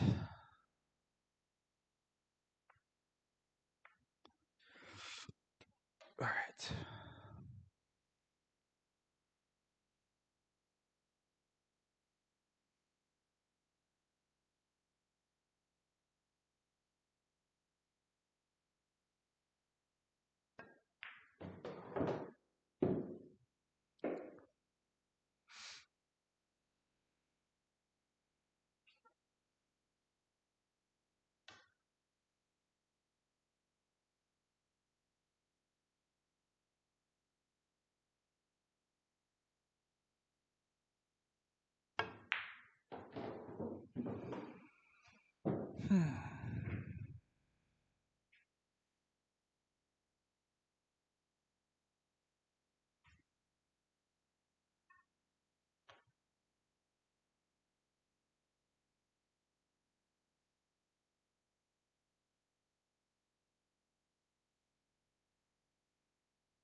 Really? I was hoping to draw back just a little bit. Just a little bit. Let's see. I can't cheat the 6. That gets me on the wrong side of the 12. Sheesh. Draw back just a little bit. Okay.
Okay.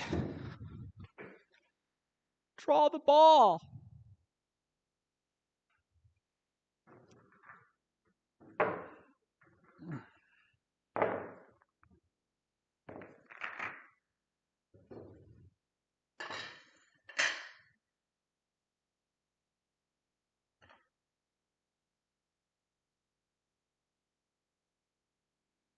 Just draw the ball. That's all you have to do is draw the ball. All right, so here's another fun rack. You'll seen me do this plenty of times. Let's see if I can clip that corner.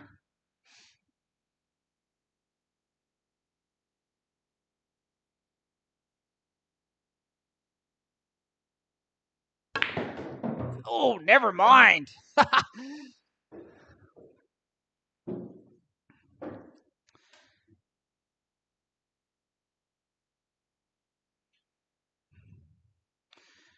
3 ball, corner pocket.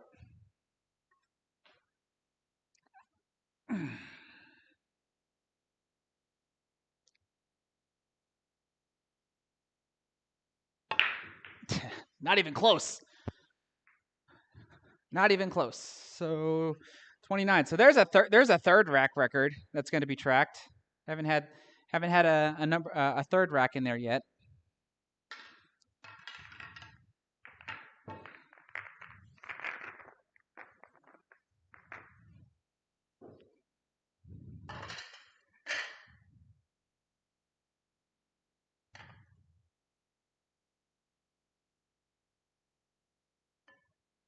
So the more I think about that format, I think what I can do to my program is I can add I can make it tabular. So I can have one tab on there that looks like what I've already shown y'all, which is to do a single inning high run, and then I can add another tab with new stats to track and whatnot for a multi-inning high run. So I think that's probably what I'm gonna do next.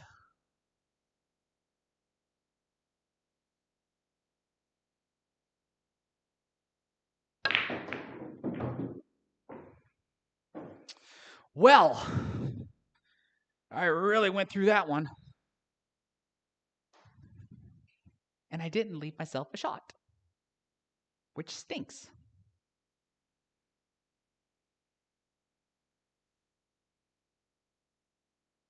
Like seriously, I didn't leave myself a shot. Or I didn't end up with a shot, I should say.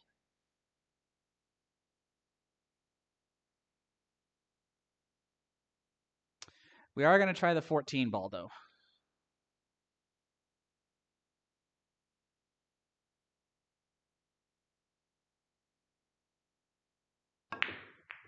Ha ha! There's a feel good shot.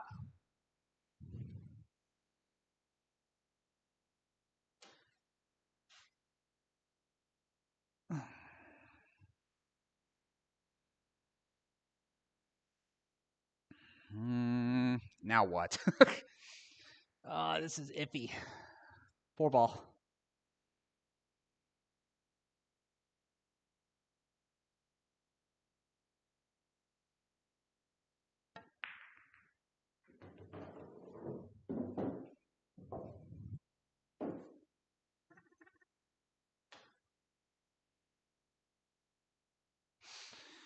I don't have much of a choice here. I thought the 8 ball was gonna be a good insurance ball, but I ended up getting hooked behind the 15. So I guess the 11 ball in the side pocket.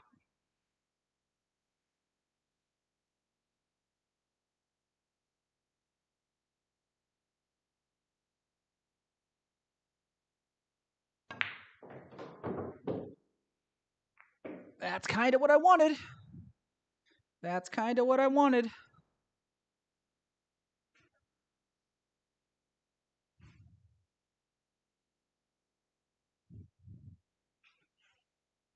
All right, so I think taking the 3 out now is probably a good choice.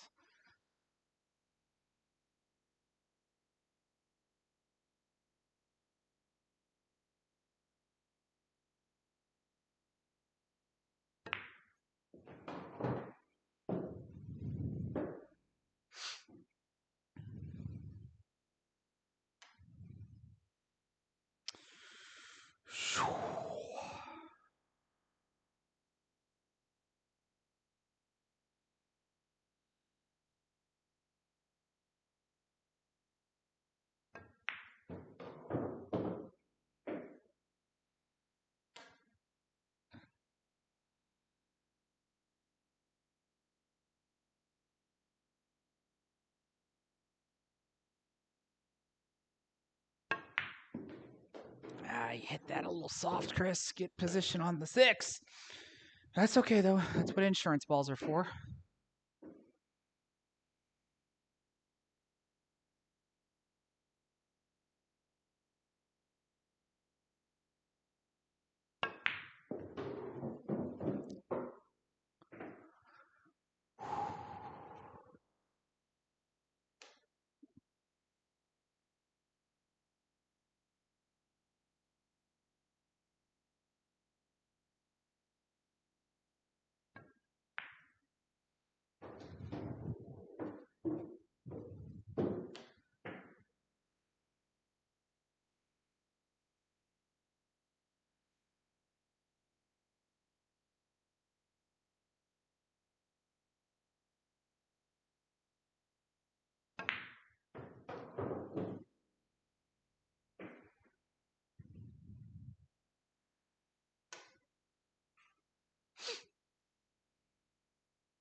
Just hoping to get flatter on the 8.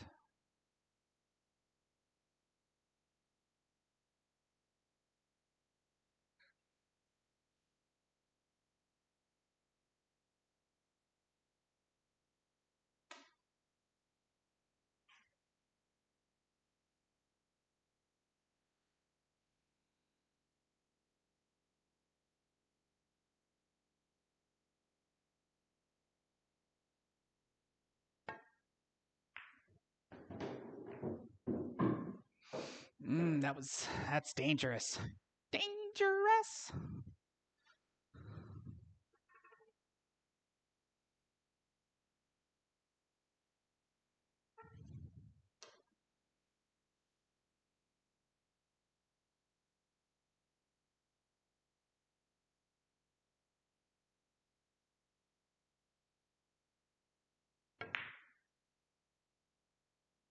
Oh, man, the suspense.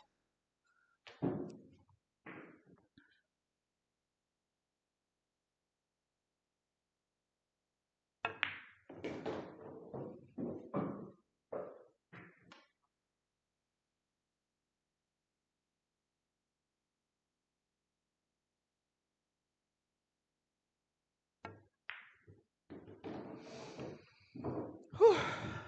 All right.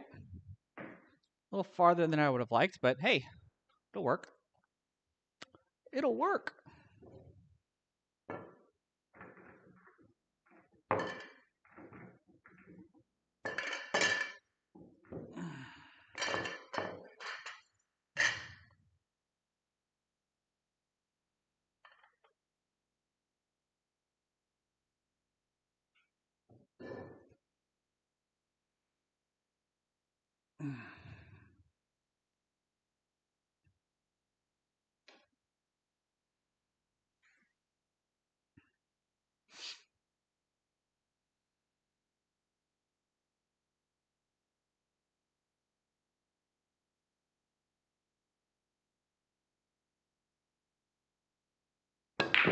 Oh, you gotta be kidding me. One ball.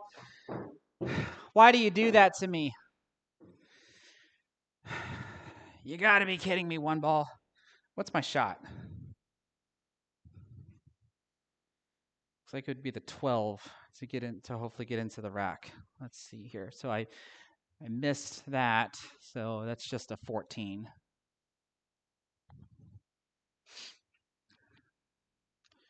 Let's see here. Would this have gotten me into the rack?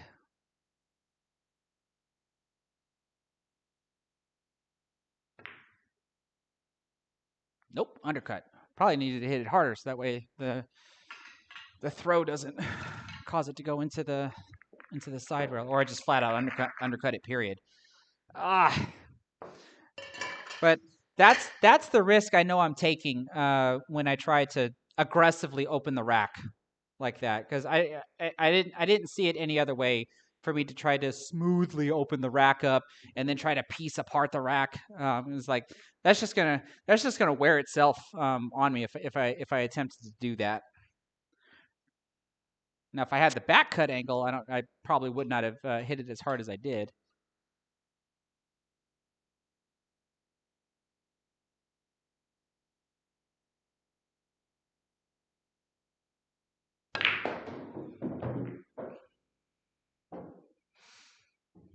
Okay.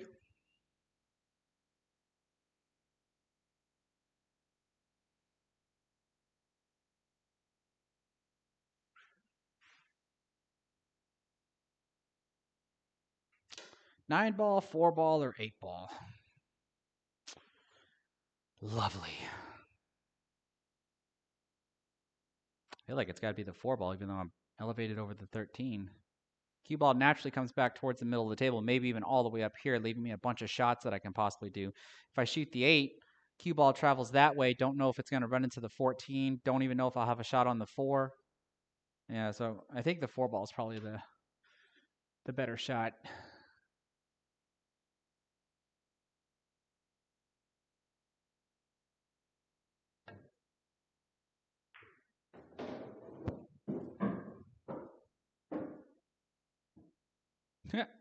Almost right back where I started.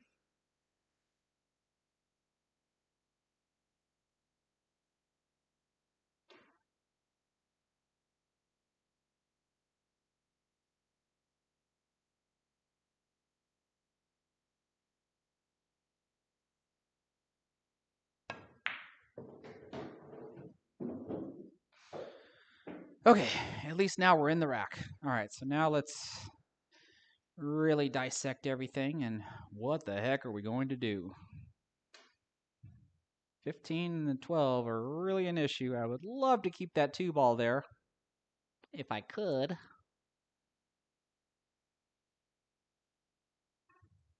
Got to come back up and figure this guy out, figure this guy out.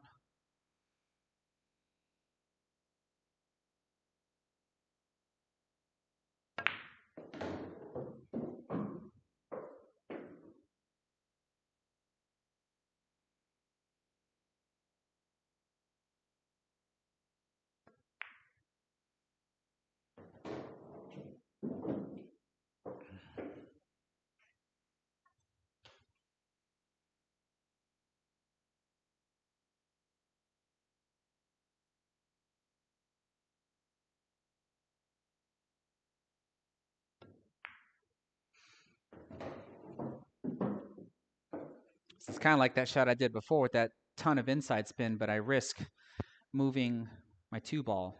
But it's a risk I probably have to take just to keep the rack going.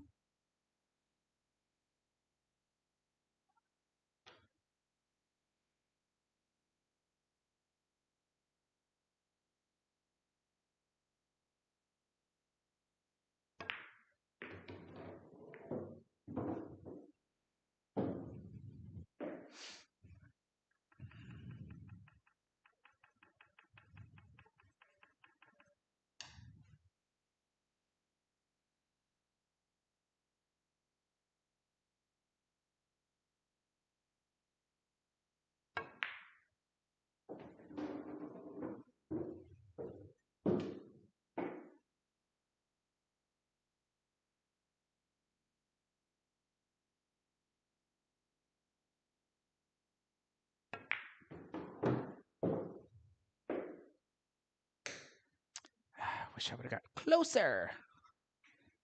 All right, I'm not liking this end pattern at all.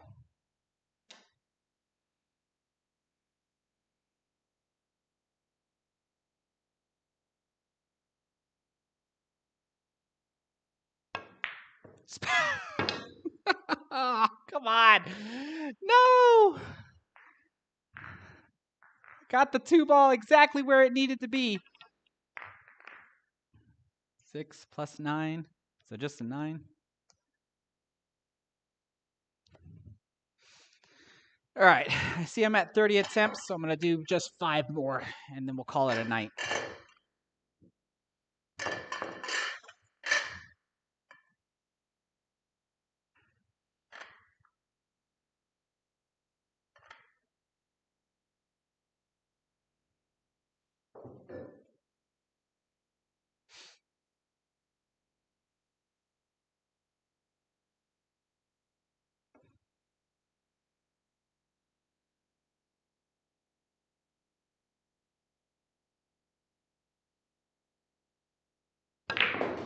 Oh, nice little hop, skip, and jump there. Wee, bounce. Give me a shot. Oh.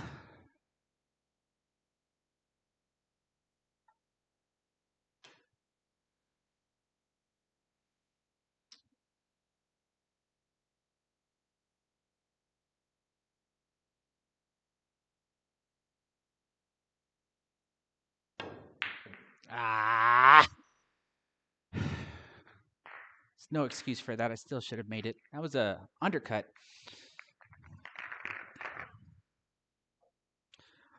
Uno. Oop.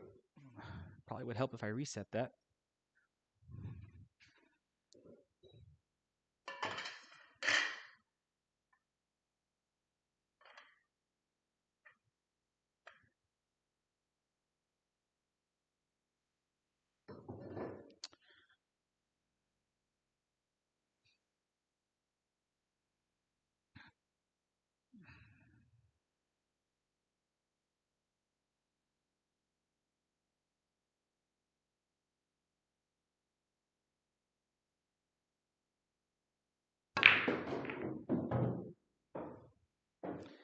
Deja vu.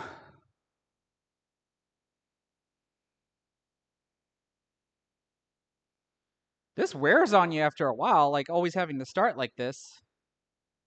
I gotta eventually Like I gotta eventually figure out how to get this kind of a spread and not have my cue ball all the way down there with that opening shot.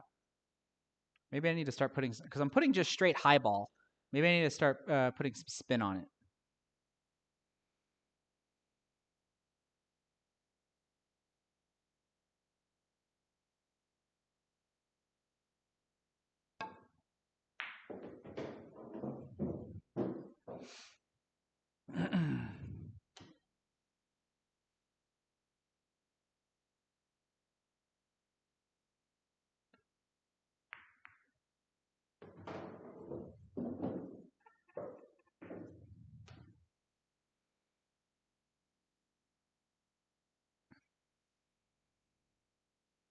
All right, here I am thinking about let's really move the cue ball, and I don't have to.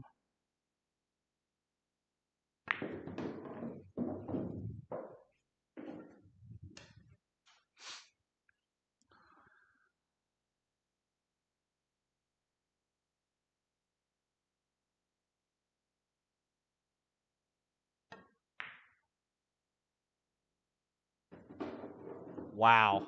I'm just sitting there like watching it gently roll over to that side pocket. I'm like, don't tell me I found that sweet angle where it's going to go in. How many times have y'all done that before? When you get the cue ball to hit off of the short rail, whatever position you're playing, and you just find that perfect angle where the cue ball just scratches in either of the side pockets? I don't know. Can't tell you how many times I've done that before. Too many. Way too many. Okay.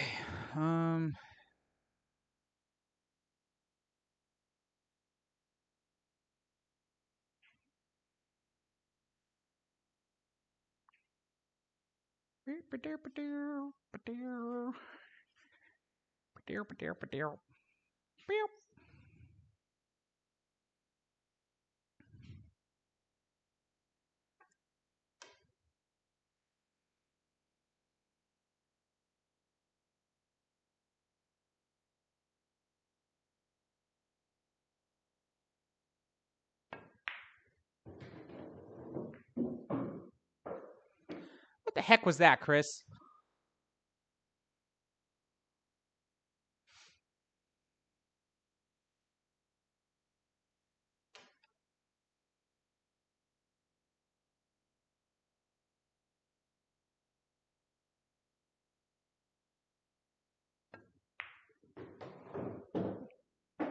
Now you're hitting just too soft.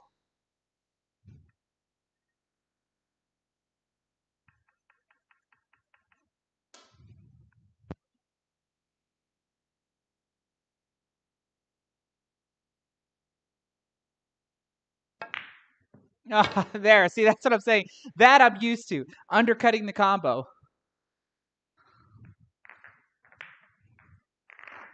6, 7, that's an 8.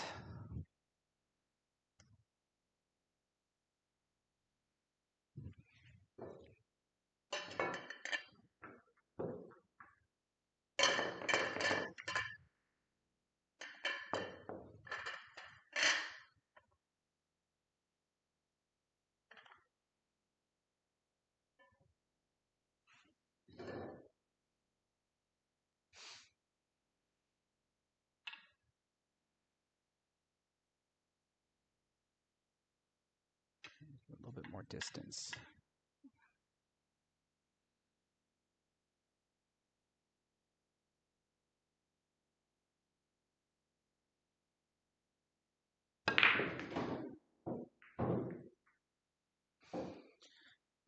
Interesting.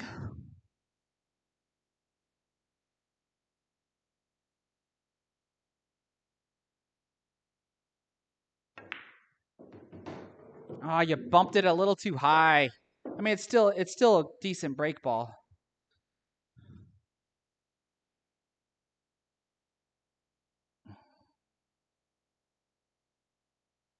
Oh. Bridging over a ball left-handed, not the best thing in the world to do.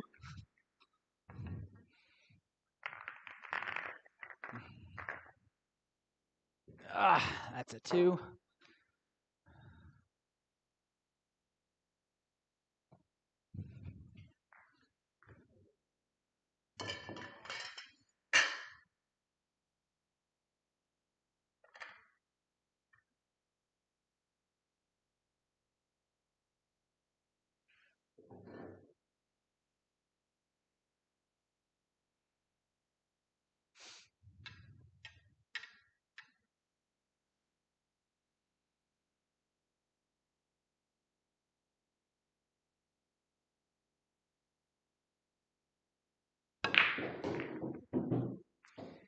Now it's like you're sticking to the rack. I'm still decent break, and I'm down here where I at least have a shot.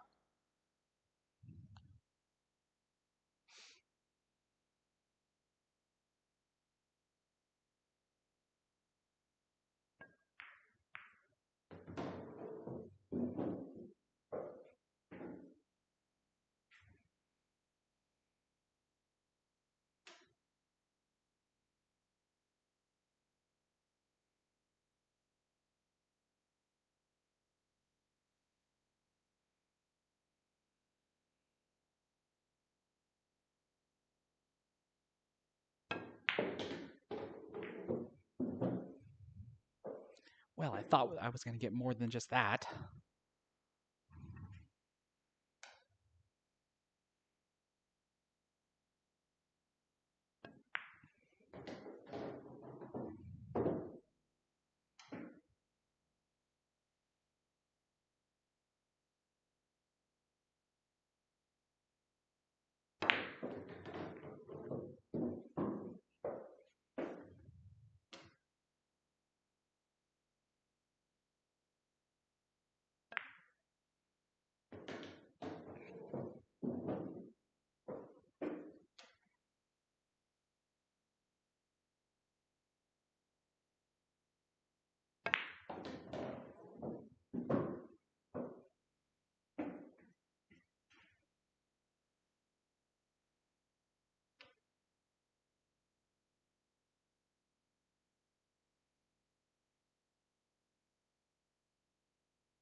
Overdrew that one.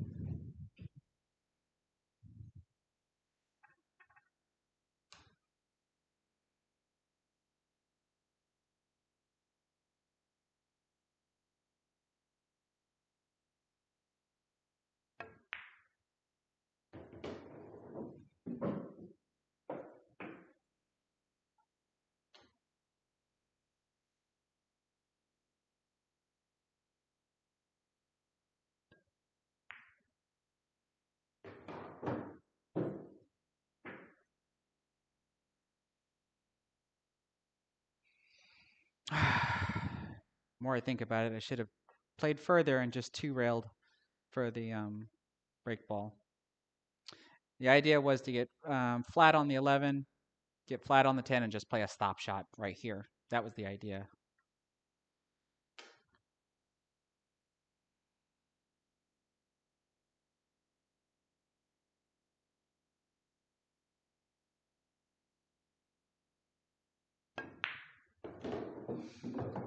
Oh, gosh, really?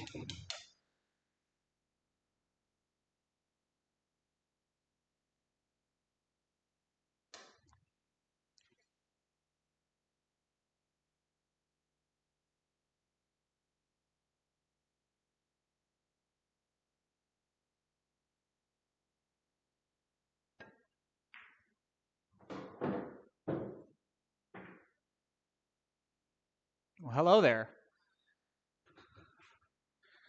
All right, well, whew. I guess I should have hit that one a little bit harder. That way I can come off the short rail and come back down.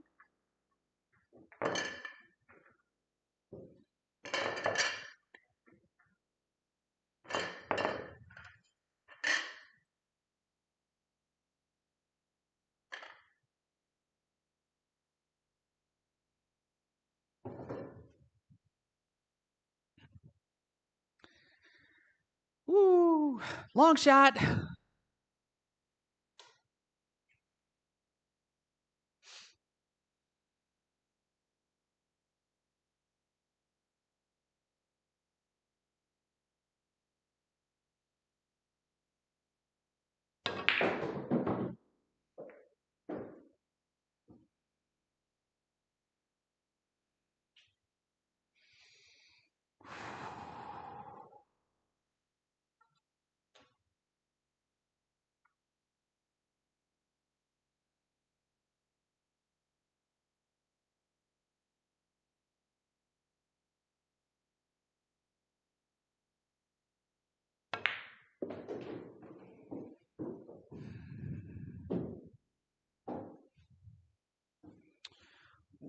That's a small window.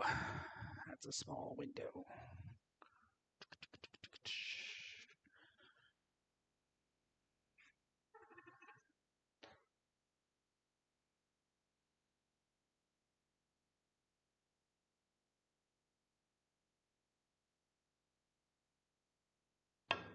Oh, I told you the window was small. Come on. Come on. Ah, man.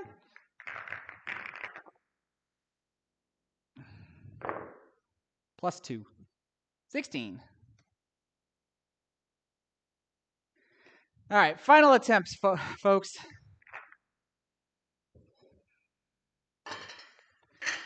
But of course, I'm going to try to make it a good one. So if I just end up botching it, then it might not be the final attempt.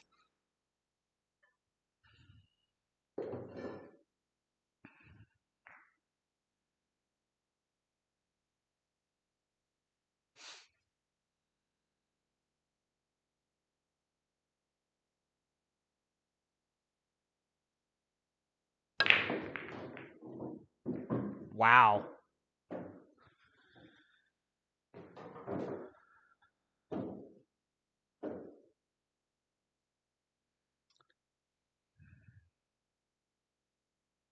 This stinks. Yeah, it does, doesn't it?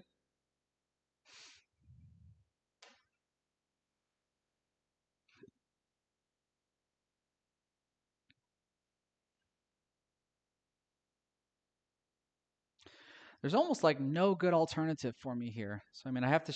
I can shoot the 11. Or I can shoot the 4. The 4 will lead me to the 1. That's my only alternative. The 11 leads me to the 9. And then after that, it's like I really got to start making some stuff happen here.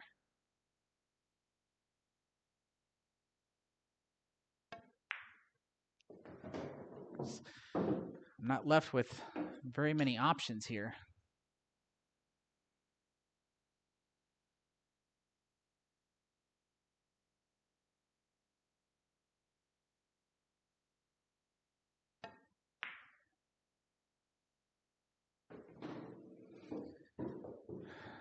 All right. Do I take the 1 now?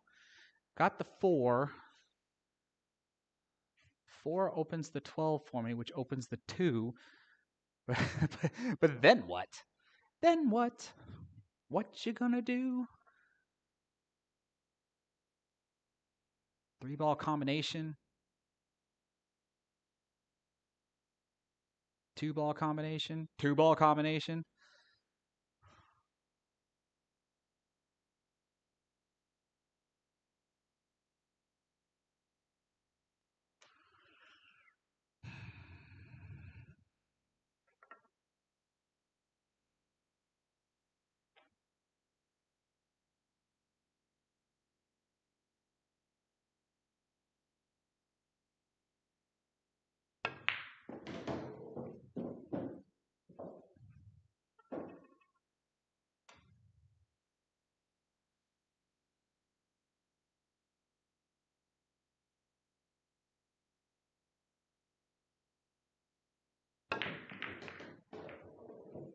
It's the only thing I can think of.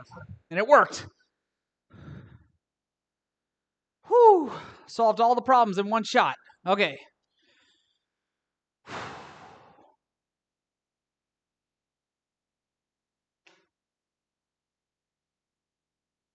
And I mean, I got lucky.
you doing? Yeah?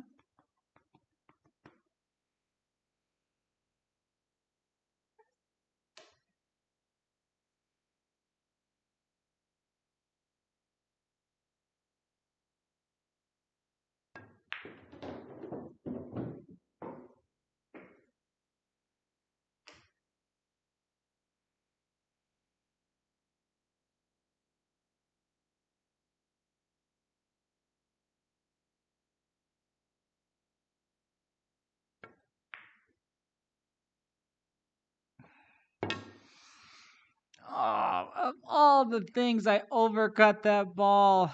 Are you kidding me? Are you kidding me? Well, that's still good enough for me. I didn't die right there at the very beginning of the rack. Oh man. So that's what? That's an 11. All right. Well, I can honestly say I feel much better about tonight's performance. And actually, before we go to do that, oh, come here. Huh? I'm surprised that you don't play around with your ball like you used to do in here. That's what everybody loves to see.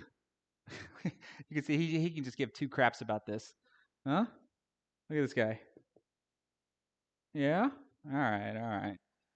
Go on. Ah. Whew. Okay, let's go back to this. All right. So 35 total attempts. 23 times I didn't get out of the first rack. 10 times I got to the second rack. One time I got to the third rack, and then I still have that 46. Man, the moment I hit that 50, like it, oh, ah, I can't believe it's like I said, missing that 13 ball of all the shots that I'm going to miss, especially with the way that I overcut that. And then so like I have to ask myself, like, am I supposed to hit that shot harder? Right. So that way it doesn't have a chance to roll off, but then that means my cue ball is moving a lot more. And I was trying to hold position for the 14 ball. If I show you this, I was trying to hold position for the 14 ball so that way I can get position on the 5 and then get position on the break ball. That's at least what I had in mind. So if I hit that 13 ball a little bit harder, then that means I have to play position for the 5, or I have to try to 2 or 3 rail back for the 14. Like, that's the part that that's the part that I'm struggling with on how to play like certain transitions from one ball to the next. Ooh. Hans P, it's never going to be 100? You really think so? I don't know. I figured you'd have a little bit more faith than that. I've already gotten halfway there before. It was 2 years ago when I didn't even have the knowledge of what I have now to be able to get as far into the racks that I have been getting. But I think everybody that's been following knows like the past 2 or 3 streams have been terrible in comparison to tonight's stream. Tonight's stream was actually much better than what I have been. So I can only hope that I keep that up. Like really? I can only hope that I keep that up. So only time's going to tell.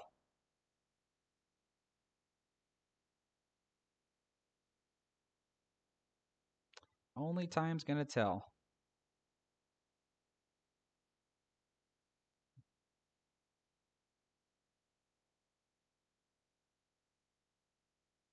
Hey, I see Wambra. I haven't seen you in here in a while. How you doing?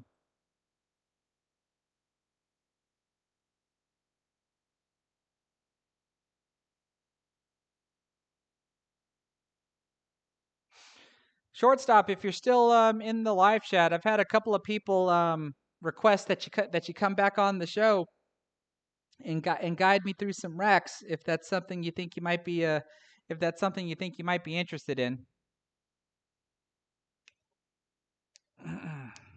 Oh, I really do appreciate that, Wambra.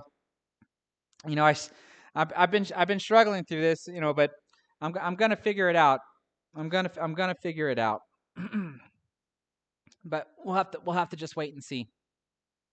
So yeah, hopefully next time I have my other microphone tested out and set up. I don't know when I'm gonna live stream again. Got an eventful weekend coming up, but I also want to try to get my restream stuff set up as well, so that way I can start streaming to Facebook and YouTube at the same time.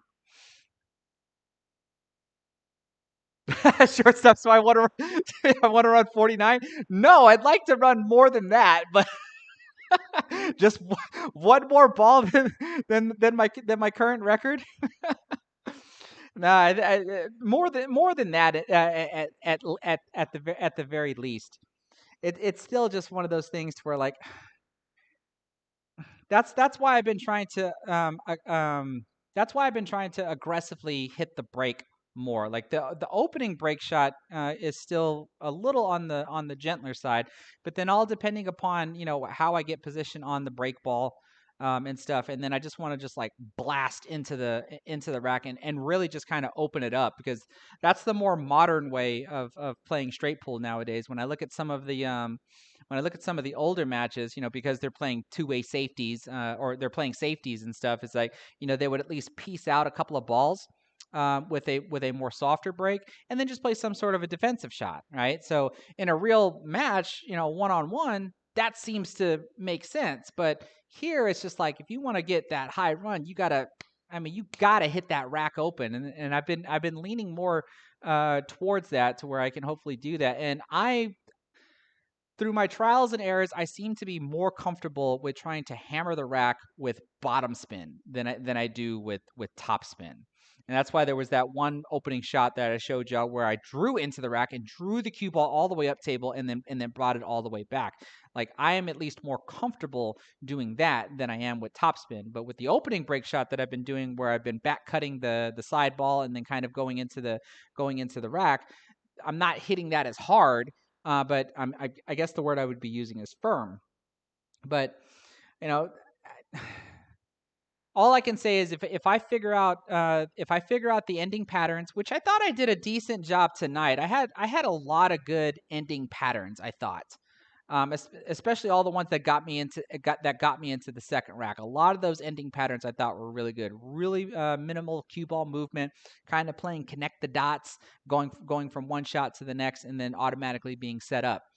And so, like if I can keep that up and then just smash the rack open on the next rack, then then we'll finally hopefully make something happen. I don't know. Maybe I'm just talking out of my butt.